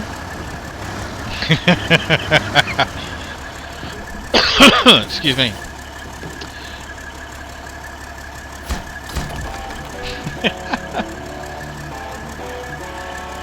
You're thinking about switching phone carriers? What phone carriers do you guys have in America? I had a person that was a griefer on GTA earlier. You know, I learned, when I first played like GTA Online, right? You know, originally, like if they were shooting at me and stuff, I never would even shoot back, and they would just come after you and after you and after you, and it was so annoying, and I just wouldn't shoot back, you know. And then one day I'd had enough, and I remember that this guy and I can almost think of his gamer tag right now. He's my arch nemesis on my main account. Because like, I think he probably like killed me like 152 times, and I killed him maybe like, you know, maybe 50 or 60 times or something like that. Because I just wasn't, I never played Grand Theft Auto Online for PvP, you know. And I remember that. And funny enough, Ned Luke tells the story, which is Ned Luke plays Michael DeSanta. He has a story which is basically almost identical to that. Anyway, one day some friends that I'd met on GTA Online said, your KD is 0.23. You know, like, why is it so low? And I'm like, what's a KD? You know, I'd never heard the terminology. I'd been around games my whole life, and I just didn't care. I'm just like, I don't play games for that, you know, like, anyway, so they told me, you know, and I'm like, really? Anyway, so I actually have a crew, a pretty big crew. Hey Predator, how you doing? I have a pretty big crew that I formed on Grand Theft Auto Online on Xbox. I've got one on PlayStation, one on PC now too. But yeah, basically the original one, Clutney's a part of it. It's got like a lot of members, and I ended up getting all different types of players in the crew, and they all like help each other. You got like, and some of them were proper like griefers, you know, like real sweaty, like griefers. And I tell you what, they taught me everything about what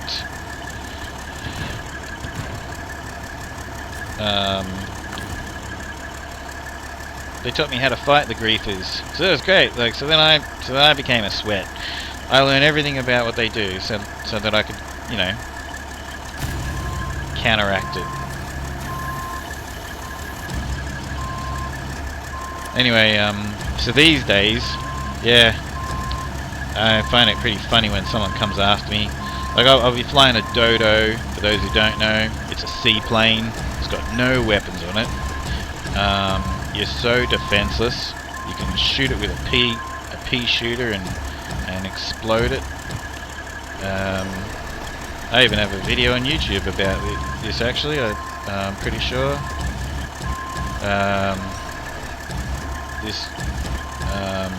I'm doing a delivery, like one of the biker businesses, and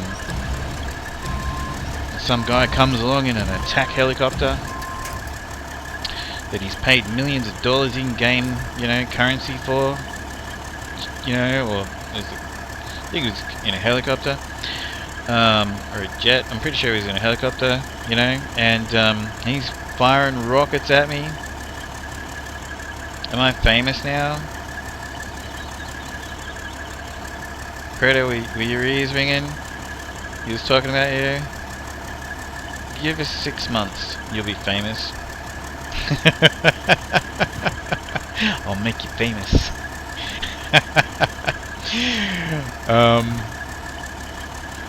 But anyway, Mr. Old Dag answered my question.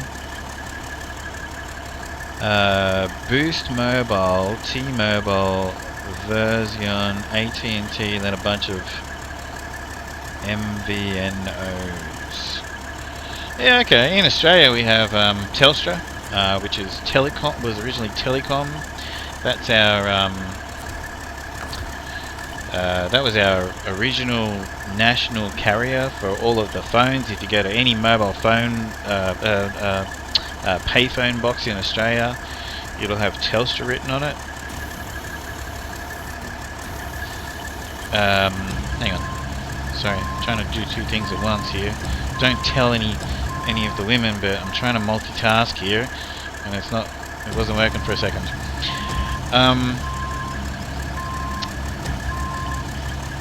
And we have Optus, which came in later.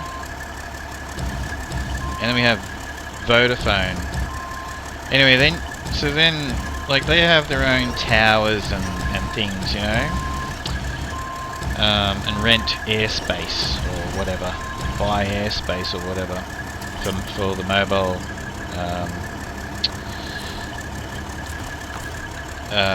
coverage and internet in Australia. And then there are other companies, but they basically rent. You know, they buy time and space off of, you know, Telstra or Optus or Vodafone. You know, like so Virgin, you know, Richard Branson, you know, like Virgin Blue airline or Virgin Atlantic or whatever.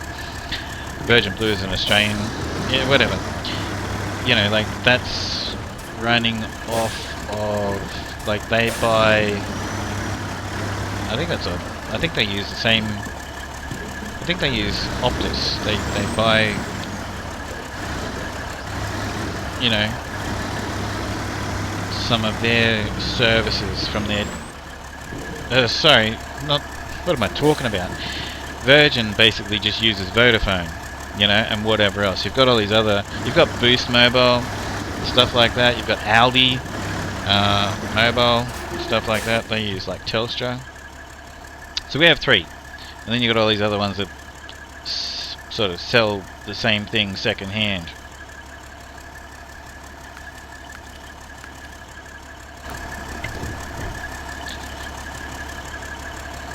Not gonna fool me today, Sea Beast.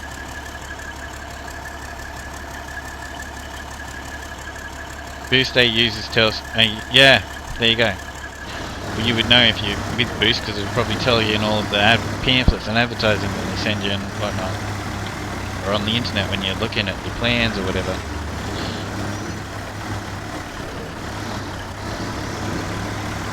Yeah, actually, I had a Boost mobile phone like plan for a while because it was so cheap. Like when they first came to Australia, they had like really amazing prices, you know.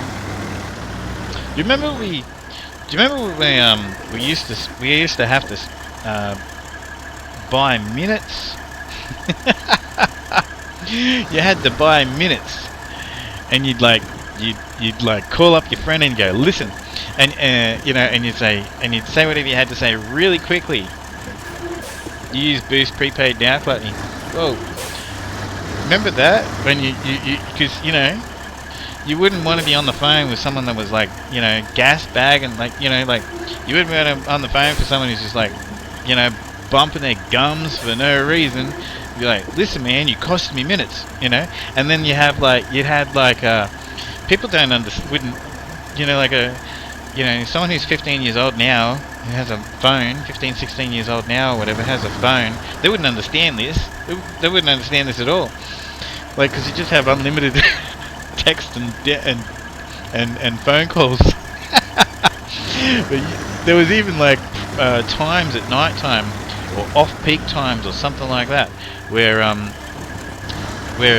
you could talk for, you know, 20 minutes without any consequences to your bill. So, you know, you'd have like some serious news at 4 o'clock in the afternoon, and you got to tell your friends or your family, and you'd be like, damn it. And then the second that 6 o'clock comes around or 7 o'clock comes around or whatever the time is, you know, you'd be like, right, bang, you'd be on the phone, tell them. And they'd be like, why didn't you tell me this, like, you know, when it happened, you know? Because I'm out of minutes. I need, you know, I'm not gonna. I know it's important, but it, you know, it's not important enough to be buying more minutes.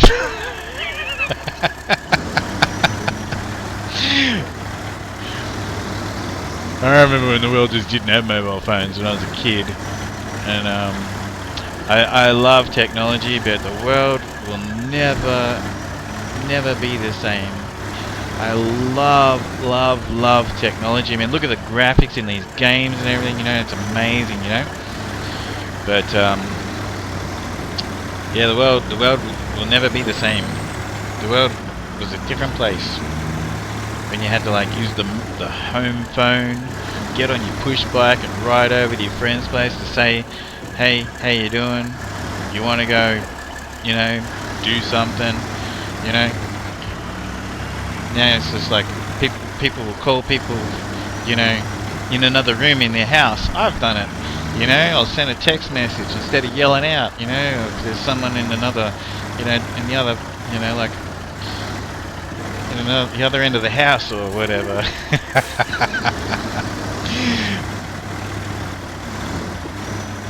Especially because you've got unlimited ones, you know.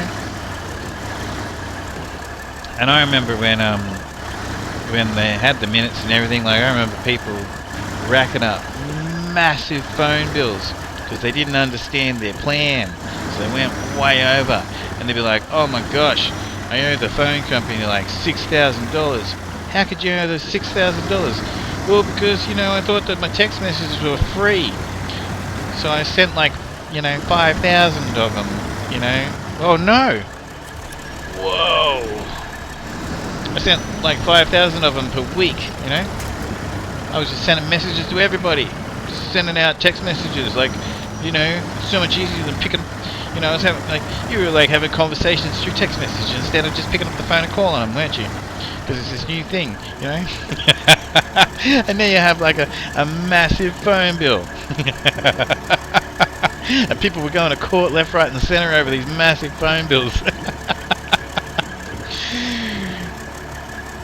I used to have people call me after 7 PM. Yeah, exactly, you know.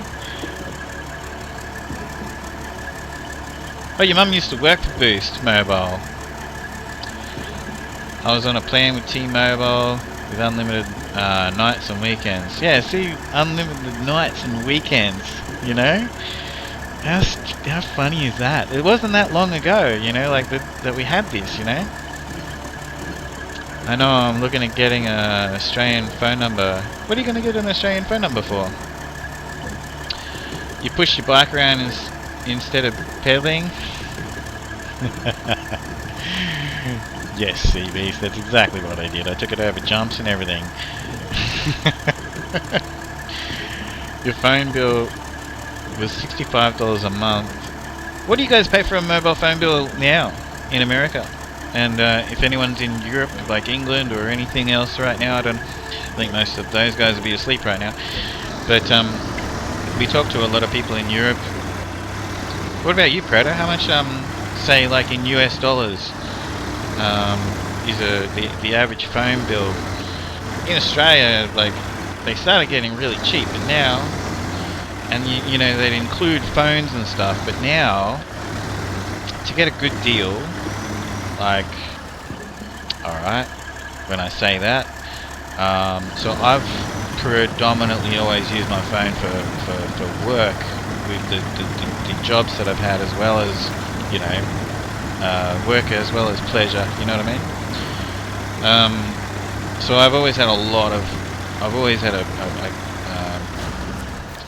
probably a bigger phone plan than what most people would probably need.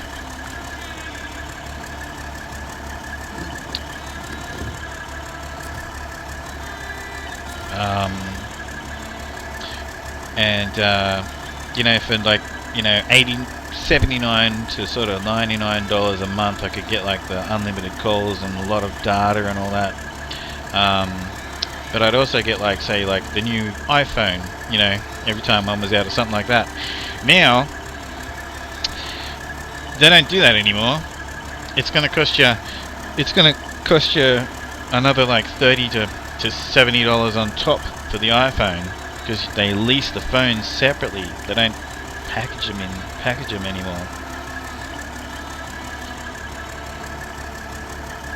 You pay $78 for 2 lines. You got $240 with 8 lines. $240 with 8 lines. So I had 4 iPhone 12s or something.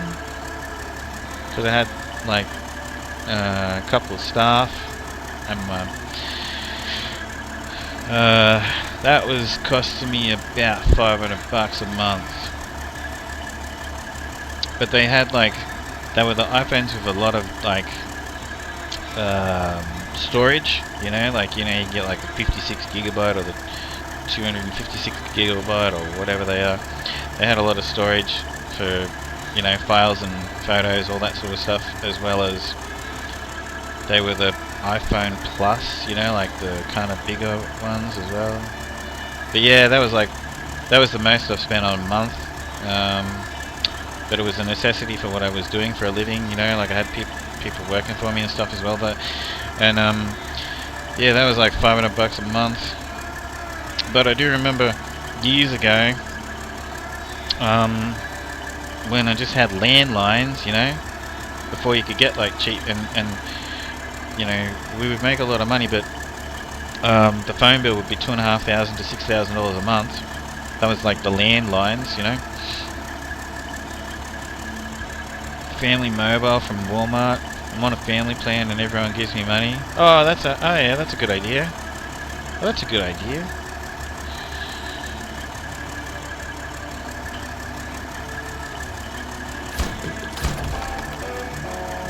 So yeah, basically, like, the average person's probably going to need to spend, say, you know, $60 to $40 to $70 if they just need a phone. Depends on how much, like, you know, whether their circumstances, if they've got like family members that are interstate or even overseas or whatever. But then the phone is not included in anything anymore. You know, I mean, you can buy like plans for $30 a month, $25-30 a month. That's gonna do you. That's gonna do you for the month. But then you're gonna,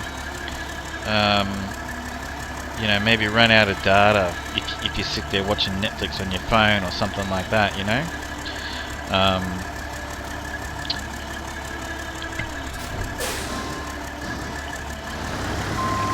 You're still gonna have, you know, you can still for $30 get like unlimited, but you're never gonna get but to get like a phone, you're just not gonna.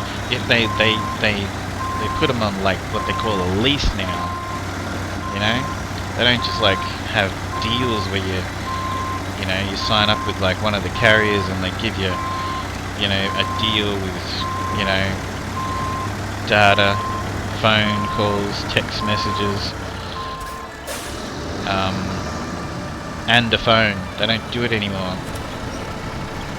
Well, not that I have been able to find, because I was thinking about getting a new phone, and the last couple of times actually that I've got a phone, yeah, they just didn't have that anymore. You know, this Kenworth's pretty unstoppable.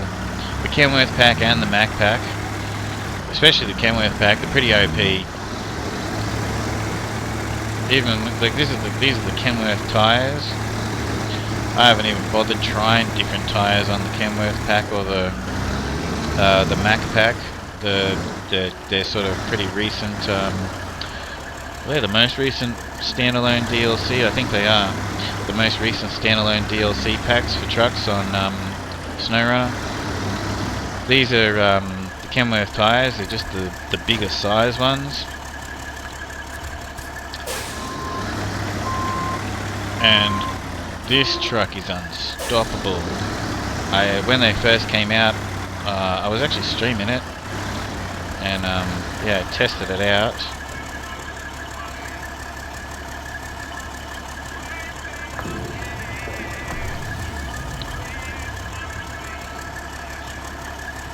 Same with the Mac pack, you know. Every truck that's come out in SnowRunner I've tested out, taken it to big mud holes, taking it to the snow, the ice, everything. I still need to try them. And there's also the white, oh yeah, that's right, there's the White Western pack as well, yeah. I've used 94 gigs of data so far this month, Twitch uses so much data. I know, I've fallen asleep many times, like, you know, maybe like just before I've gone to sleep I've had my phone with me and I've made the mistake of, like, you know, talking on my phone, you know, to people watching Twitch, and then like use like tons of data, yeah, because I've fallen asleep. Like I fell asleep in Cowgirl's stream. I was on my phone.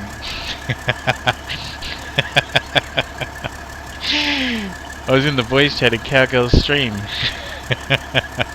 And I fell asleep. So she disconnected me from the voice chat, which is really nice of her. So I didn't start snoring away. But yeah, I used a lot of data because like the phone was just going all night. You go through 200 gigabytes of data a month. You remember that?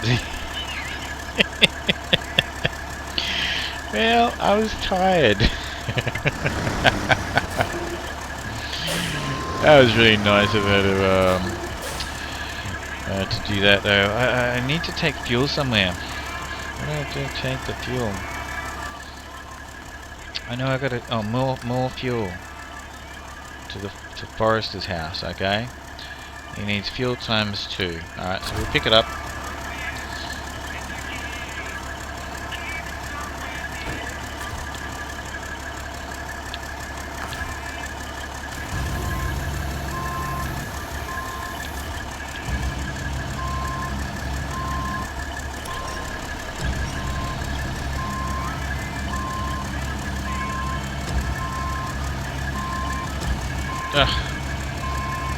You know, I quite like the cranes in this game, but sometimes, like, so what I was trying to do then was, it's simple. You just pull back on the left stick on the controller, and it, excuse me, and it brings the extension in.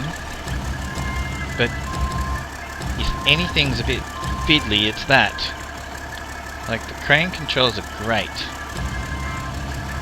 They really are. But I'll just put this down and then I'll show you which part I'm talking about. There's one part of it that I think is a little broken.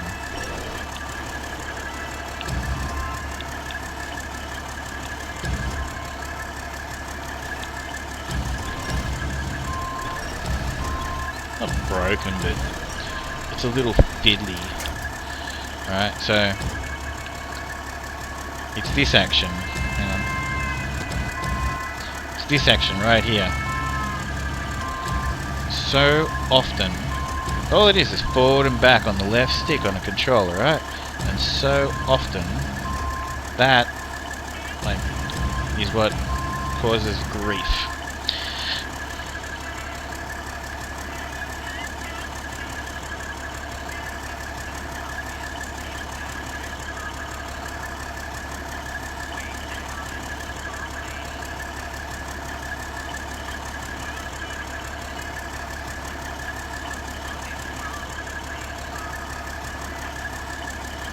Yeah, I watch.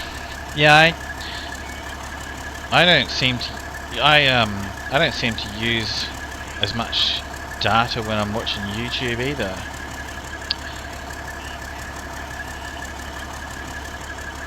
Yeah. I don't know why. Oh, actually, I think I do know why. See. Yeah, exactly what Predator just said. It always comes to resolution refresh rate, bit rate. So when you're watching a broadcast on Twitch, it's live, you know, unless you happen to be watching a VOD. It's live, and so yeah, it's, you know, and most of the time when you're watching YouTube, you're watching something that's recorded previously. So your phone will basically just take a big chunk of it, you know, kind of like when you're watching like Netflix or whatever, you know, it's not having to constantly get the new data of what's going on.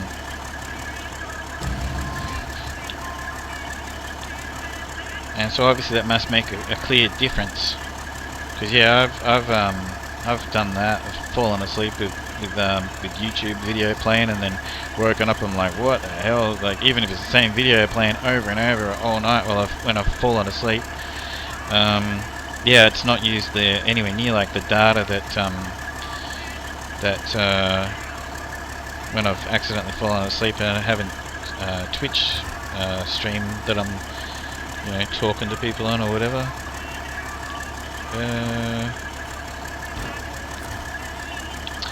I seriously wish that we could put more than one bit of cargo on these damn things.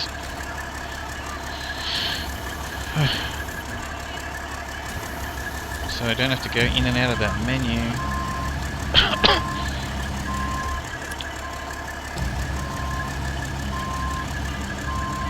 I guess they sort of did fix that in Roadcraft. You can put multiple things in the when you take things out of the storage and whatnot. You can put multiple things in the oops, oh whatever.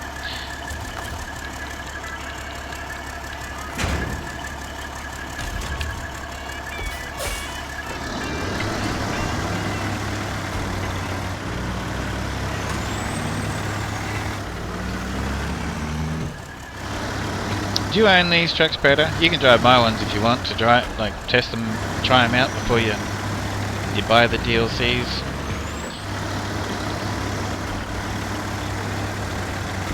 If you haven't got them.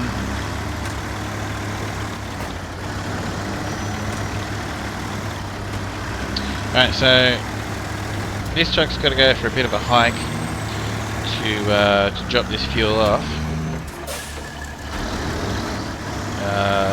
Which I don't think I'm interested in doing right now. I will go back to the other map. There's still a couple of rows there. Basically, I want to achieve getting you know, getting the roads open on Black River, the first map. Would be great. How long have we been streaming for? So that'd be great if we can do that. But because I was already over at the fuel station and I know that there's a job where you got to bring them back past here, I figured I'd just grab them. We can just leave this truck up here at the garage.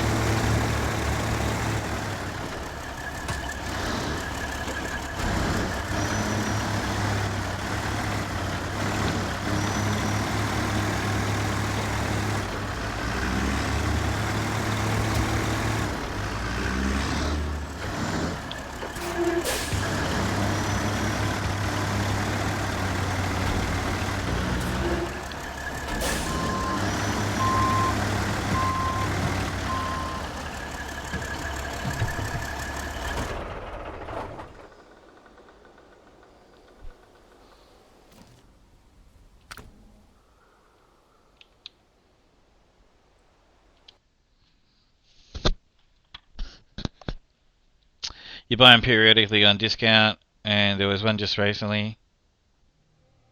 You've got all the DLCs now? Yeah. Yeah, that's what I did do too. Except for when I want to stream them, I've bought them straight away. When I want to... but yeah.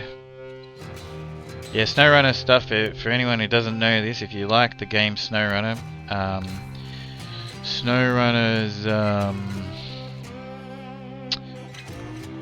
all the DLCs and stuff go on sale quite often. Should I just use the Fleet Star? I'll just use the Fleet Star.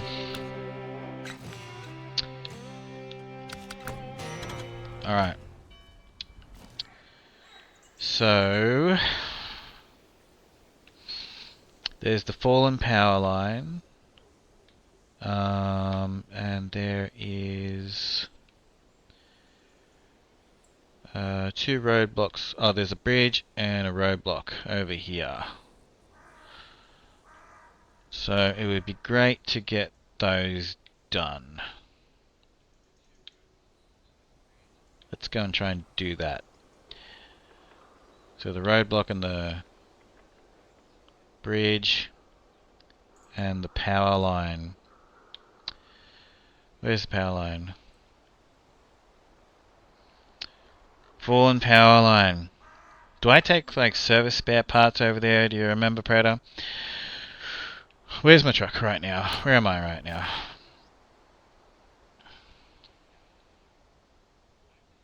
It's alright. I'll just drive down there. I think it's service spare parts.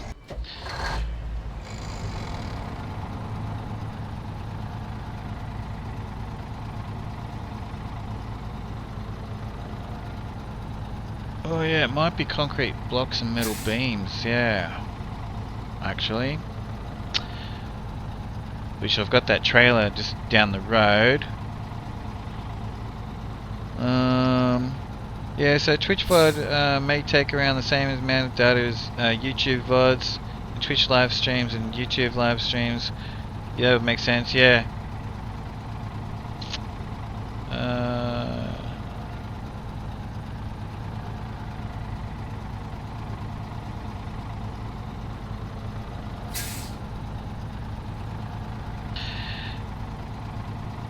Blink. Thanks, Mr. Old Dag. I appreciate you.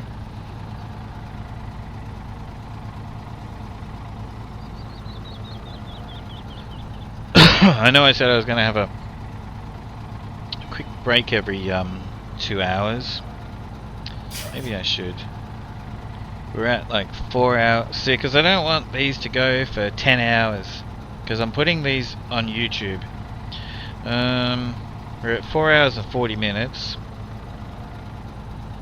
I'll take a quick break. Everybody, grab a drink, grab some popcorn, grab whatever. I'm going to take a quick break. I won't be long. I'll give me like 5 or so. Give me 5 to 10 minutes. Because I'll definitely end up going over the 6 hours on this one, I reckon. I mean, it's the first day on the map. Part 1 of me going through this, so there's a fair bit to do. So yeah, I'll do that if you guys don't mind. And I'll be back as quick as I can. But yeah, just let me go to the bathroom and just have a quick break. I'll be right back. Today, they have no idea what they're doing as a gaming company. They are, I can't believe how people basically buy their products because they just have no clue. And I tell you right now, I'm about to sit here for 45 minutes and just a minimum of 15, but it'll probably be about 45 minutes. And I'm sorry in advance, but I'm about to just tell you exactly what's wrong with the world and how Rockstar Games have got it all wrong. Ladies? Don't even hop in because you ain't driving. That's my impersonation of the... Yes. It might not be called wine. Yeah. But you can make grape juice. We can make grape juice. Can we make wine? Yes. It might not be called wine. What the f*** is it? Okay, hold on. Okay, we can make olive oil. Alright, so...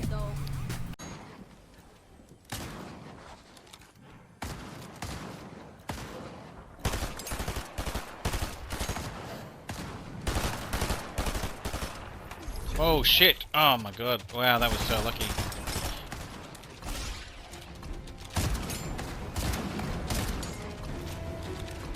I like just grabbed a hold of the bottom of that thing there, hey?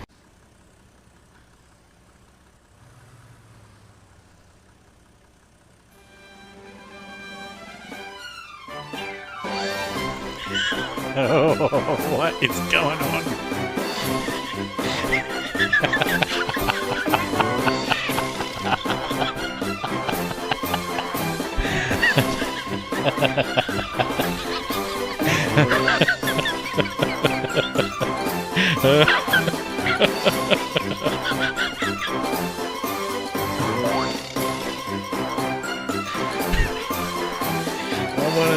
You have to take some clips, you have to like...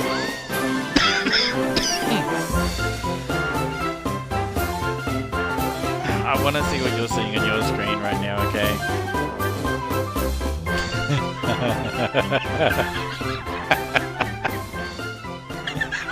What is going on? Because I will use this character, but as it turns out, He's got a shitload of work that he has to do.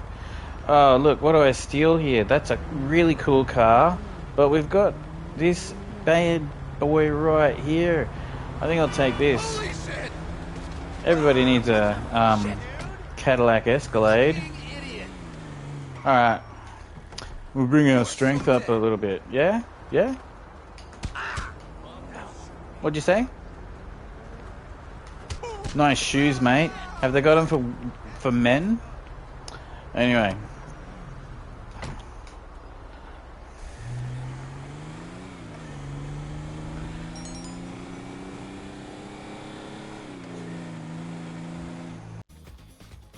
When I was clearing the area where the cows... Ask me what I'm doing.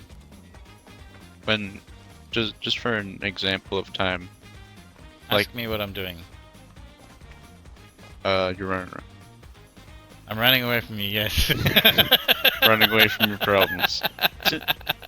It took me like a couple days to clear those trees that were next to that small cow shed.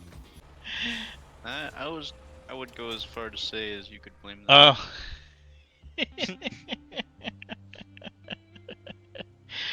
Oh my god. Well, it's a rough part of the road. This part of the road sucks. It's like... You guys are cuddling. This guy wants a race. I'll give this guy one more race. Because it was a bad start. I can't text and drive for a second here. I gotta... Alright.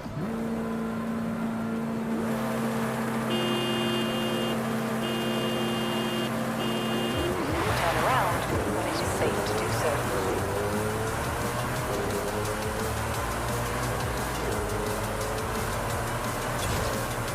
That's pretty cool.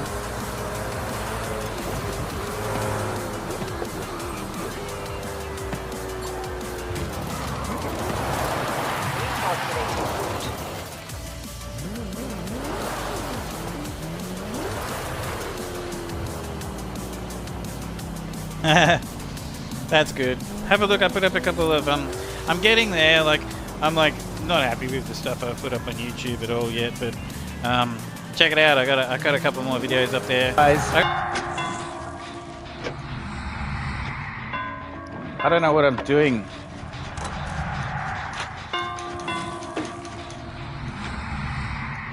How am I supposed to kill them?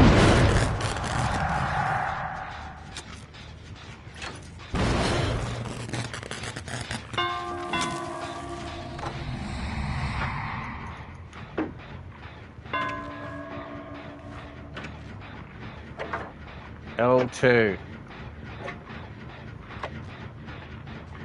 So what am I supposed to do? It's not telling me all I'm doing. Oh, hang on. Hang on, I just...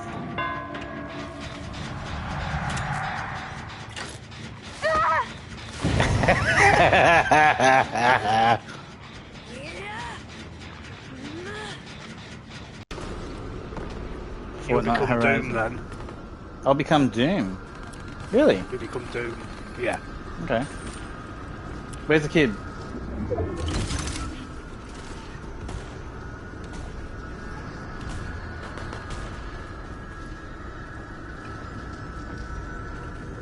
Hurry up. You capturing it? Yeah, I'm capturing it. How long does it take?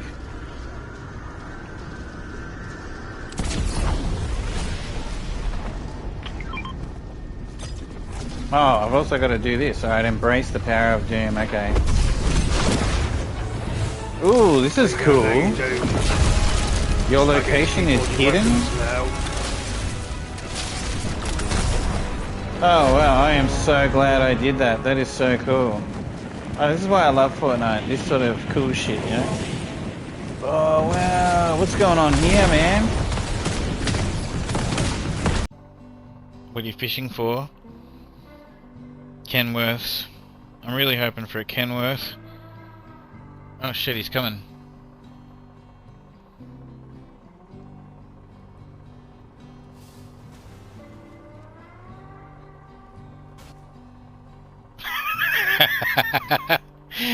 there's a video. I probably.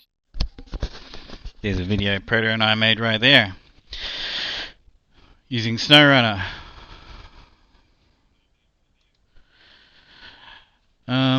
Alright, so let's do this. Thanks, I just needed a quick break then. Alright. Where am I? Oh yeah, okay, Predator. So tasks.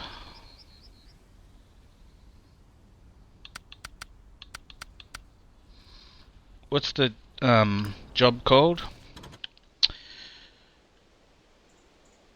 Fallen power line.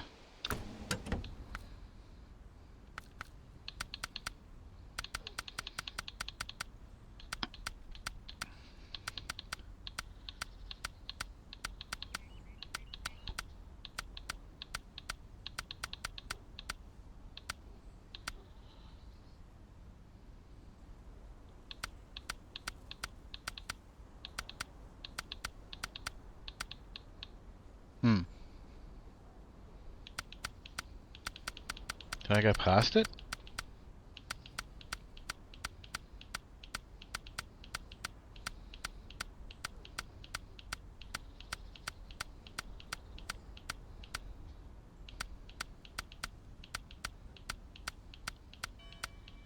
Oh, unbelievable. It's the top one.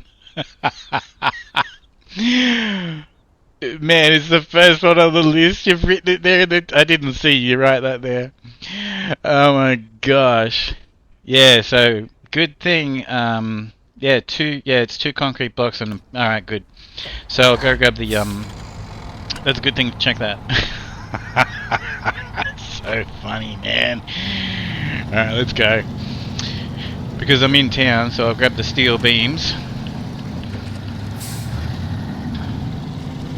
Or I'm at the motel just on the outskirts of town.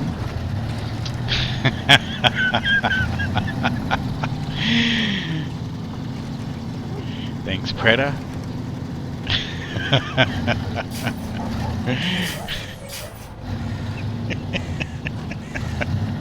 How funny is that?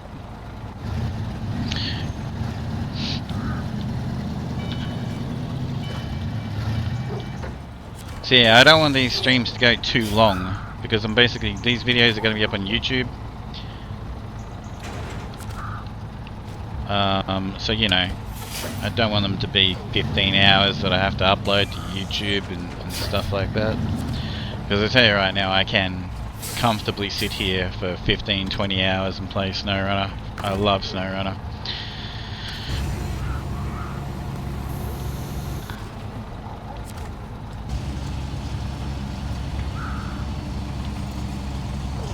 Sorry about that. The camera does that when you go past like buildings.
Off we go.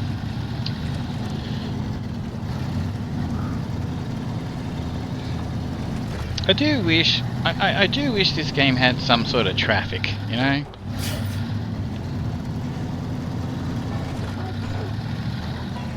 I mean, it doesn't matter that it doesn't, but it'd be pretty cool if there was just a little bit of traffic in the townships and stuff, you know?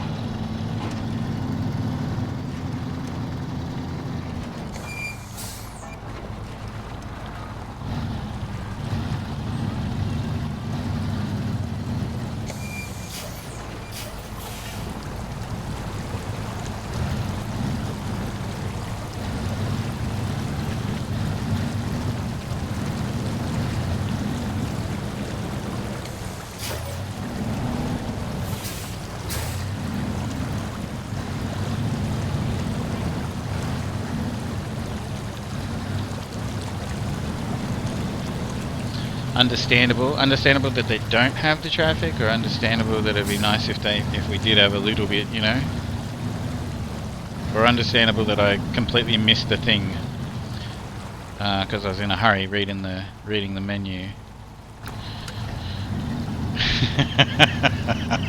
That's funny, man. Yeah, well, I'm gonna put them on YouTube, and I'm gonna upload like a minimum of 1 episode of this playthrough per week. You know, I don't think that they should be 20 hours long. I mean, they'll always be there. People can pause it, they can come back to it whenever they want or whatever. But still, there's a few things that I want to go through, you know? I didn't tell everybody what you and I are gonna do, Predator, but you know, you and I have got some plans. You know, we could do Minecraft as well. Predator likes Minecraft, and he actually was kind enough to gift me Minecraft to show me, because I'd never played Minecraft. And so we ran around for, I don't know, I was really tired when we did it, so I don't remember how long, but you know, I said, oh, let's have a quick look, but we were there for a couple of hours, I reckon.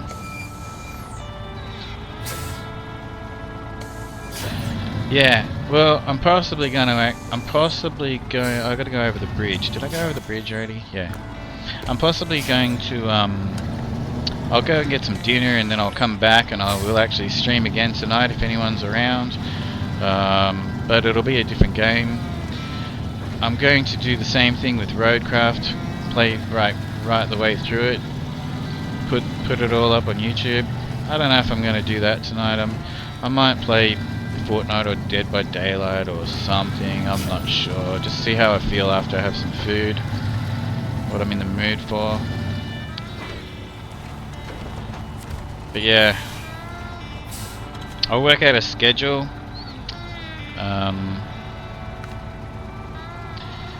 So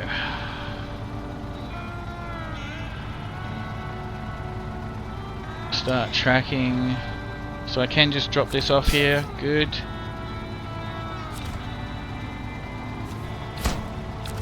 Alright, so we got that there. We don't have to go far for the concrete blocks,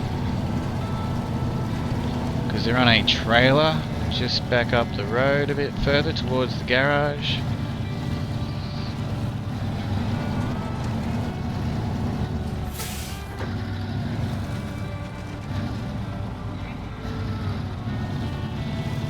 I'm pretty keen to get stuck into this. I might do 3 episodes a week of this. I'm not making any promises, but I'm very keen to do this playthrough of SnowRunner. I really love this game, and I didn't grab fuel, but that's okay. There's a fuel trailer down here as well, near the concrete blocks.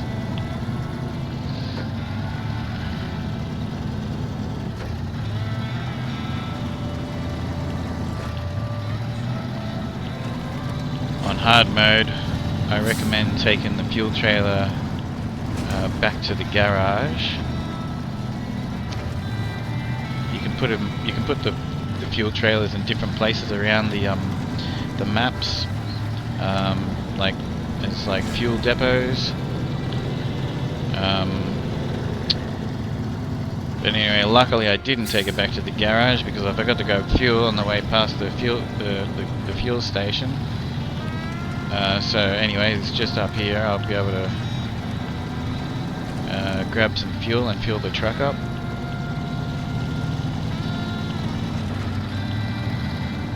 And the arrow there is actually showing me that the concrete blocks are right there on that trailer. That's got 4 loads, 5 actually, hasn't it? Has it got 4 or 5?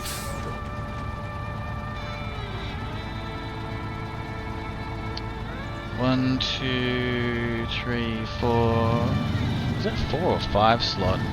Anyway, there's actually another trailer in town which I haven't driven past, which has some more supplies.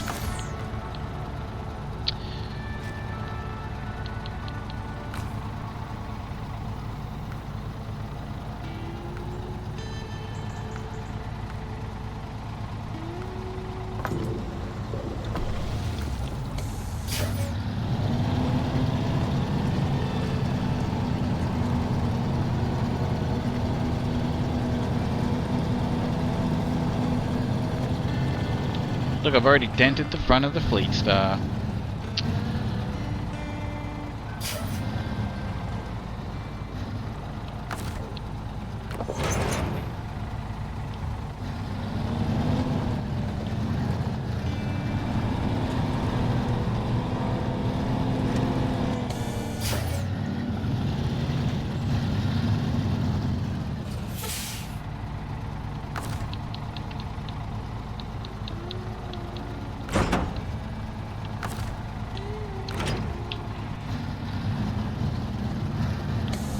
And I can't see the chat. Whoa, wow, hang on.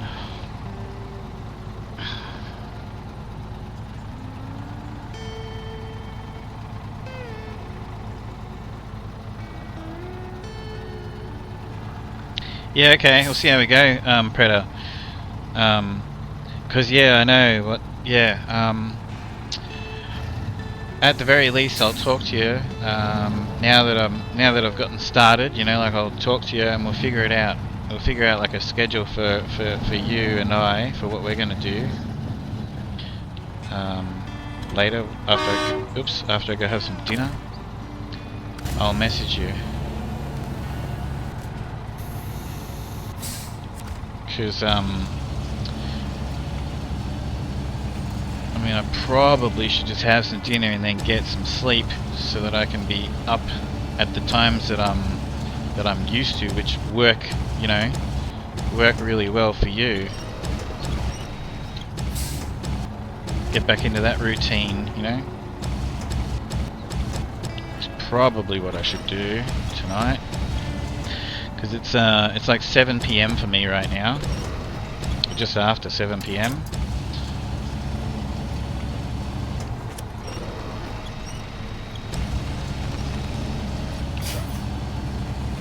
And I would normally get a little bit of sleep sort of early, because then I'd be up early as well, like very early, which works out really well for you and myself and most of the people that I know on Twitch, you know. Which is what I was doing for quite a long time there, and it worked out really well. So I really want to get back into that.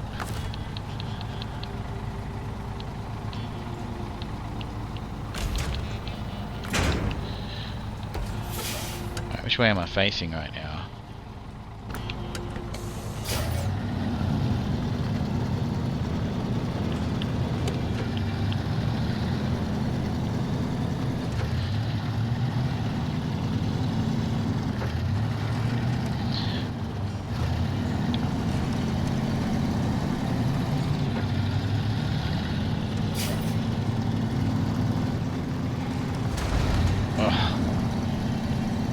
Do you know, you've got to get the raised suspension for the Fleet Star, otherwise it'll just continually smack into the ground.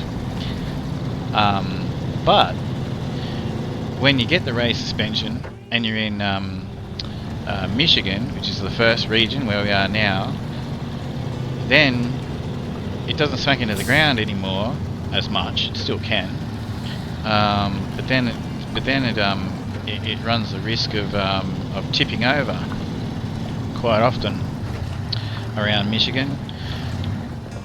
But when you go to Alaska and you're in the snow, it's fantastic.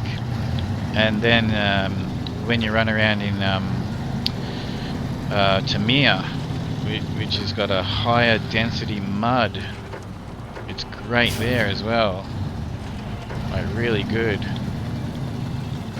But yeah, in Michigan it's almost like a learning curve, you know, like the map you start on, and it teaches you a lot about the game. And yeah, the Fleet Star, like I'm just going flat out, so I just keep smacking it into the ground because I need to raise suspension. But then I gotta slow down. Then when I do raise the suspension, you've got to remember that you've raised it, and when you're on the edge of a bit of a hairy situation, you've got to make sure, you know.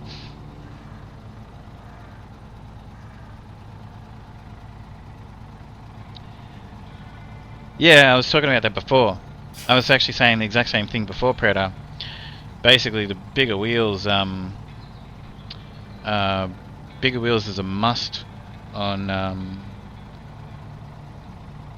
every vehicle. All right, we can go straight ahead. Which is why you've got to raise the suspension as well, because it helps the bigger tires on every vehicle is going to help it through the mud. Everyone goes for the balloon sort of tires, and they are great. They go straight across the top of the snow and a lot of mud, but they have definitely got their fair share of problems. Like when you're on the road, you can head for a corner and they'll just understeer, and that's no good when you're driving around on parts of maps where you're on the edge of a cliff, because they'll slide and you can slide straight off the edge of a cliff or something. The narrower tyres are not going to do that as much. They can if you're going too fast.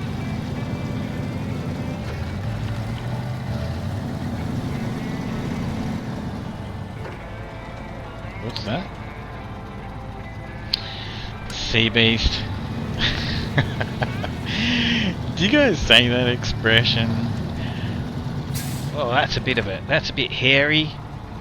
I don't even know the origin of that expression, but someone would say, "Oh, that's a bit hairy," if like you're on the edge of a cliff and you like, you know, your tires are going right on the edge of a cliff or something, and it's a bit.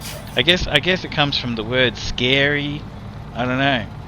You know, like if you've seen the movie Austin Powers and they talk about English, that's sort of inaccurate. It's convict. The convicts made up a language so that the guards, right, and the convicts were sent to Australia, you know, and they made up a language which they still, obviously they speak it in England, but it was actually a language that they made up, just basically words that rhyme with other words, so that the guards didn't know what they were talking about. And even now today, like, someone will say, "Oh well, let's hit the frog and toad," and they mean let's hit the road, you know. Or and there's plenty of examples. And if you know the movie Austin Powers, Michael Caine is Mike Myers, who plays Austin Powers, is his dad, and they have a whole conversation. And there's a couple of other British movies like Lock, Stock and Two Smoking Barrels, and then the Ocean's 11 movies. They have a little scene in that movie where they're talking like, if you're as close as the width of a hair to something, yeah. See, that's what I mean. Like, oh no, it's a bit hairy. Oh no, that's a bit hairy, mate. Is exactly what you're gonna hear. Oh no, that's a bit hairy, mate. That's exactly what you're gonna hear, Sea Beast.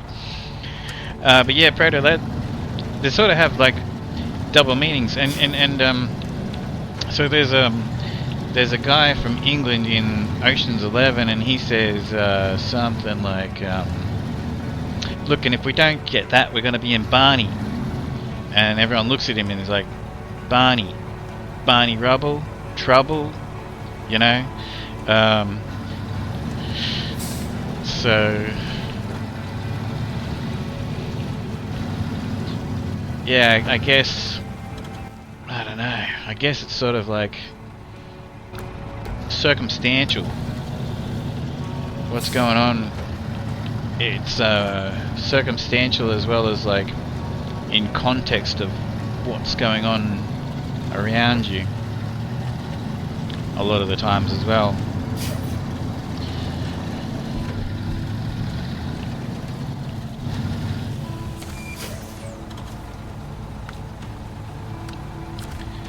Metal beams again.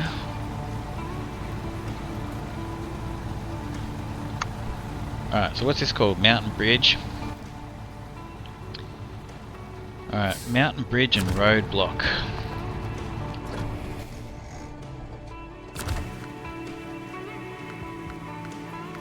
Oops. Alright. Fallen power line, drowned highway, mountain bridge, metal beams and concrete blocks. Alright. Spewing, I left it. Where are the trailers? I might have a trailer. Oh, I could just tow the big trailer. And what's the other thing? Mountain bridge and roadblock? Is that what it is? Yeah, just roadblock.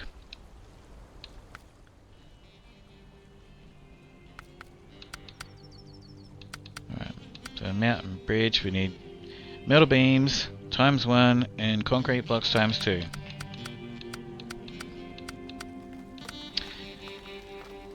And that's service spare parts ×2. Alright, fine.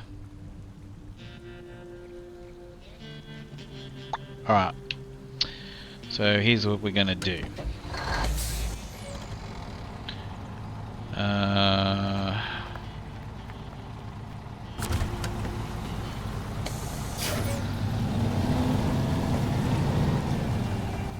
Did I leave? I left the trailer there. Alright.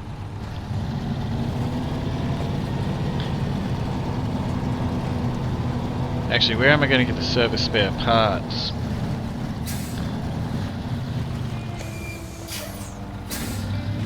I'm going to have to go to one of the factories, I think.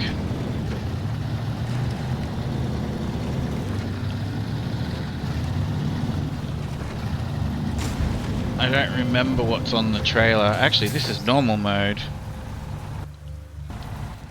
So the trailer will tell us if it's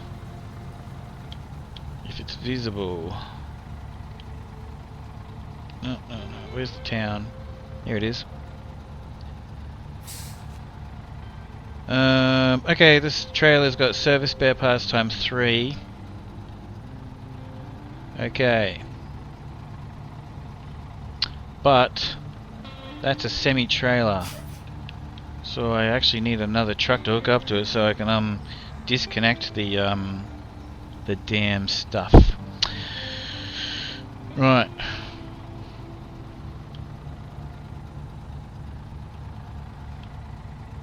Service spare parts. There's a warehouse there.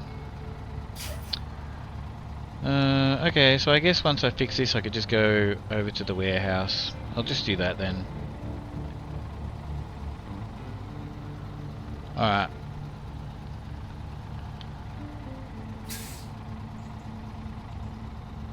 Still a bit of a drive.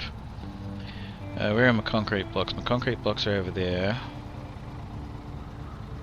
Is it worth going and getting that trailer? I'll go get that trailer. I'll go get that trailer. Oh, what have I done?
It's so good when you get the SnowRunner gearbox for all these trucks.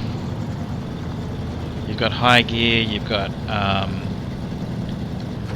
low range plus, low range minus. I like the fine-tuned gearbox. It's my favorite, where you can basically have a massive variable in the low gear. But the SnowRunner one's great. You don't necessarily need that. It's just that you can control the speed in low range, and then just leave it at whatever you'd like it set at. Which essentially you can sort of do anyway, but you've only got the 3 options with the SnowRunner one.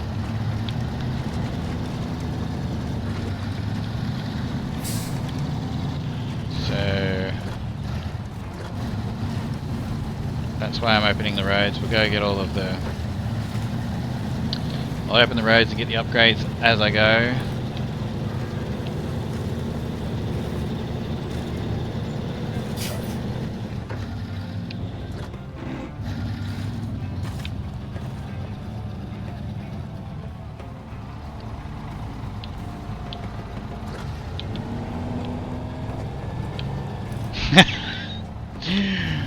Alright.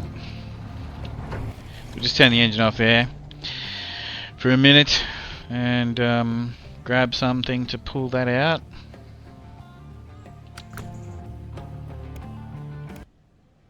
We could even just use this.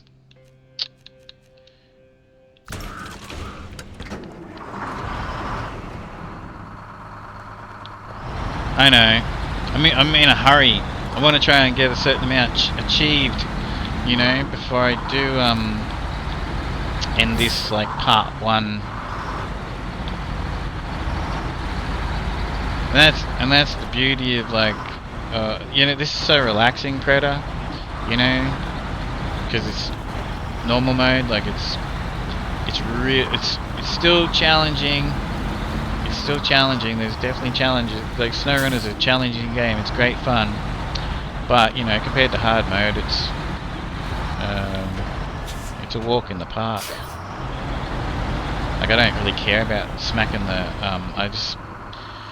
the Fleet Star copped a bit of damage just then. It doesn't matter.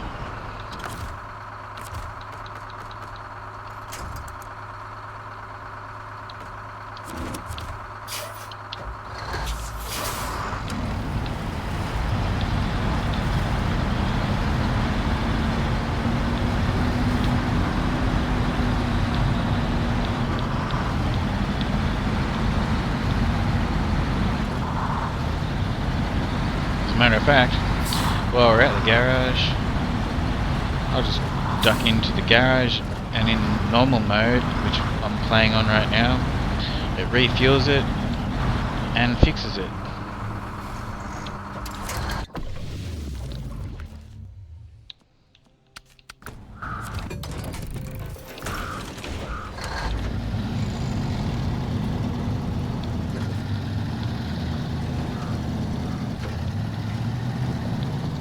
Oh, and there's metal beams right there too.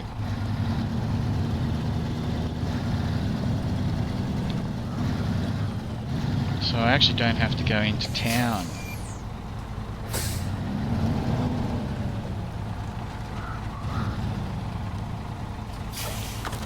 So we can use those ones here.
What's going on here?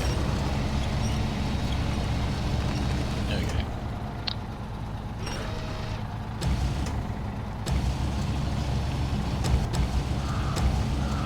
I don't know, I must be on the edge. No, I don't know. What's that not? Whatever. It's not square enough.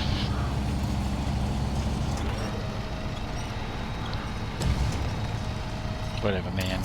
It's gonna pack. Excuse me.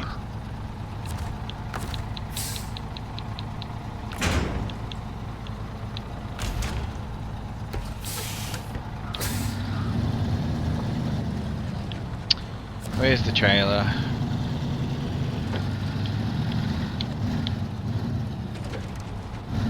Yeah, I know, Predator.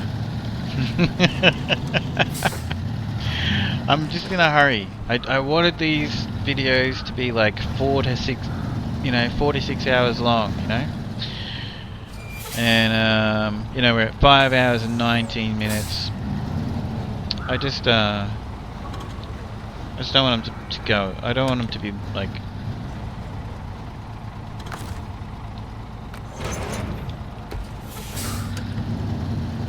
And that's why, as I said to you, look, and if people comment, if people want to see me play this game on hard mode solo, alright, I didn't tell everybody what you and I are going to do, but if people want to see me play this on hard mode solo, leave a comment on my YouTube channel, you know, subscribe, I'll think about it, just let me know. Tell me in my Twitch chat, or you know, I have done it already. You know, it takes a long time. Like this won't take as long. You know, so I'll still do this. I'll still continue doing this, even if I do get convinced to. If people want to see me do this on hard mode, I won't stop doing this. Umbros! How you going? Umbros Mortem just subscribed for 9 months. Inmate appreciates you. Let's go. How you going, Umbros? I appreciate you. I appreciate you, Umbros. I'm grateful for you, Umbros. How you doing? 9 months, man. What tree was I in range of?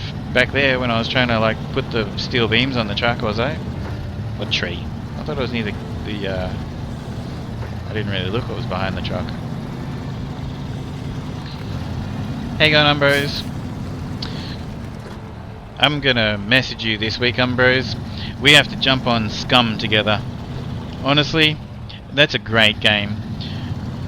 But yeah, there are some things that I don't. I need to be able to carry more stuff, you know, like that's a big game. Is everyone familiar with the game called Scum? Oh my gosh, that's a cool game, but wow, that's a big game. Like, there's a lot going on in that game, that's for sure.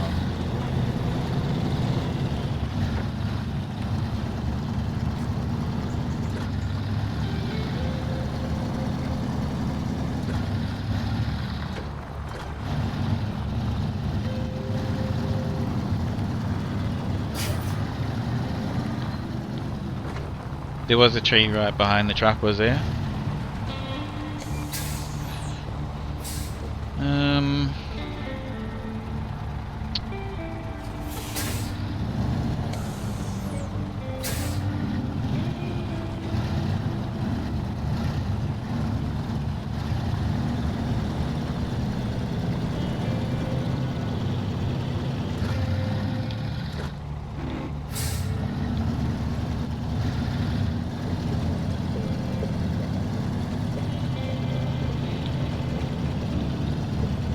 Probably would have been better off leaving that trailer with those concrete blocks down here.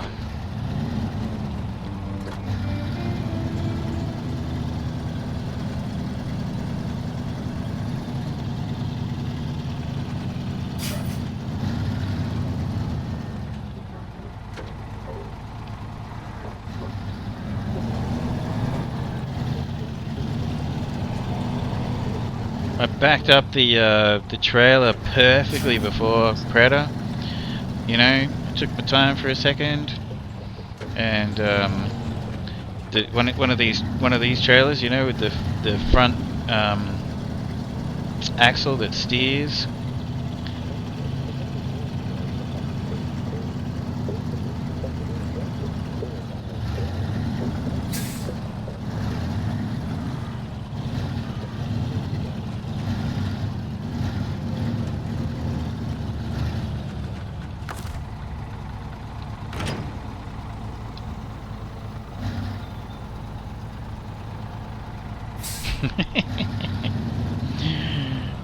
In my defense, I was stuck.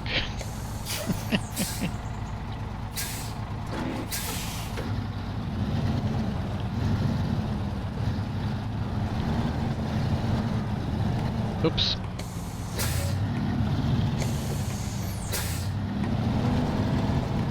Okay, the truck's on a little bit of an angle there, isn't it? Might swing the crane out over the front of it. Alright. Should be good there.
I made the music stop by giving us a bit of daylight.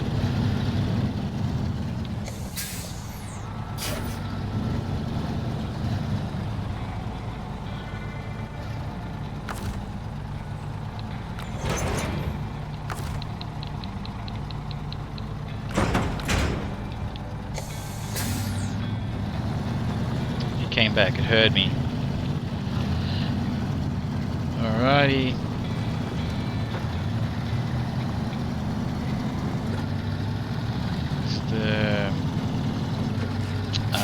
The bridge, and then we've got to go for a drive over to that factory that I haven't been to yet. Death Dealer has started another Tangier dungeon raid. I'm going to join that one too. Exclamation point join if you want to join in on the Tangier dungeon raid there.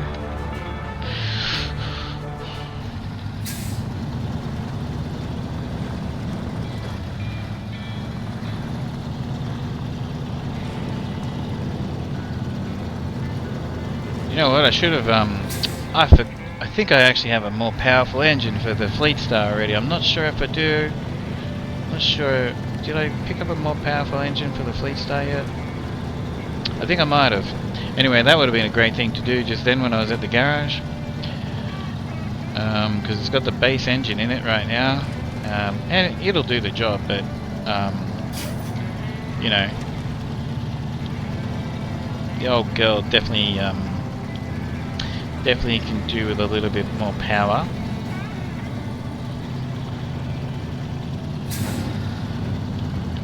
But that's okay. It'll be fine for this minute, for these couple jobs. And then I'll actually check. I can't remember if I actually did pick up the engine for it. You pick up the most powerful engine for the Fleet Star first. I'm pretty sure it's on this map. And then you get, there are 3 engine options for it. You get the middle one later on. Alright. So we might as well turn up here.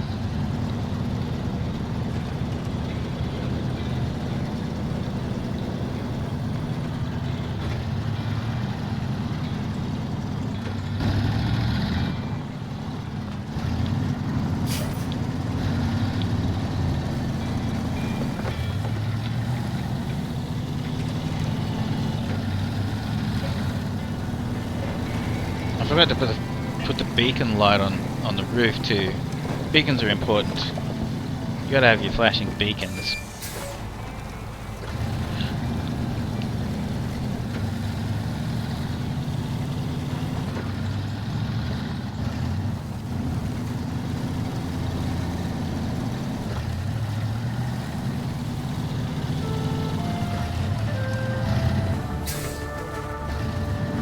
Hey Umbros, are you there listening to me right now?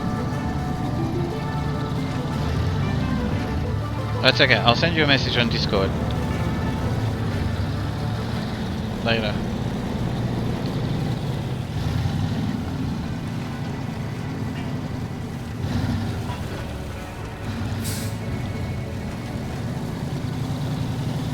Matter of fact, I'll ask Nilo as well.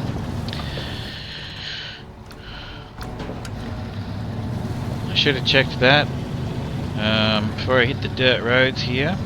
I just lost my momentum, and I shouldn't have done that. I should have kept my momentum up before I hit the mud.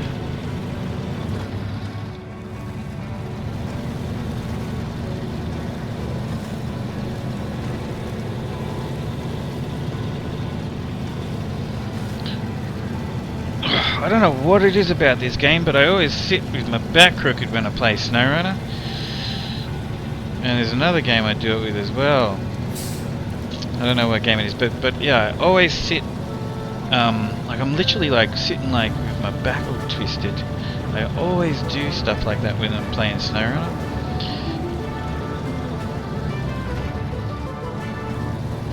Exclamation point, join in the chat to join in on the TNG Dungeon raid.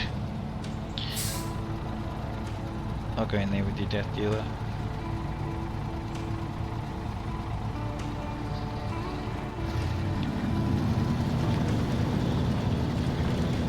I don't know when CBeast ever gets any sleep. He said something about food before. He might have passed out, or he might be getting some sleep. Food or sleep.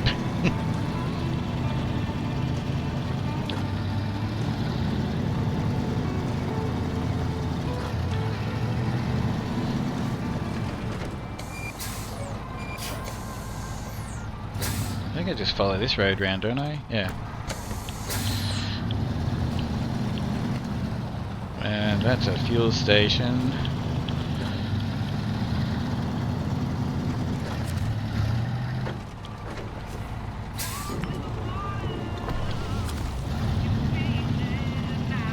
There's like 3,700 litres of fuel in that trailer right there, which comes in handy in hard mode. I think it's 3,700 in that thing.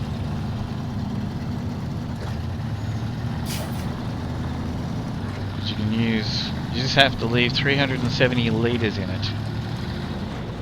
You can use the rest.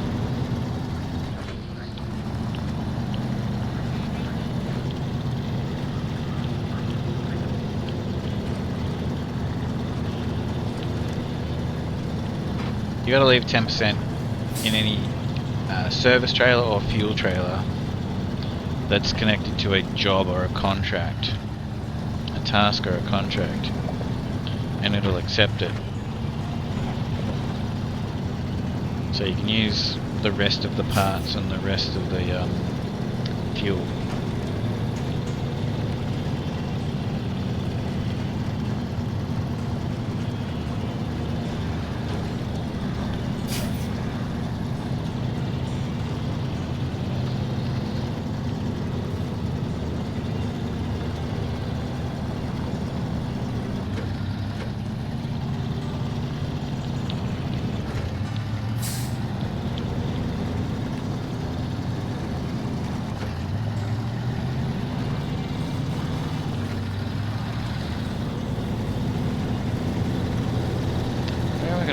this trailer.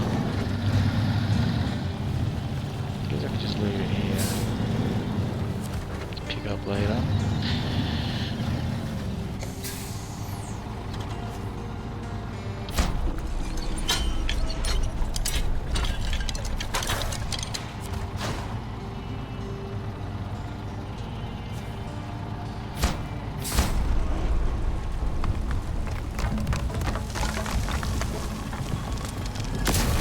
We have a bridge and a little bit of money.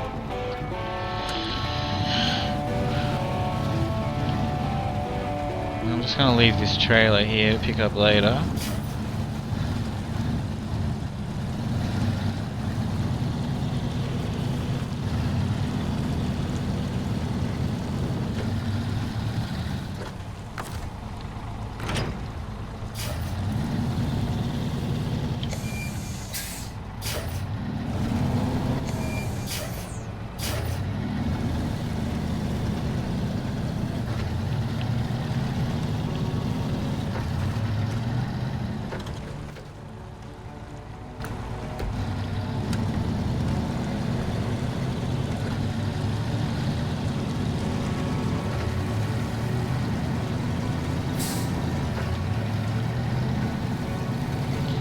Right, the job is up there, but we're gonna go and get the service spare parts.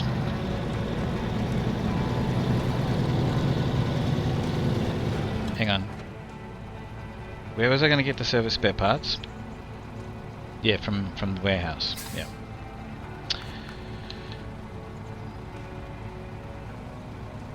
Hang on. This does. Yeah. Whoa. Hang on, this has only got service spare parts times 1. Where was I going to get the service spare parts? The trailer in town's got them.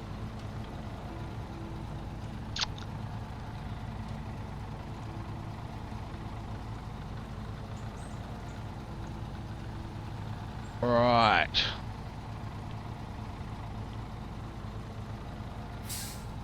Do you know what? I have an idea. Look, I didn't think that Michigan had limits on things that you could get from the warehouse, but that says service spare parts. Oh, it says it takes up one cargo slot. That's telling me it takes 1 cargo slot. Yeah. Some of the maps later on tell you they only have a limited supply, which is what I was thinking of just then for those that, except for Predator, that just will take the opportunity to pick on me for making that mistake.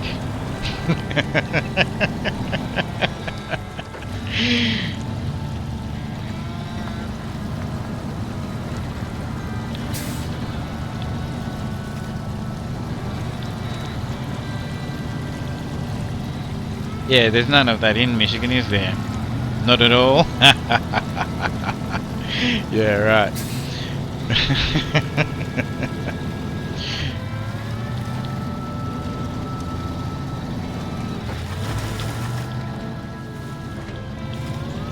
Yeah, there's no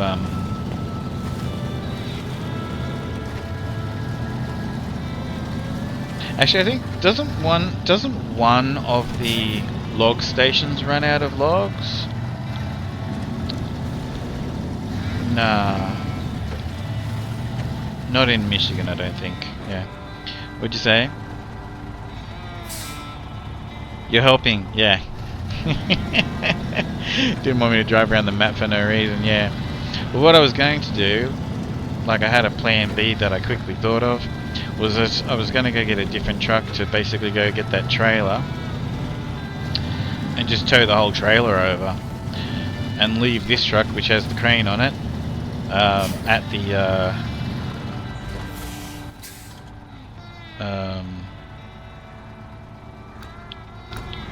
I was going to leave this truck at the site because it's got the crane on it, and go grab a a truck to grab to run in and grab the trailer. But yeah, we don't need to because I just read it wrong and wasn't thinking. Basically, that is saying how many. It says metal beams, for example, and it's got a little cube there saying 2 times 2. That's how many spaces that the metal beams take on your truck or trailer, and so on. And yeah, I wasn't thinking because yeah, some warehouses in future. Ugh.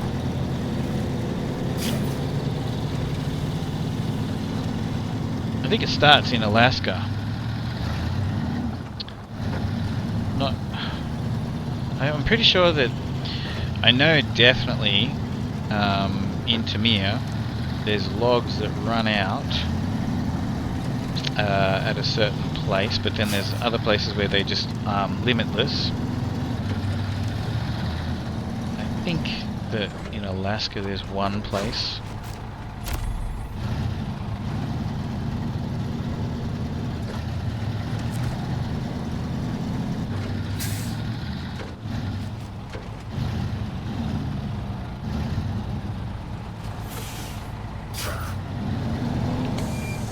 I think it's to do with logs, maybe.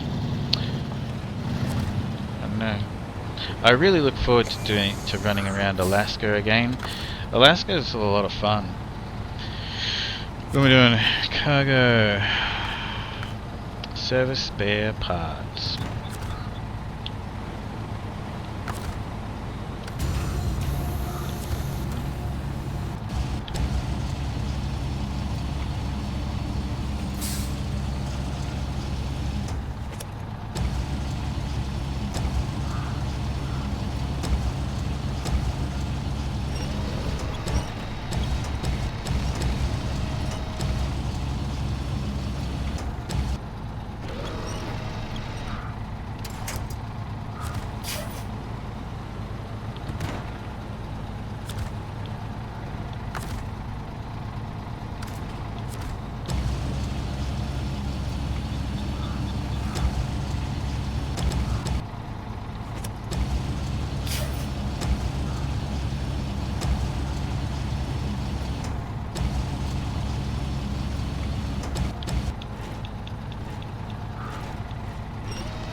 Should drag that trailer with me because I don't believe you need that trailer, and I can sell that trailer. I'll leave it there for now. I know we do have to pick up more stuff from here later, but not much really, so I guess I can put it to use, but by then I'll probably be driving a semi-trailer pretty quickly. Where am I going? Over there. Turn right, left. Ugh, what's this in front of me?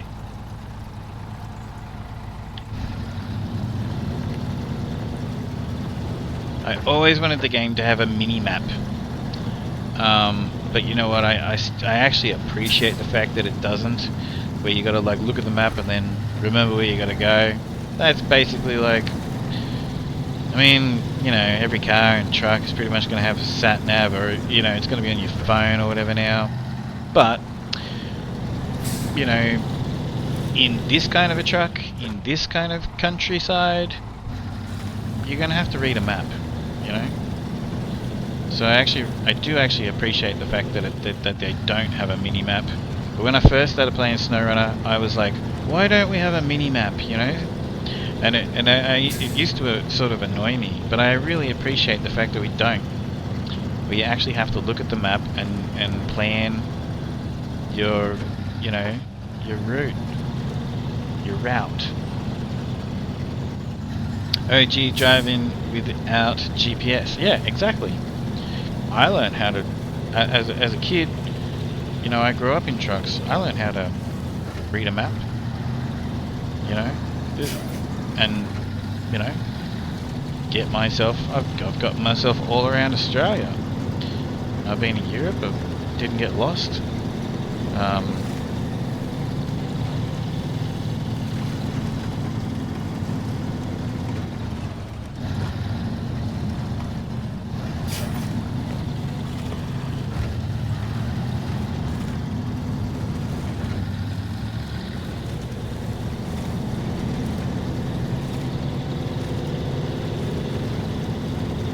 I've been in places in Australia where you had to use a fire map book because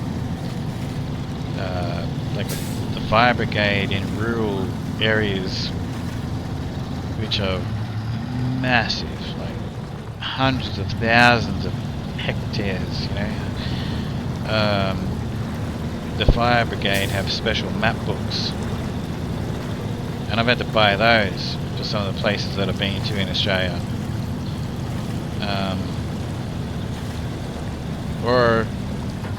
Well, you can't actually buy them anymore. They don't sell them to the public anymore. So then you got to go to a place like Mapland that just basically sell your maps and then basically put together a map book yourself.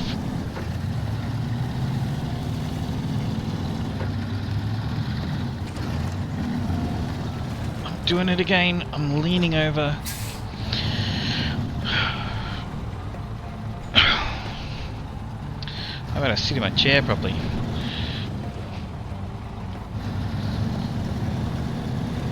I don't know why I do it when I play this game. I sit with such bad posture when I play this game, and I pay for it.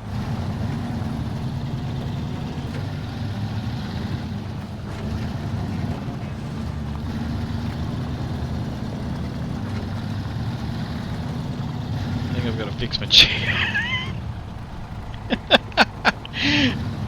Anyway.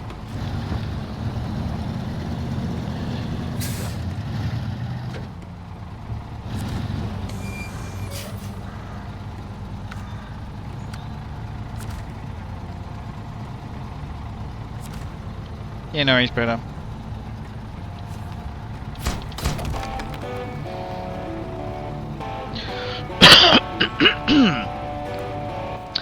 Okay, so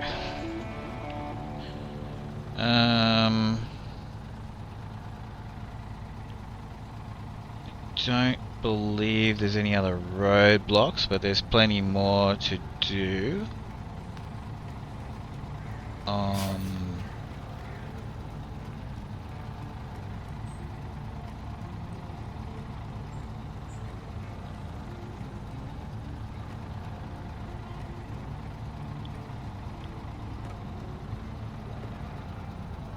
Oh, there's a bridge down here.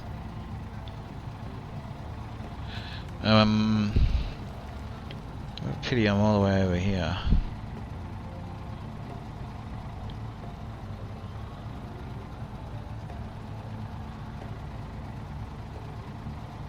And there's some spare parts down there too. Upgrade.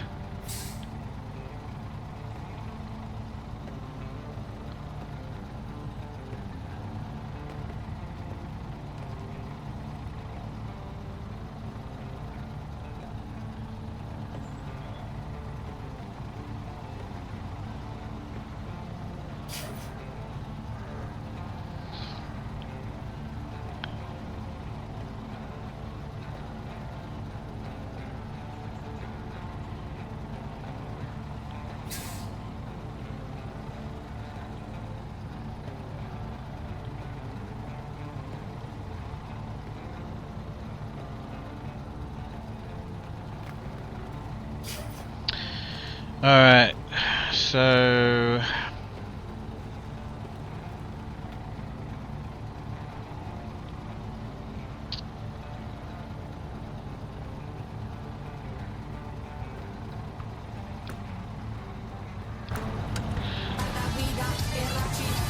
Beanie, how you going? Yeah, won't be gone for hours longer.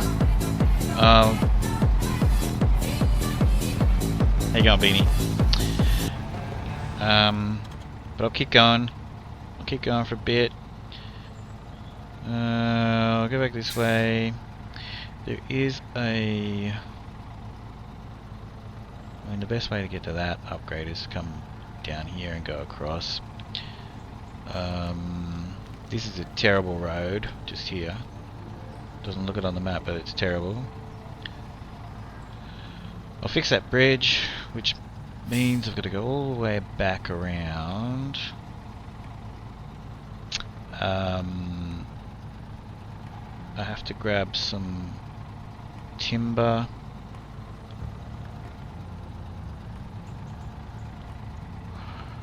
I guess I could just leave the Fleet Star on the side of the road here.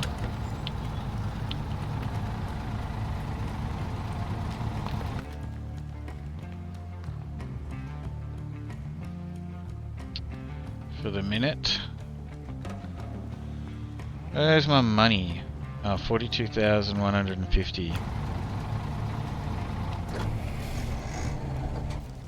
Okay. We'll do that. We'll leave the Fleet Star on the side of the road there. And we'll use a different truck.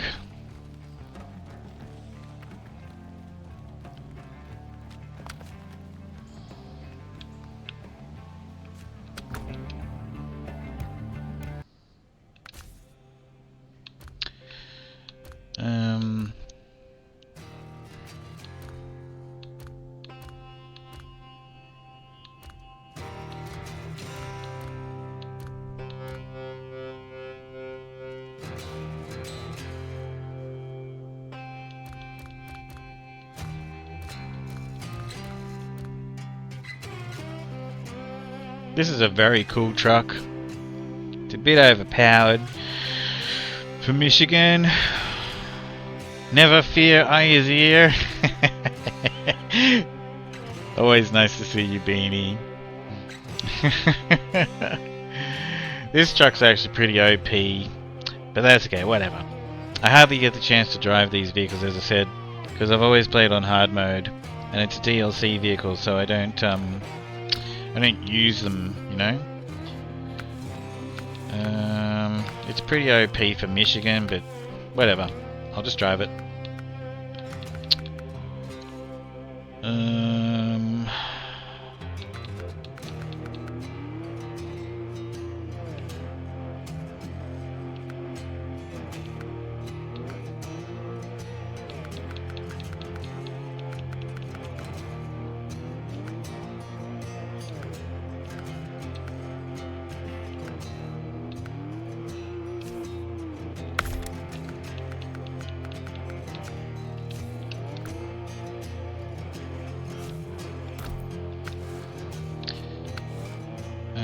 We've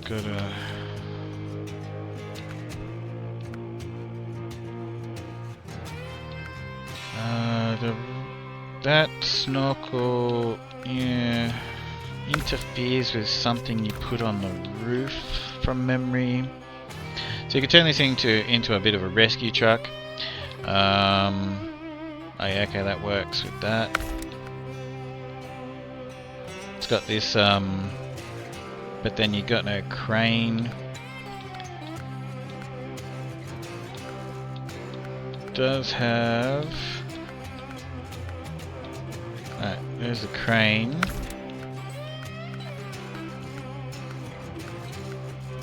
There we go. That's actually 3. Oh no! I can't get it! I've got to be ranked 10. Damn, I wish I read that before I just spent $10,000.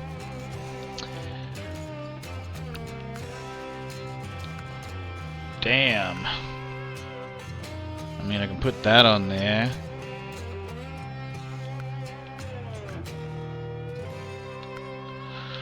Well, I just spent the money, didn't I? Alright, fine. I mean, this will go into another truck anyway. I can take that off this truck and put it on another truck. Or I can get the side bed one, which kind of looks a bit strange on it. I like the wooden one. And I'll put that on a different truck.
Welcome back, Predator.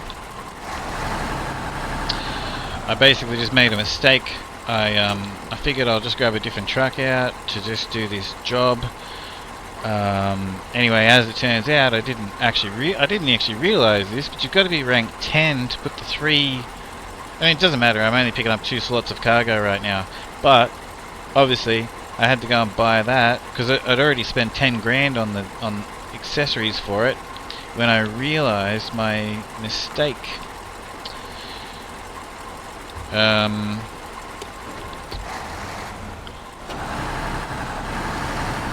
it's pretty OP for Michigan, this truck, really. It really is. But it doesn't matter.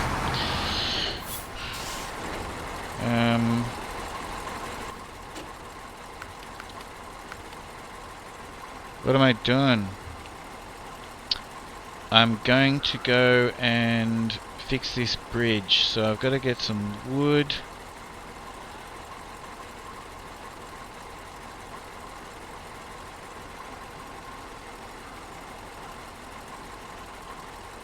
Yep, I'll just get some wood and drive it across over here.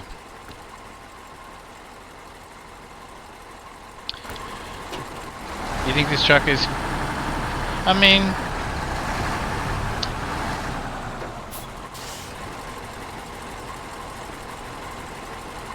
yeah, okay. Well, they buffed this truck. They gave this truck a really... so this truck would tip over and stuff. And they gave this truck a really good center of gravity.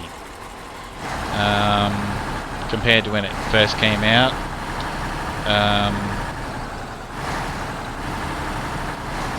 I mean, you can still tip it over. What tyres do you use? I like to put the big, huge mud tyres on it. And there are actually a couple jobs that you have to pick up 3 pieces of cargo, like 3 slots of cargo. One of them is one of the timed quests. I will actually use it for that. You go in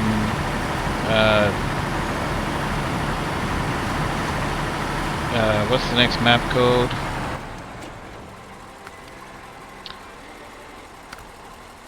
In Smithfield Dam, you've got to pick up 3 service spare parts or something like that, and then just take them straight down the hill past to the other side of the farm. It's very good for doing that. You can smash the time very easily.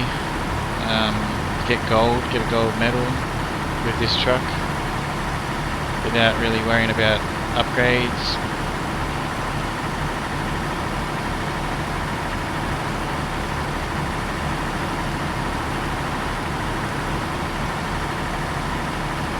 It's a very good DLC truck to buy.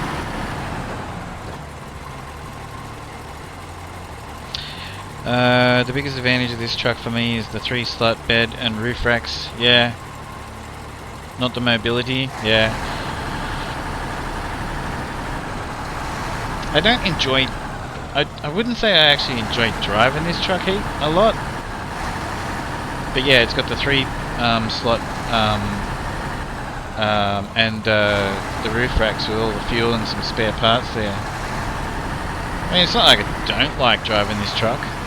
You know, this truck's a great rescue truck. You can put that wagon, that whole get up on the back of it if you want to. I have actually done that before as well. Turned it into like a rescue truck where it's got heaps of spare parts and just go over the bridge. Turn. All right, go past. Yeah, okay. Yeah, heaps of spare parts and fuel and everything.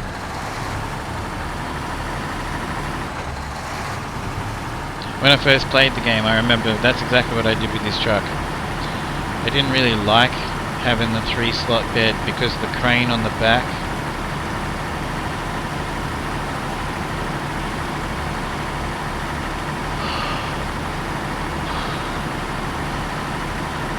I wonder if I think that when I bought it, I think that they had already buffed it. I'm not sure, but I know that this truck got buffed because it would tip over too easily.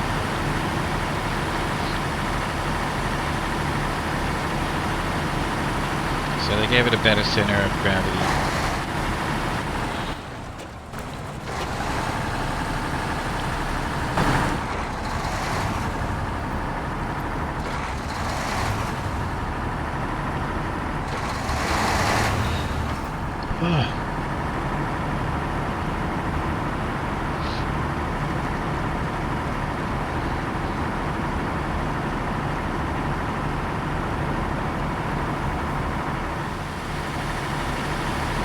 It's got high gear.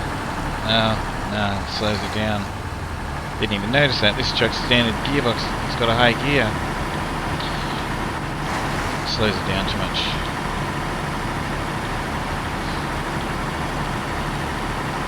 It's funny how high gear works in the trucks in this game. Some of them slow down and some of them it's like a superpower.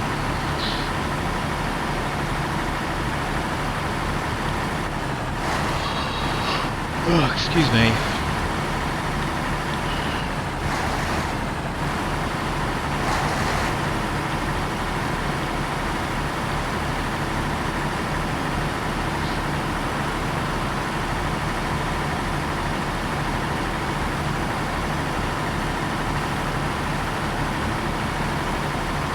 You didn't get much sleep, Beanie.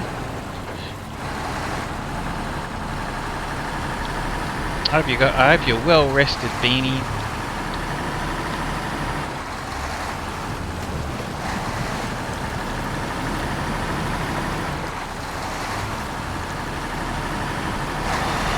Ugh, don't start doing that, man.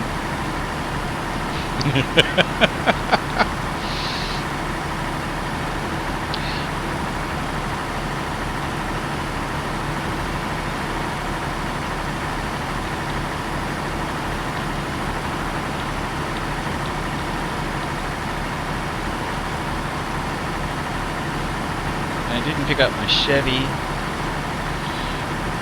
So, Predator, I said to everybody, I'm not going to hit the recovery button. Even though this is normal mode. Oh yeah, I gotta grab the wooden planks. I almost just drove straight past. I'm gonna try my best to basically go through the whole game without hitting the recovery button. Should be alright if I'm careful around deep water. And don't lose a heavy vehicle in deep water that no crane on any truck is going to be able to get it back out.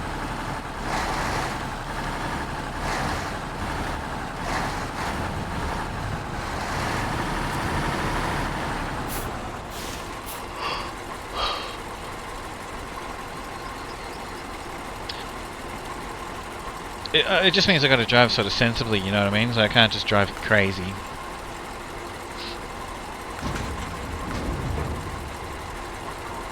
Oh, you mean like, yeah, without fast traveling. I didn't think about that.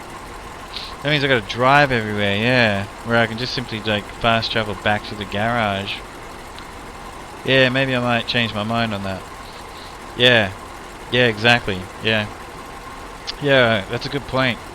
I may actually change my mind on that, just due to the fact that, yeah, I kind of want to like get through everything kind of, you know, quickly. I mean, the whole thing's... there's nothing quick about this game at all. But yeah, that's actually a good point, Predator. That's a really good point. I wasn't thinking about that aspect of it. So yeah, I may go back on what I said. Alright, so basically... okay, it doesn't matter. Still stands. I won't hit the recovery. I'll try my best to get through the whole game without hitting the recovery button as a case of have to because I've gone and messed up. But I will use the recovery button as Predator is just saying, reminding me, because it certainly can, you know, when you do a job and you need to go back to like the, you know, the warehouse with your truck and whatnot, it's a lot quicker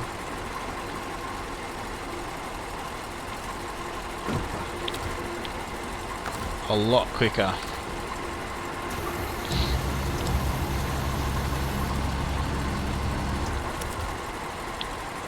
And that's what I meant anyway, essentially, when I said what I said.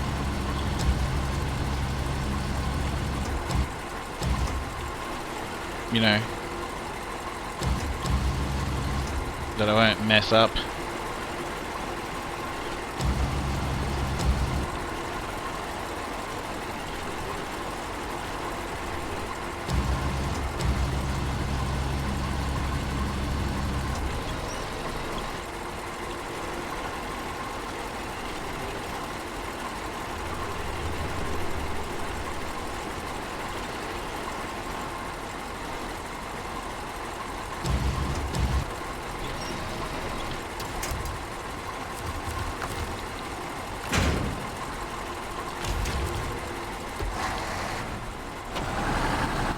Right, so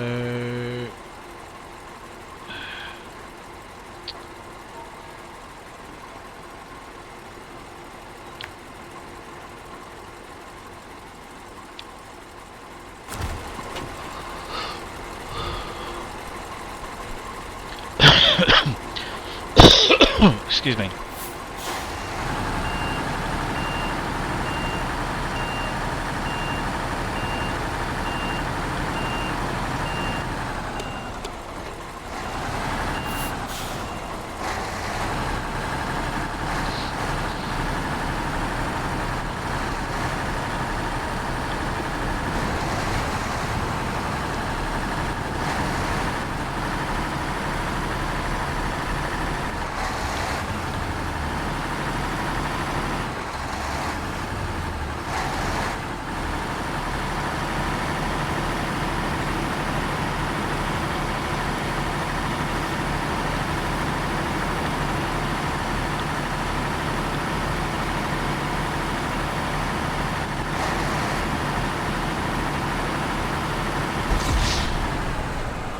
Hey, Oka.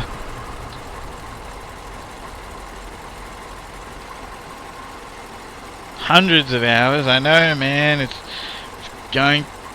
This, I mean, like they've only just released the Year 5 pass, and we haven't even got the regions for it. Like, just to get through the first 4 years is absolutely going to be well over 1,000 hours, I reckon. Absolutely. And that's even doing it as fast as humanly possible.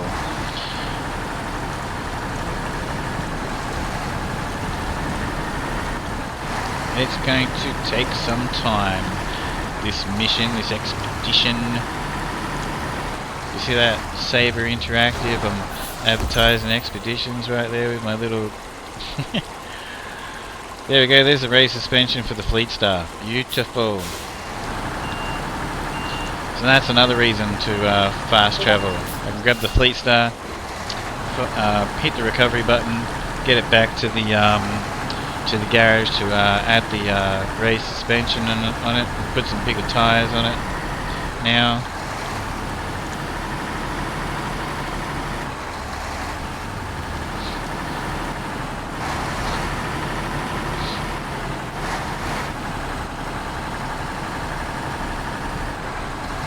so yeah, I'll use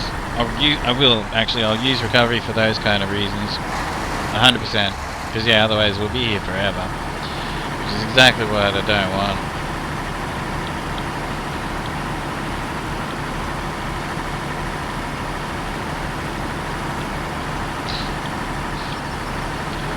There's a service trailer right there with fuel and spare parts.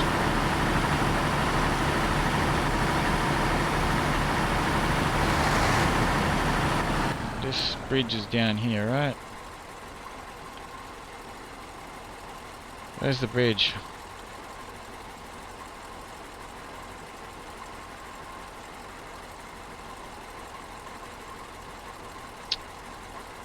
Oh, back this way.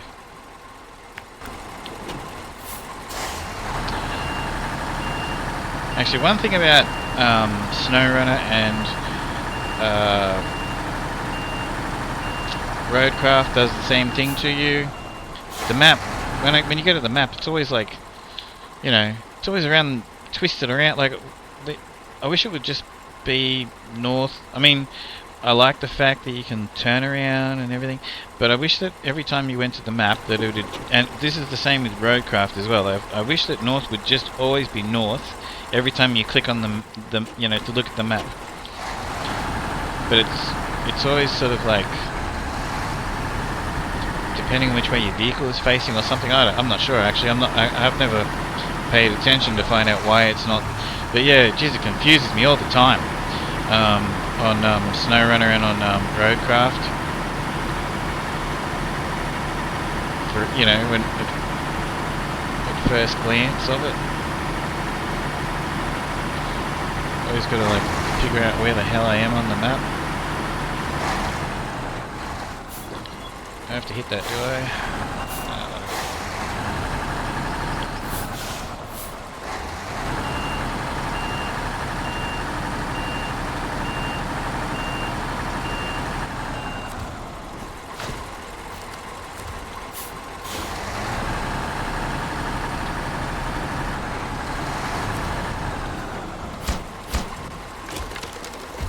Got a little wooden bridge. I'm pretty sure that's all the roadblocks and bridges on Black River.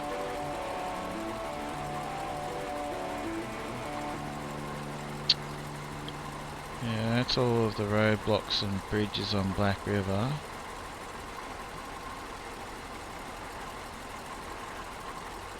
Right, so I'm here.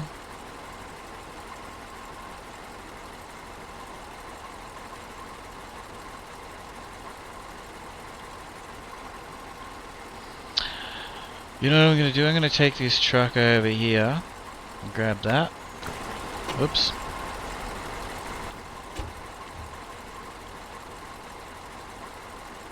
There's also another fuel tank right there which we could tow out of here. We won't worry about that right now.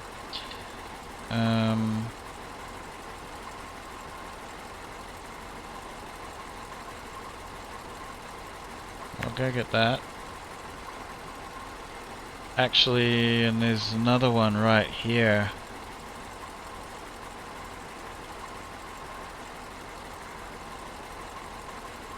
Alright, I'll get that one with the Fleet Star. The Fleet Star's sitting right there. Alright, let's go get those upgrades. What time are we at now? 6 hours and 13 minutes.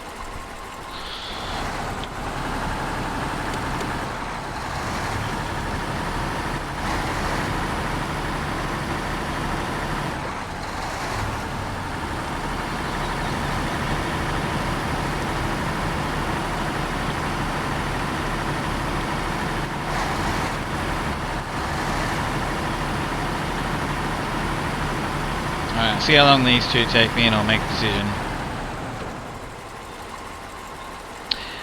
Yeah, no worries, thanks Predator. As I said, I don't want to make these like marathons. I'm going to be uploading them all to YouTube. This is part 1, episode 1. If you happen to be watching on YouTube, remember I would really like to know your comments of, you know, do people want to see me do this on hard mode? I have done it before. I just kind of, it's a big game. It's a lot of hours. But I'll, you know, I'd really like to know what people think.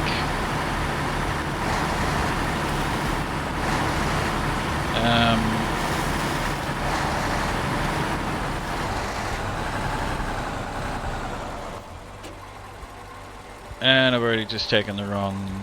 No, it's alright. That's alright, that's alright. You just go...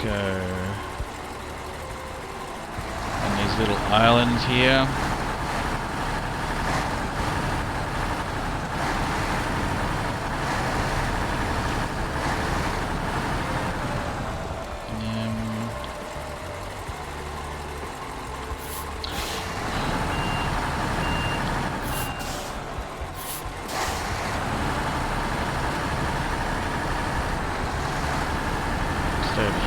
Better, it's a bit more open.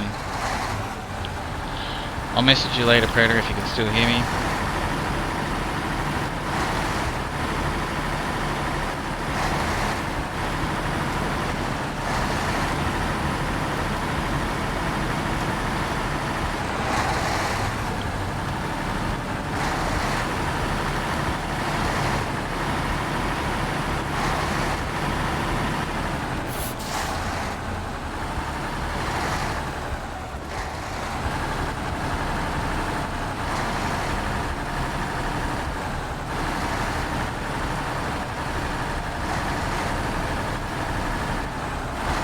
Sorry, trying not to swing the camera around too much. And just sometimes the trees get in the way.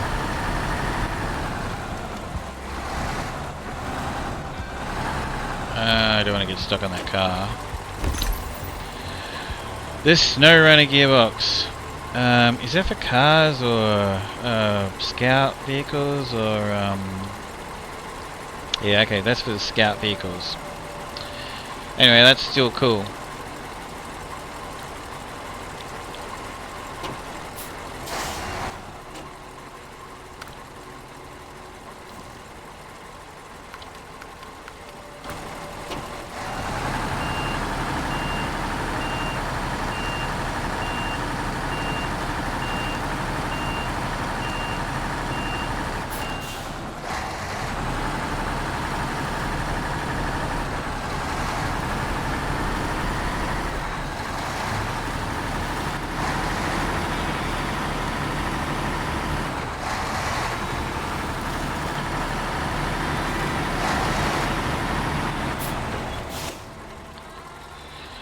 Alright.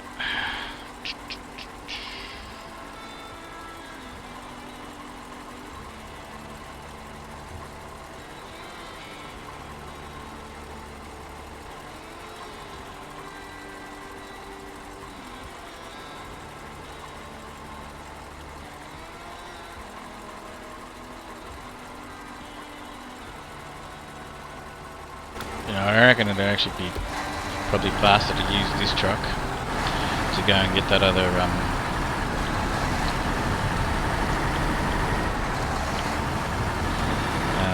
upgrade around the corner. It's not too far.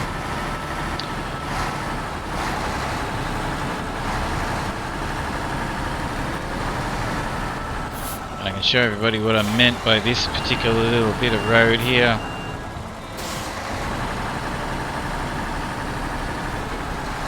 It looks fine, but when you bring cargo through here, no, actually, see, I'm not even going to do that. I'm not going to do that. This road's pretty shocking, and there's not really much of a need to not much of a need to really use that road. We won't use it. I don't want to embarrass myself. We can drive up there, but yeah, I'll have to take my time and be careful. And there's no real need to drive up that road.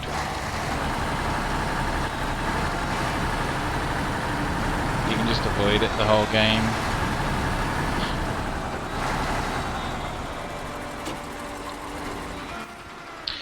Right.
How do I normally drive down here?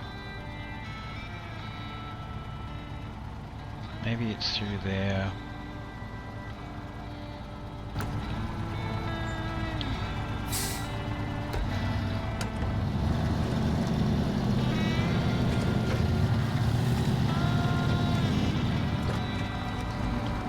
Whoa, whoa, whoa, whoa, whoa, whoa, whoa. You don't want to do that.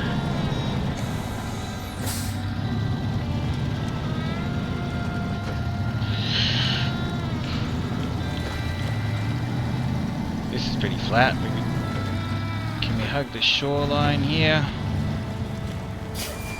No.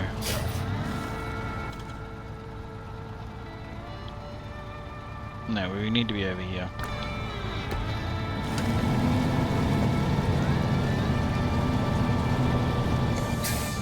I reckon the game devs of this game are great. They're actually pretty clever. Like they're basically like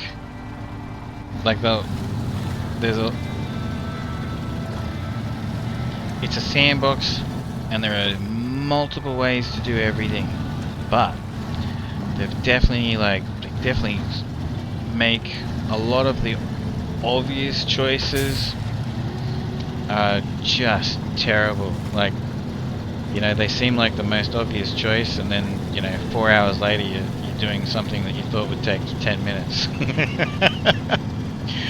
I'll show plenty of examples of that as we go. Like that road that I was just on that I backed up and didn't want to drive down. And, you know, right now, you know, trying to crawl along, you know, the edge of that water. No, I'm not doing that. I know there's a better way down here. Maybe this is it. It's been a while. Yeah, this is it.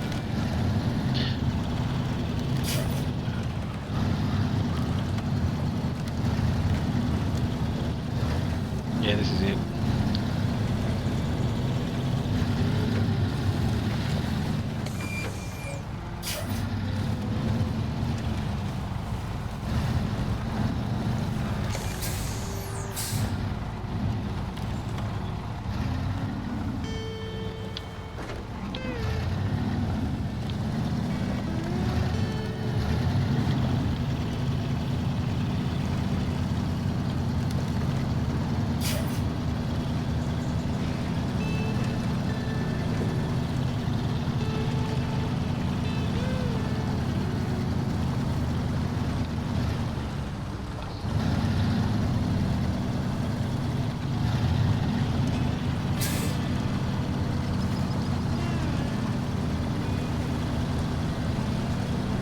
Kind of got stuck here before too, going over this tiny little bit of water.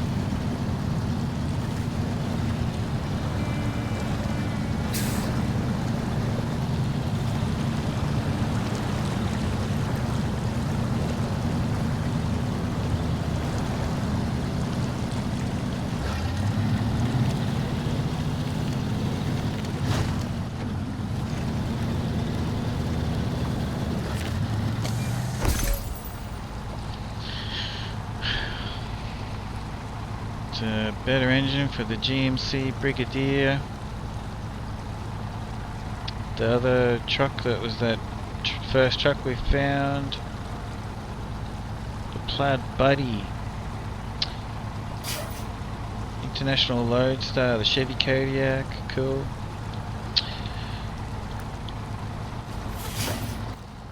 Right.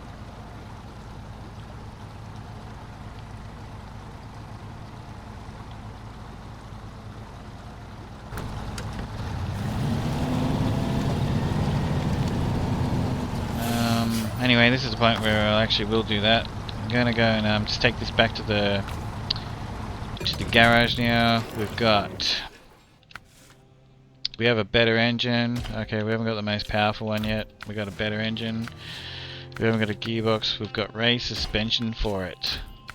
Beautiful.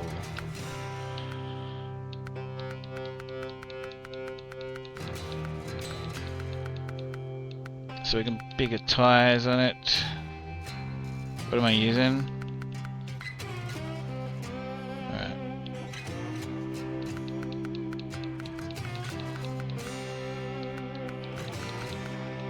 Okay.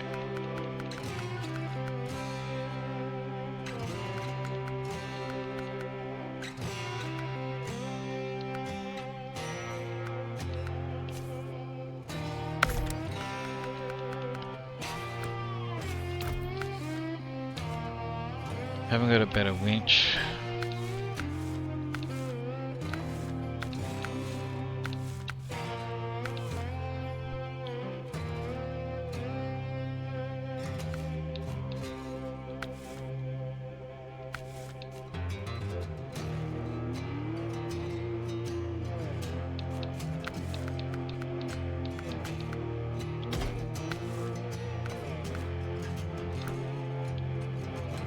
Alright, so we've got the race suspension and a little bit stronger engine for the Fleet Star. Awesome. And you know what? That's a bit of a nightmare, that truck. I'll get that next time. I'll go for drive and I'll grab those two. Okay. Alright. I'm gonna go grab rescue a couple of trucks, and then we're gonna that'll be it for today. But this is actually fun, these two missions. What am I trying to do?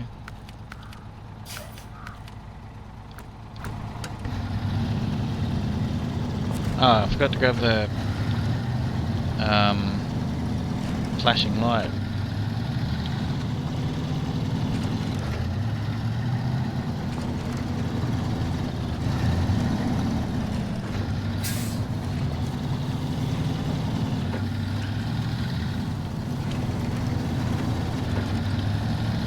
Yeah, Predator's right. I completely forgot about that. The whole purpose, half the point of why I'm actually playing this on. I wasn't thinking that. What I meant when I said, you know, that I won't hit the recovery button was actually like, you know, I won't like get myself in. If I roll a truck over, instead of hitting the recovery button, I'll rescue it. You know. I wasn't thinking about that. That was half the reason why I was actually playing on normal mode, so I can just like, you know, get through the maps without taking 10 years.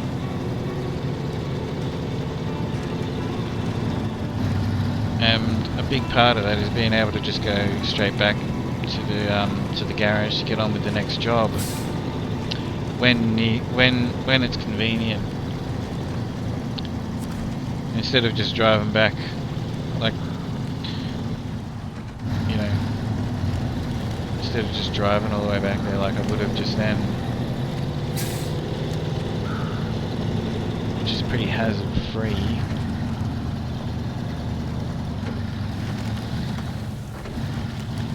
Anyway, so we came here before, but it didn't have the raised suspension, and the engine in the truck is a bit more powerful.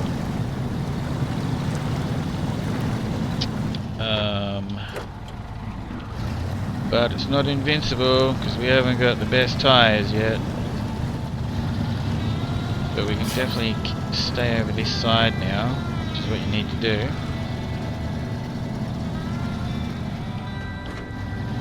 And I know I'm sitting in the way of the gearbox, but a lot of people I've noticed don't realise you can actually put the truck in reverse and still keep the diff locks on.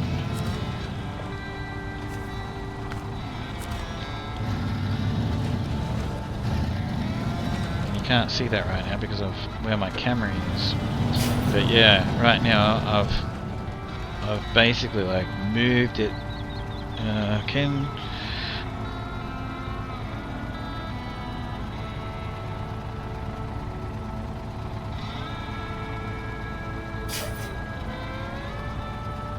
I get out of the way without yeah, you can put it in reverse. Offset, how you going? Hey man, he's a fellow snow runner from way back. How you going, man? Nice to see you. Thanks for the raid, man. Let's give you a shout out there. Not Offset. Anyone who likes SnowRunner, Not Offset, like lives and breathes Predator that I was just talking to before, and Not Offset. They just breathe SnowRunner. You know? Not Offset, basically, it's hard to get him to play anything else at all. How you going, man? Thanks for coming in. How was your stream?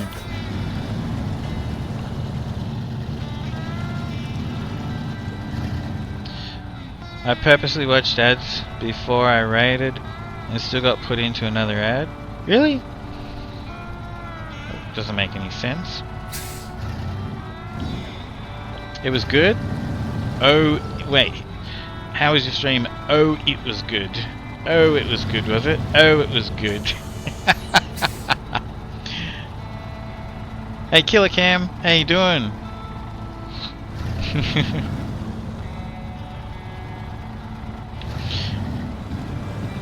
If you got are you taking off? What time is it for you, Offset? Have you been awake for 27 hours, 48 hours, playing SnowRunner? Ah, crap. Whatever, we'll just grab that. Oh, man.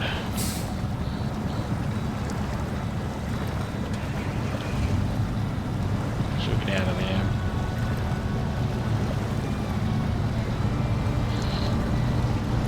$6:40 a.m. I'll watch this struggle bus for a bit. So I'm putting all of these on YouTube. This is part 1. And I'm actually gonna go through the entire game. This is just normal mode. Like vanilla, as you say all the time. You don't like the hat? I've heard. You know, I actually have a collection of hats. This is just a hat from a surf shop. You're a Boston fan, so boo New York. I'm an Australian. You go to surf shops, and they basically have the New York ones and the LA ones most commonly.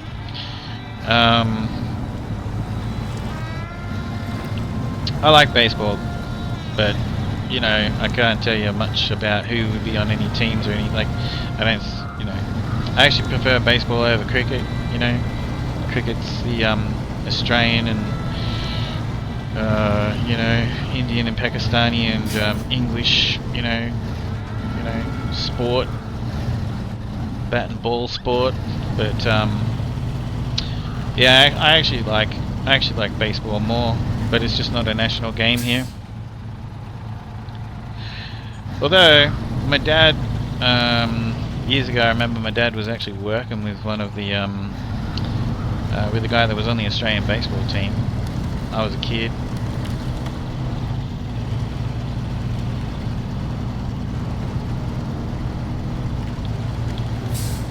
Whoa. So yeah, I chose to basically do these episodes on normal mode, man. Because, you know, I started from the beginning today. I'm going to play through the whole entire game. And, you know, I don't want it to take the next 5 years. So I'm not going to hit recovery, you know, I'm not going to hit the recovery button because I've messed up. But Predator was here before, and he's like, man, it's going to take, you might as well. So yeah, I will. Yeah, you'll be mentioned on. Yeah. What do you mean? Have you not been watching my? Are you not subscribed to my YouTube channel, man? Like, seriously. Like, how long have we known each other? Like, you know, some of my friends, they say, so how come you're not like a famous YouTuber? And I'm like, well, that's because none of y'all watch my videos and subscribe and like and comment on me.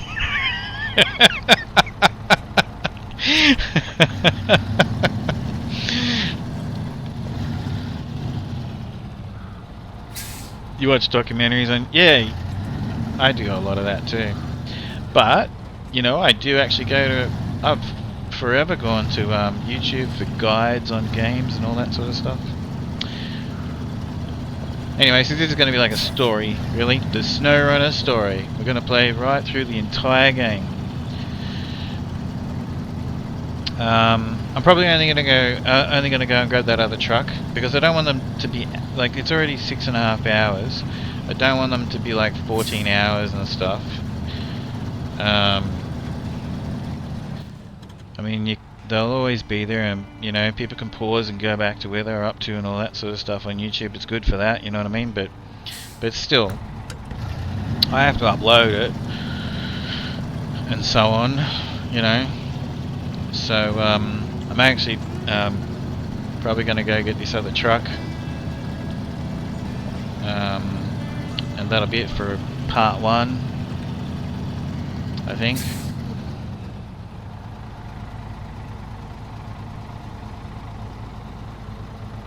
You started almost exactly 1 minute before me today? No way. So you weren't on for a marathon either? I mean, I love SnowRunner. You know how much I love SnowRunner. I could sit here for the next 10 hours, no problem. But I don't want to do that, you know. Like I want to go and eat. I want to, you know, get some sleep. I want to do some other stuff. There's plenty of other stuff as well that I need to do on my Twitch and on YouTube and all the rest of it, you know. I'm having such a blast playing SnowRunner. And another thing is that when I play through hard mode, you know, look, if anyone wants to see me, you know, I've said this already, if anyone wants to see me, you know, do this on hard mode, I have already done it and beaten the base game and was into the DLC regions on Twitch. I streamed it for everybody to see. You know, if people want to see me do that, let me know. I'm open to having a bit of a think about it, you know, putting a plan towards it. But this is still going to happen, even if I do that. Because, you know, when I do that, I never use all of the DLC trucks and everything. And because this is just like, you know, normal mode, you know, all of the DLC trucks and everything are in the garage when you start, and I'm really looking forward to using a lot of them. I bought them all and never used them. Hard mode is cool and all, but it's really hard to see things on the stream during. That is another thing. That is another thing. You don't have any control over nighttime. Yeah, and it gets dark, doesn't it? That's, which is cool, but it's pretty, yeah. When you're looking at it on a stream, it's it's hard for me to see it as the player, but yeah, it does make it a bit harder on a stream. Please tell me that I just accepted that job over there while I was talking to you.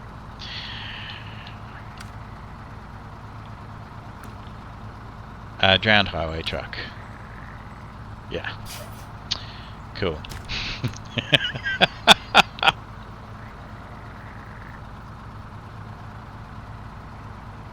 Yeah, I've already done it. Most people go broke, but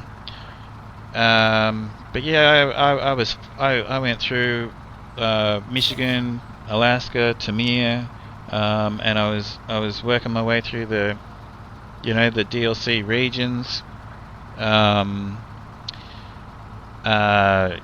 You know, people were loving it actually. Like, I was actually really loving talking to everybody. It was a lot of streams. That's how you know, that's how I met, you know, all of the SnowRunner streamers, like Offset here.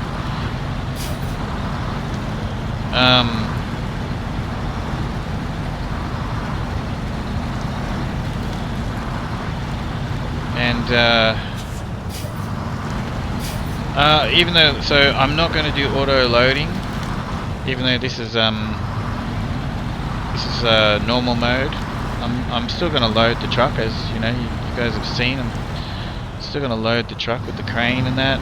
I feel like it's not the same game if you don't. What's the point in having all these cranes and everything if you just like hit the button and it's auto loaded, you know? If I like make a mistake, I won't hit the recovery button. I will use the recovery button as a convenience, just to, you know, to speed things up a bit, you know, instead of just driving all the way back to the garage to put like the suspension in the truck and whatnot.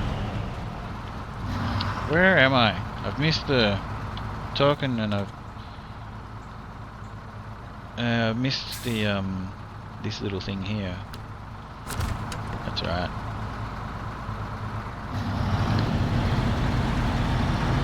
It's over there.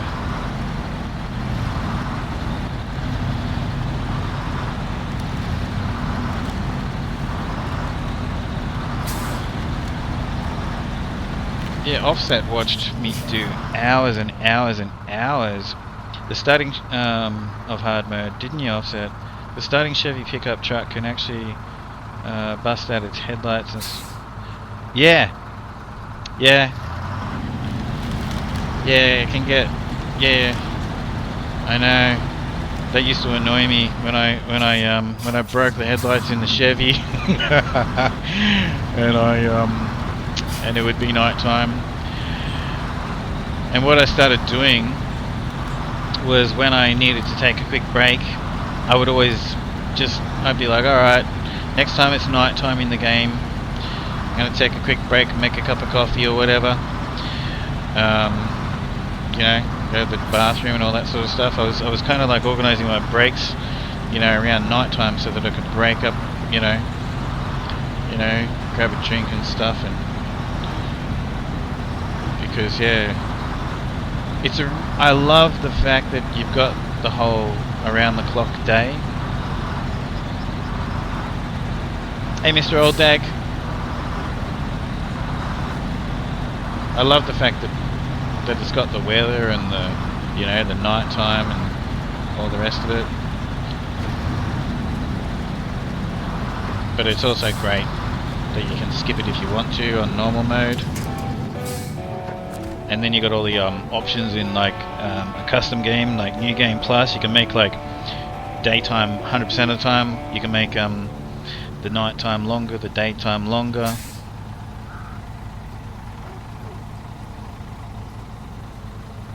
You cheeky little bugger, that's a really good idea though. Yeah, well, because sometimes, you know, you're right. You know, sometimes people were watching and it was hard to see what was really going on, you know. But I had to just keep going because it you know, thousands of hours. I just had to keep going, you know.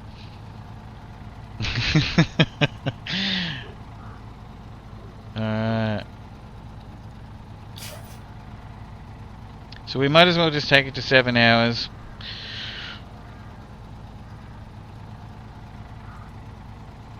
You know what? Tell you what, we'll go and grab the beast out. A truck that is really overpowered, and it's a lot of people's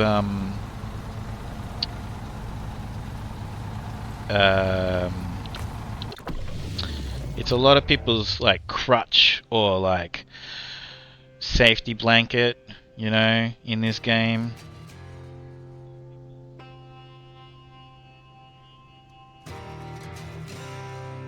You just crossed 4.3 thousand hours on this game, on this amazing game on Steam. The Transstar. No, a truck that I very rarely drive.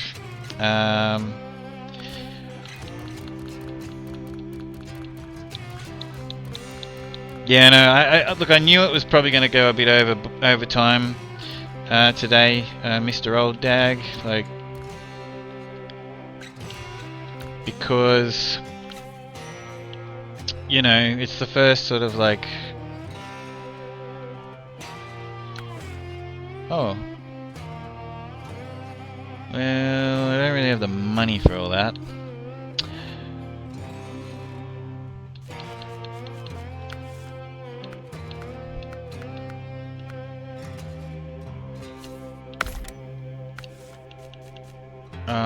You know, like, cause there's tons to do just to even, you know, set myself up.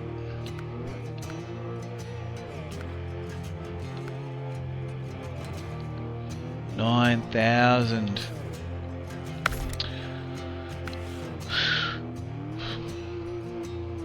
Well,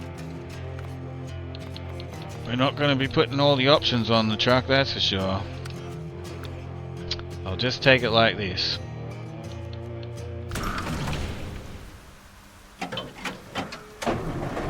The Mastodon. Sell a truck.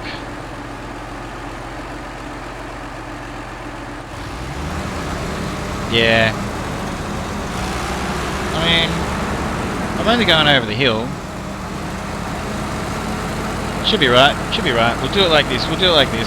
I mean, because this truck is so overpowered, man. You know. I'm just gonna go get. I'll go get that other truck. Like, because I mean, I've got. You know, we'll keep it to around about the 7 hours for this first episode of this playthrough.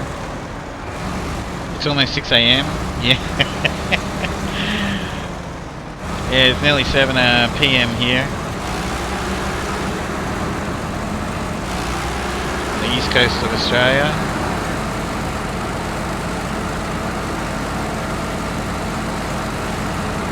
It's a cool truck. And I never use it because I'm always playing on other, well, you know.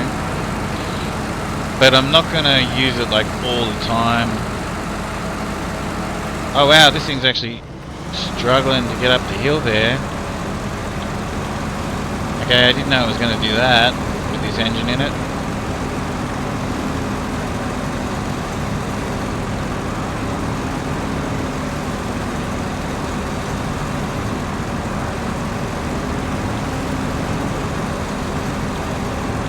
Should be right. We'll be fine. Anyway, so this is the Mastodon, and there are a lot of like players swear by this truck. I usually, you know, when I do play on normal or a custom or a, you know, a new game plus, which is a custom game in SnowRunner, I usually will have it just sitting outside the garage, ready to go, just sort of like this, but with a few more options on it, just as a repair vehicle. But yeah, there are players that basically will go through almost the entire game with this truck, aren't there?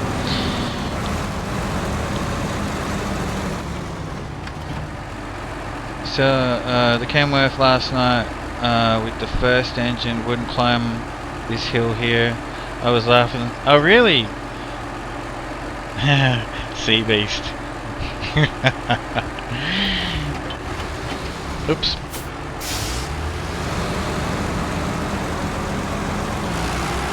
The W900. That's another truck that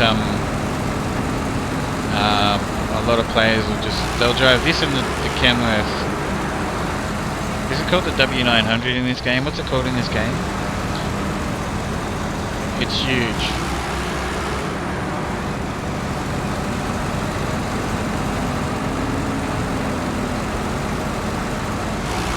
Hang on. I'll catch up on what you've written there in a sec. Let me get up over the hill, because yeah, maybe I should have put the other engine in it. Come on.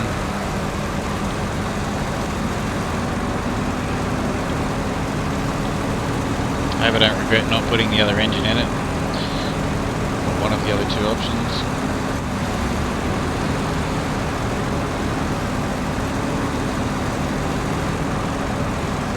This thing's a missile launcher, essentially.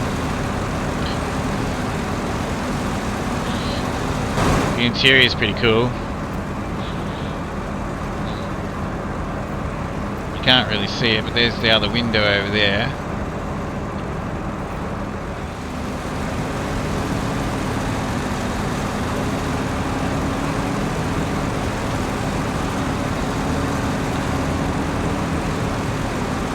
We're nearly there. It's good. Well, the big one's Kenworth 963. Yeah.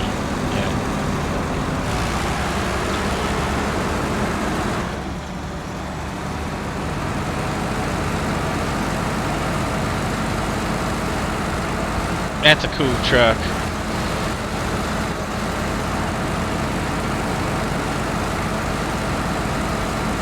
It's huge, actually.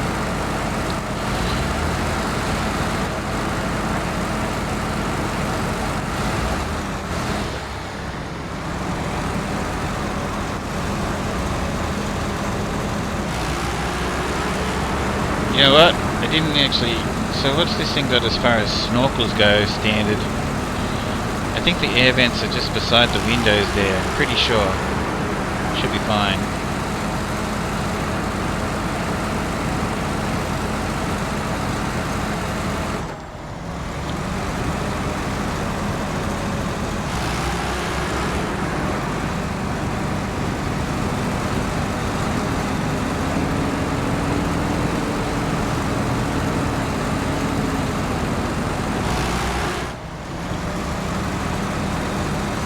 here, I'll just grab that thing too.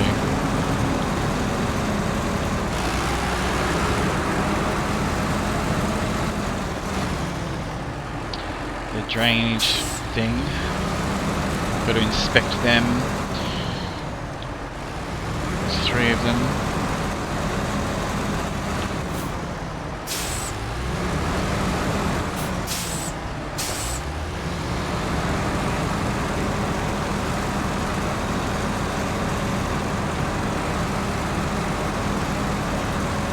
This is a hell of a mission in hard mode. You know, coming over here with like the Fleet Star or, you know,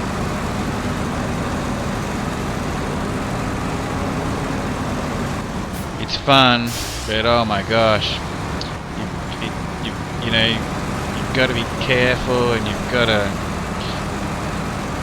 it takes a while. I've done it a couple times. Actually, I think I've done it like 3 or 4 times.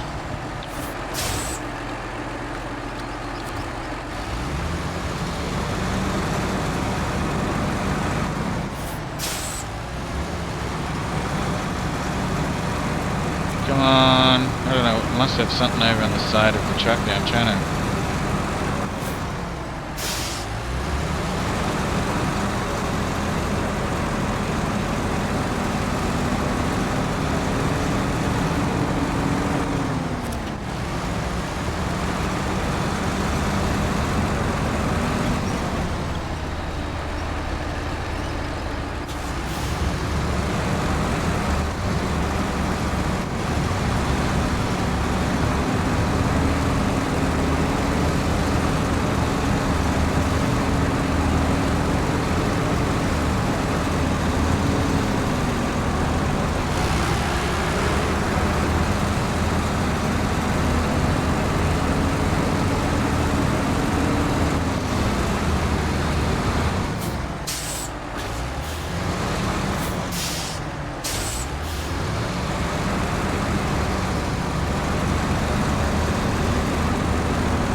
I'm just waiting for someone to come in and say, "Oh, Mastodon on Michigan, you're ruining your experience." Yeah, man. I gotta go. There's just way too many hours. How many hours do you reckon, Offset? Just let's just take a stab in the dark. How many hours do you reckon it's actually going to take me to get to the end of the Year 4 pass from right now today, which is basically going to be about 7 hours, all the way through the whole entire game to the end of what is it, Washington that just came out. So I know we've got Year 5. Just forget about that. How many hours do you reckon it's going to take for me to get to the end of Washington, which is the end of the Year 4 pass?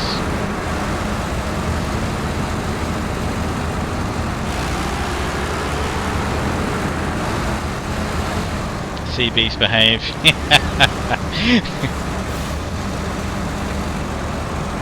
Thanks, Mr. Old Dag.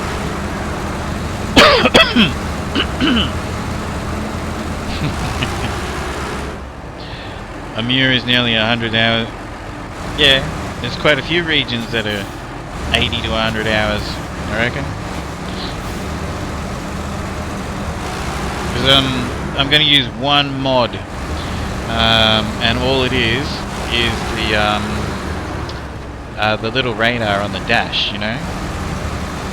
Basically, just so that so that when I when I look at the map, you know, like it's just nice. Like I haven't even done it here fully, but you know, like it's just, I've just opened the whole map. That's it, you know, it's just for the visual of it. That's the only mod I'm going to use. Actually, I did do it here. I did it at the garage. So yeah, it goes all the way to the corner there. And yeah, basically that's the only mod I'm going to use.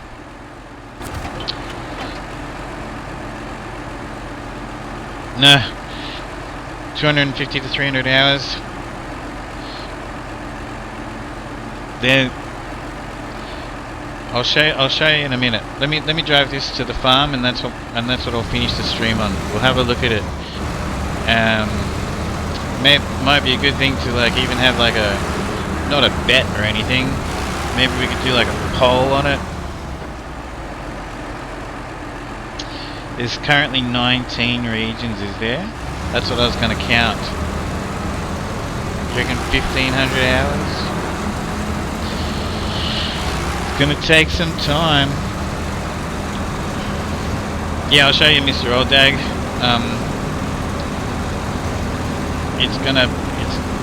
What I have started today is going to take a long time. But you know what, I'm going to enjoy every single damn minute of it. It's so much fun. And, you know, they're making a year 5 pass. I've already bought it. We don't even know anything about the 4 regions, how big the maps are going to be, how many trucks we're going to get, all sorts of stuff, you know. They could come out with some more truck packs, you know, during the course of me doing this, you know. There've been the last couple of truck packs and even just like updates to the game. They've added new trailers and things, which is really cool.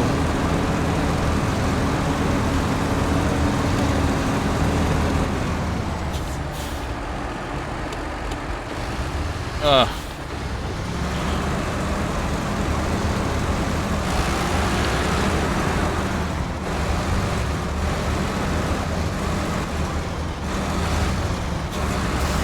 Today?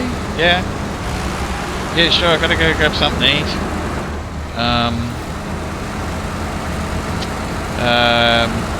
What are you playing GTA 5 on right now? I forget. Sorry, Mr. Eldag, are you on...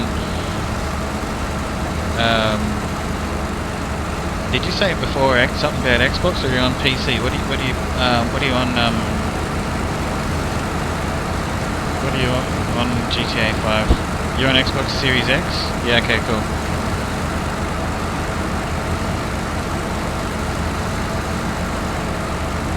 I will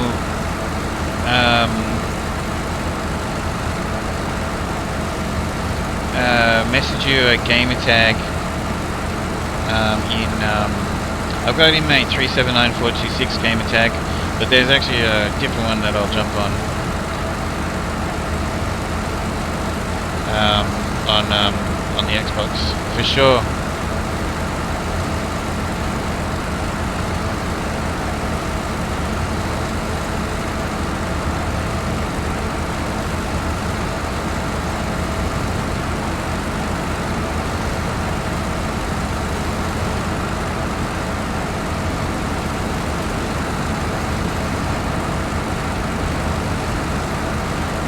And the sunset looks beautiful.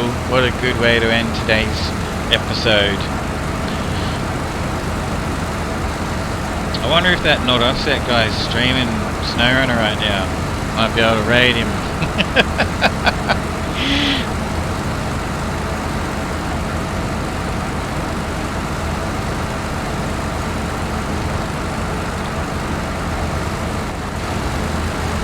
Whoops.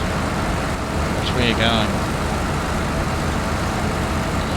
Anyway, so that'll be it for today. I'll just show everybody including Mr. Old Dag there and Seabeast and anyone else who cares. I'll just show everybody quickly what Offset and I are talking about.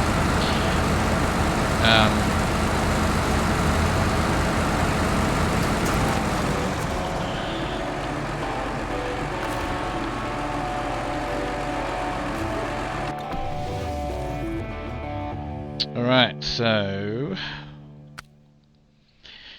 you've got Michigan, and you can sort of get the idea of how big that map is. And then you've got 4 of those maps on Michigan.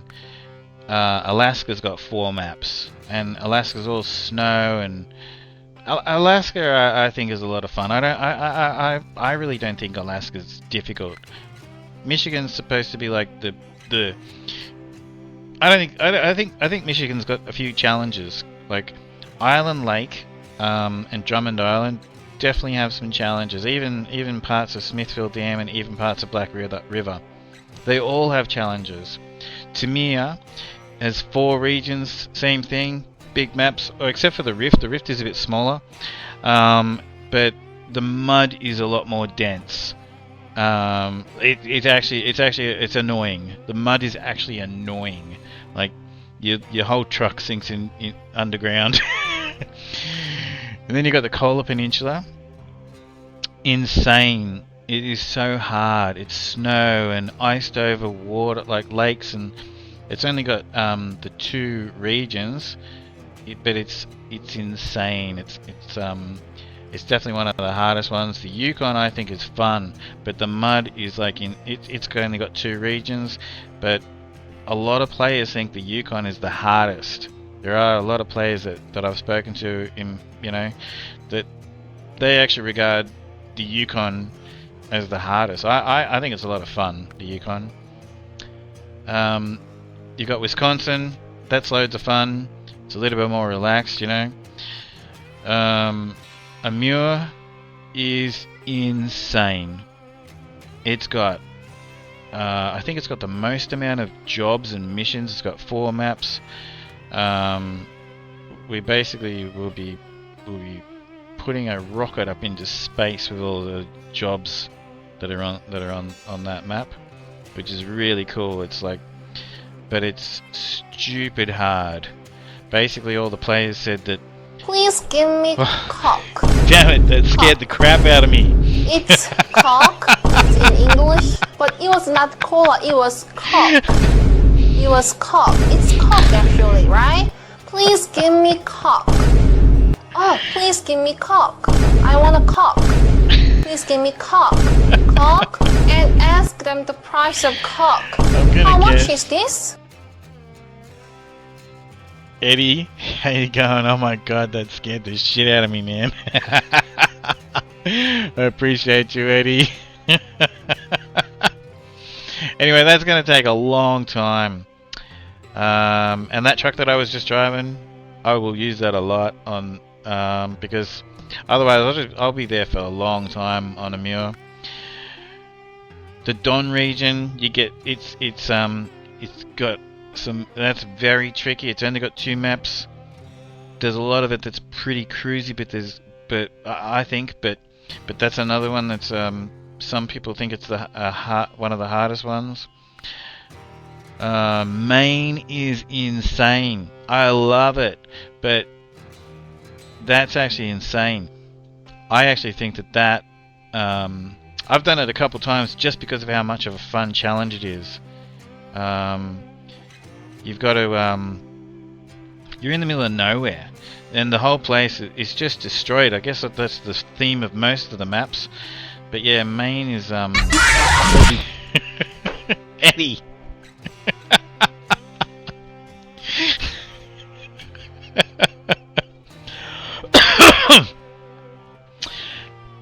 You'll just keep making that sound. Really? It's a Tangier party. Thank you, Eddie, and anyone else who had anything to do with the Tangier stuff. Let's go. I'll just flick through the rest of them, and but yeah, let's just enjoy the Tangier party. Thank you, Eddie. What a great way to end.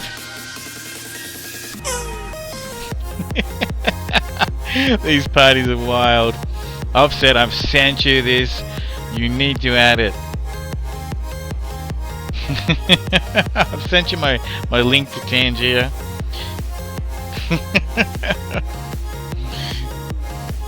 Look at these.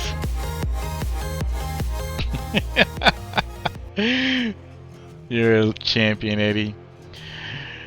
Tennessee is a totally different kind of thing. It's only got the one map, and that's really interesting and fun. It's about race trucks and a couple of races with cars, and then you've got like the Glades. This is actually a farming district, which is very cool. It's a very cruisy kind of map, but it takes a long time again because you know you've got tractors and everything, and you've got a farm and everything. Ontario is a lot of fun. The burnt forest, the whole thing's burning, and you got to take loads and loads of trucks of. Oh my god, Eddie.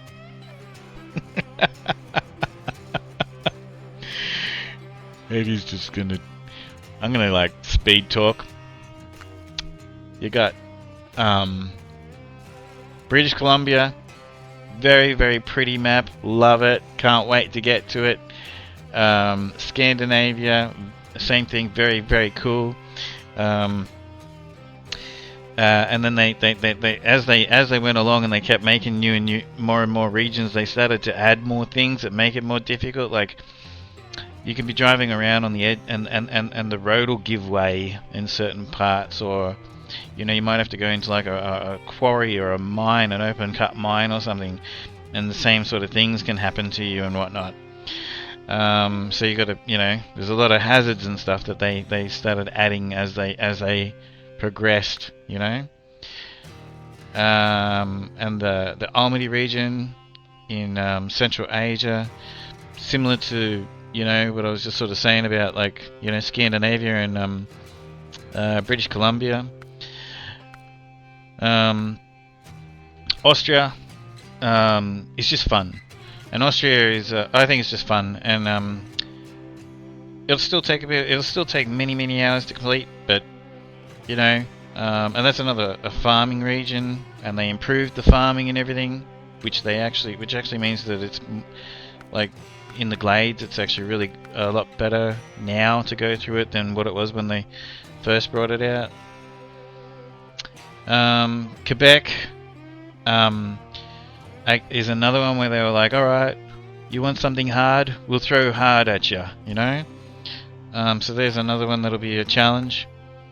I mean, they're all going to have challenges. And Washington, to me, I've driven around it, it seems pretty nice. It doesn't seem like it's a really, really hard one. But yeah, Quebec's going to take forever. You know, they're... Washington, Austria, Almaty region, loads of fun, lots of hazards. North Carolina, loads of fun. British Columbia, loads of fun. Ontario, loads of fun. You know, Glades, you know, very cruisy. So is Ontario.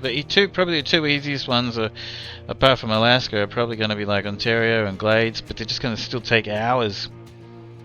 So that's what I'm in for. As I said, there's a lot of people that are going to be messaging me that know me, and they're going to be like, "What is wrong with you, man? You've already done a." But anyway, we're at 7 hours and 10 minutes, and I'm going to call that part 1 because I just don't want these to be 15-hour videos on YouTube. But I've had a blast. I really, really have. Thank you, everybody, for being here. Thanks, Eddie, Rockstar, Superman, Offset, Mr. Old Dag. I'll message you soon. Sea Beast, of course. And there's a few new people we met today. Roudster. Nice to meet you, mate. I will, I'm going to do this, I'm going to do this playthrough 2 times a week. I'm going to have to.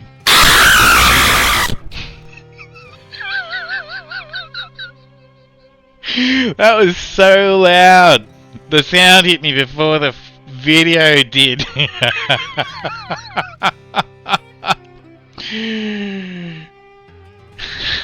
Oh my gosh, man. Don't follow Eddie Gaming. I hate him. Oh my gosh, Eddie. Eddie, it was good to see you streaming today. It was really great. I'm so glad that I caught that.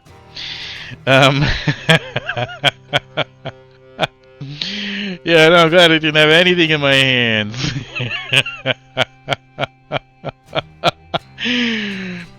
Alright, let me have a look here.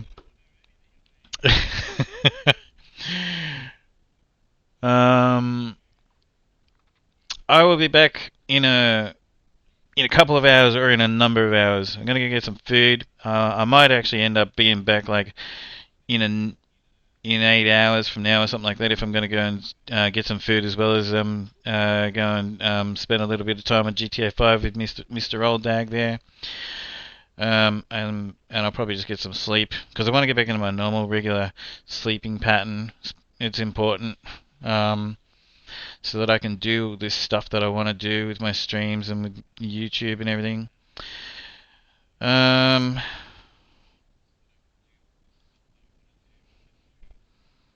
on. This is Eddie Gaming. I'm just going to give a shout out to in the Twitch chat.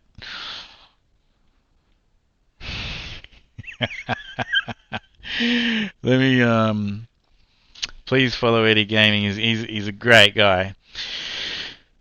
Thanks, Eddie. He got me really good earlier.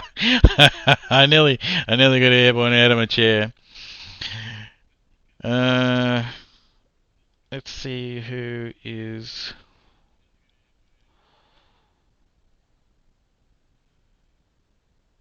Oh, beautiful. What is he playing? I like to raid people that have raided me.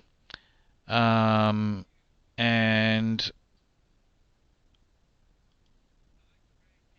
there's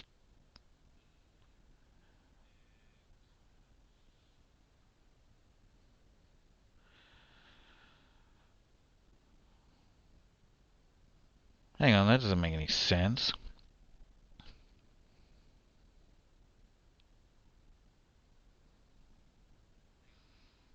Twitch is not giving me the right information. I don't actually know what's going on here.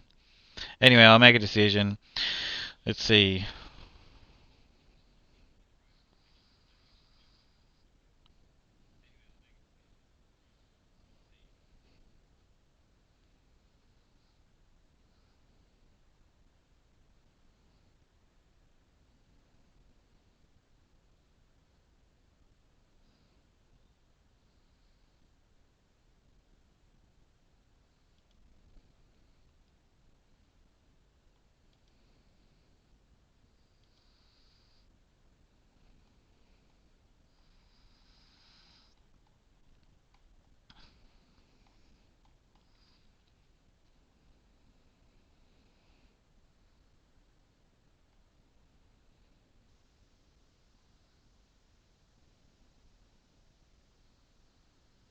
Okay.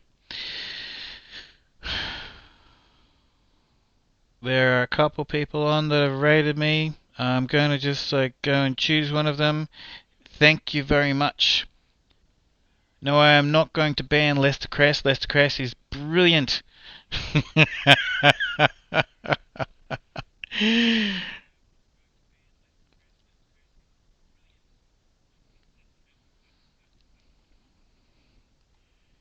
I don't know. I have no idea what that game is that one of them is playing. So I'm gonna raid a really nice guy, a friend of mine.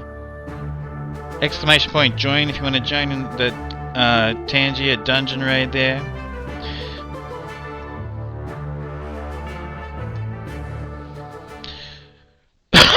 Excuse me.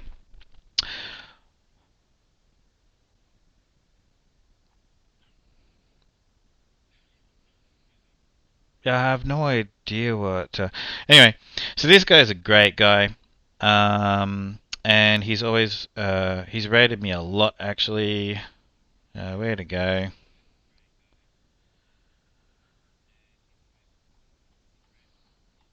Someone I met on Twitch who I've become great friends with. Let's go.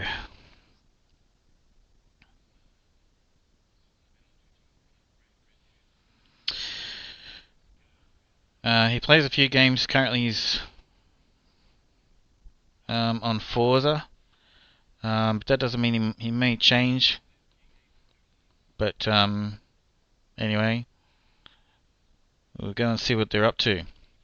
Thanks everybody, and if you're on YouTube, please drop a comment so I know what you think. I'm going to be putting a lot of hours into this, and yeah, any likes and subs would be fantastic. It really helps more than you'd ever understand.